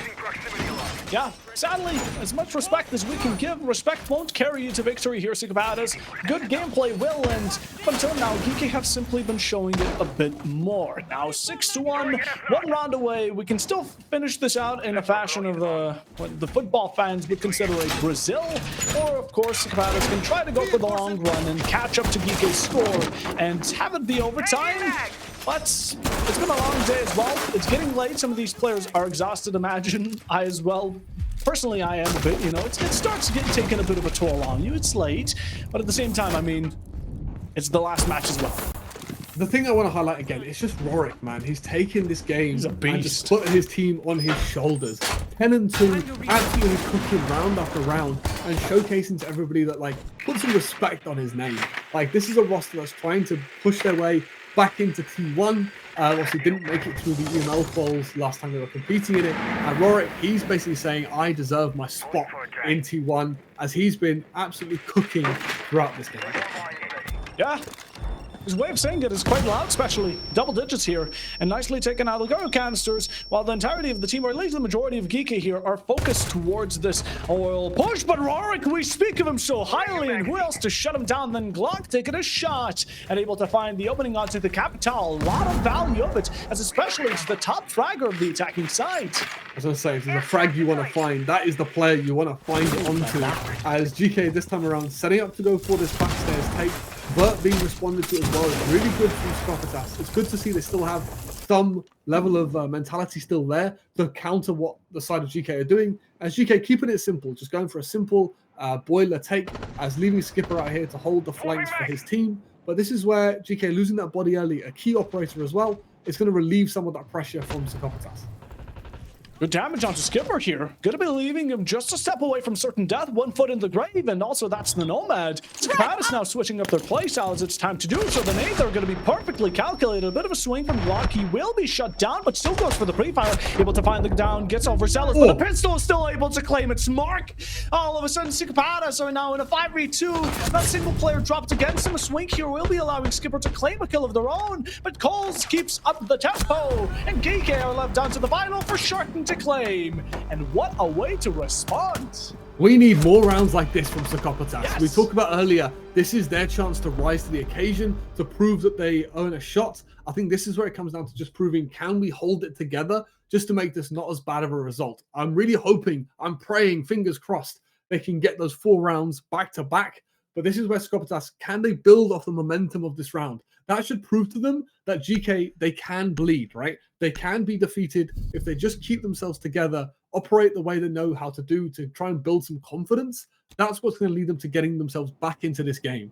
Keep being smart with the spawn peaks. This is a little bit of a, you're not spawn peeking immediately, you're trying to get aggressive, responding to what GK are doing. If we can see more of that, that's what Skopatas need to lean into, responding to what your opponents are doing and being smart about how the way you want to counter it.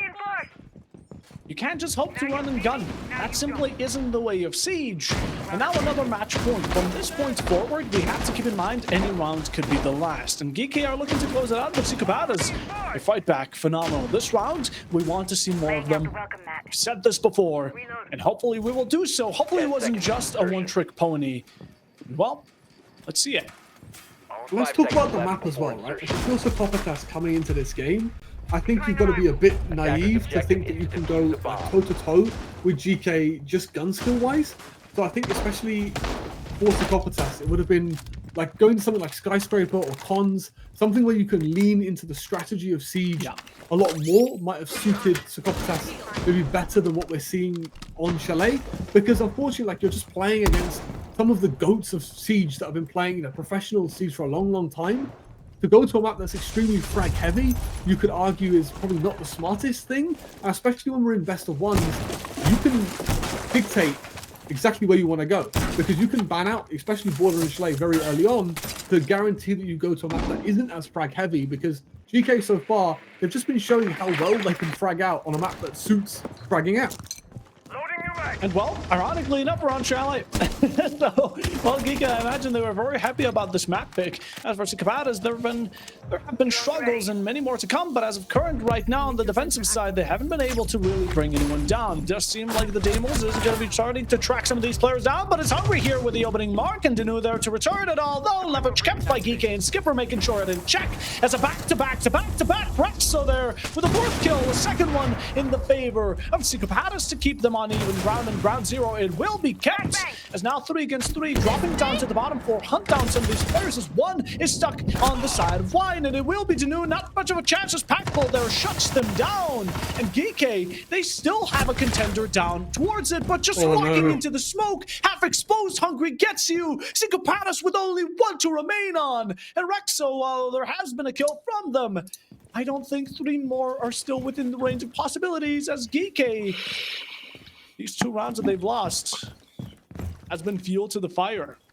Yeah, I mean, it's all down to the Frost. It's not over yet if Frost can find this 1v3, and what a 1v3 it'll be, and what a roster to find it against. And with a minute on the clock, there's so much time, but that's a great start as she finds one, downs this player as the default cam's still up, giving so much information. But if she needs to be able to finish this, as that res is going to happen, she's got info on the player above as well, but so many kills to find, but the clock is on her side. Look at Raxo, knows one's above, and this player is very isolated. In the flashback, they're going to be pushing Raxo into a corner, and even being held from the main breach. That peeks out, tries to get the pre-fire, not going to be able to lock it down. As Simply does finish the job onto the earlier down player, but now in a sandwich with being 2, not able to prioritize who, and Rorik there.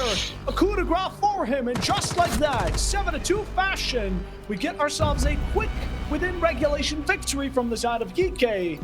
And a last match of today. What a attempt, Cicapadas. You know what? At least that second round that they won was extremely dominant. We can give them that. Yeah, I mean, it's just a phenomenal showing coming in from the side of GK, and Rorik was the star man, right? We saw very early on he was absolutely cooking time and time again, and he ended the 11-3, I believe. So over a 3 KD for him across the game. So a brilliant performance from Rorik, being, you know, putting his team on his back, saying, I'm going to lead us to victory today. I'm going to frag ourselves out. So unfortunately for Skopatas, you know, unable to replicate the success Turks had against the giant of a roster. But hopefully Skopatas, they can go away and see where they need to improve. But honestly, I think GK, they just fragged out on a map that suited that kind of play style. Yeah, and what a dominance performance from GK, and a way to prove themselves one more time again in this matchup. And it seems the revenge for Team Psychopaths have to hold on for another day, because now was not the time for them to win against GK with a dominance performance with a 7-2 results. So let's take a look at the standing of today and the table on how everything looks like. So as we saw today quite interesting matches, guys, and I think it showed a great potential, because we see here GK as the number 1, and of course the other teams that won today will be sharing with them the first position. You see Panahone is going to be second place, Ryujin is third place, Diavoli is fourth, and VIP and Myth fifth and sixth, and of course in the end Psychopaths and UAIM in the bottom of the league. So far it's still first day of the group stage. We still have a lot more to go, so it's not over for any of those teams. And just because any of those teams that won today doesn't mean also that they have secured their spot in any way, shape, or form. So, guys, one last thing. Let's recap the day, and let's recap what happened today. Pavo, what do you think overall of what happened today? I think we had some great matches. I think we had really good rivalries. That last one had dominance again, like Amgun stated. It was just Geeky going on their own map. As for the ones before, I think we had a really good blast. I think we also got a good variety of all sorts of maps. We got a variety to see all of these teams go up against each other. And while those some showed a bit more rivalry than others, I think it was a great day to start off the group stages. Oh yeah, for sure. Yeah, Okay, and cool. it was really important day to kick like the first day of the show. So I want to also hear what do you think like overall of the day. I think my favorite game from the day is it's got to be the two games in the middle. I think for me, the Ryojin game Yeah. especially, as well as the Divoli VIP game. Those were the standout games for me. I really want to shout out Ryojin because they played phenomenal Siege today against Myth. Like that game, especially being I think it was 3-0 down, and then to come back 4 rounds on the trot, and then to close the game out after the 4-4 split. The way they were adapting to what their opponents were bringing and the team cohesion they showed in that game was phenomenal to watch. Especially the VIP Divoli game as well, the rivalry being there between both of those teams, and both those teams at points being extremely strong in the way they played. But then obviously Divoli winning that game in a convincing fashion was a great game to watch as well. So I think we couldn't have asked for anything more from the opening day of our group stage. Yeah, truly, what a way to start the group stage of the Voltage League. And with that being said, I would really love to thank you guys for coming today and making us enjoy those matches. Without you, we wouldn't have enjoyed those matches. And we will be catching you again tomorrow for more matches. But for now, we have to tell you goodbye. And if you have any last words, any of you would like to say. Also, just big thanks to Voltage for having us. Big shout out to Rowan and Unnamed Gamer as well for making this possible. Also, without both of them, we're not able to stream you these games and have such a good time with you guys. So enjoy your evenings. Hope you've enjoyed the show today. So we'll see you guys when we see you. Yeah, also, don't forget to shout out the players. Everyone came in here, gave it their best. And of course, also everyone who came to watch us, the viewers. Thank you for supporting your teams, coming around to have a good time. And we hope to see you next time around as well.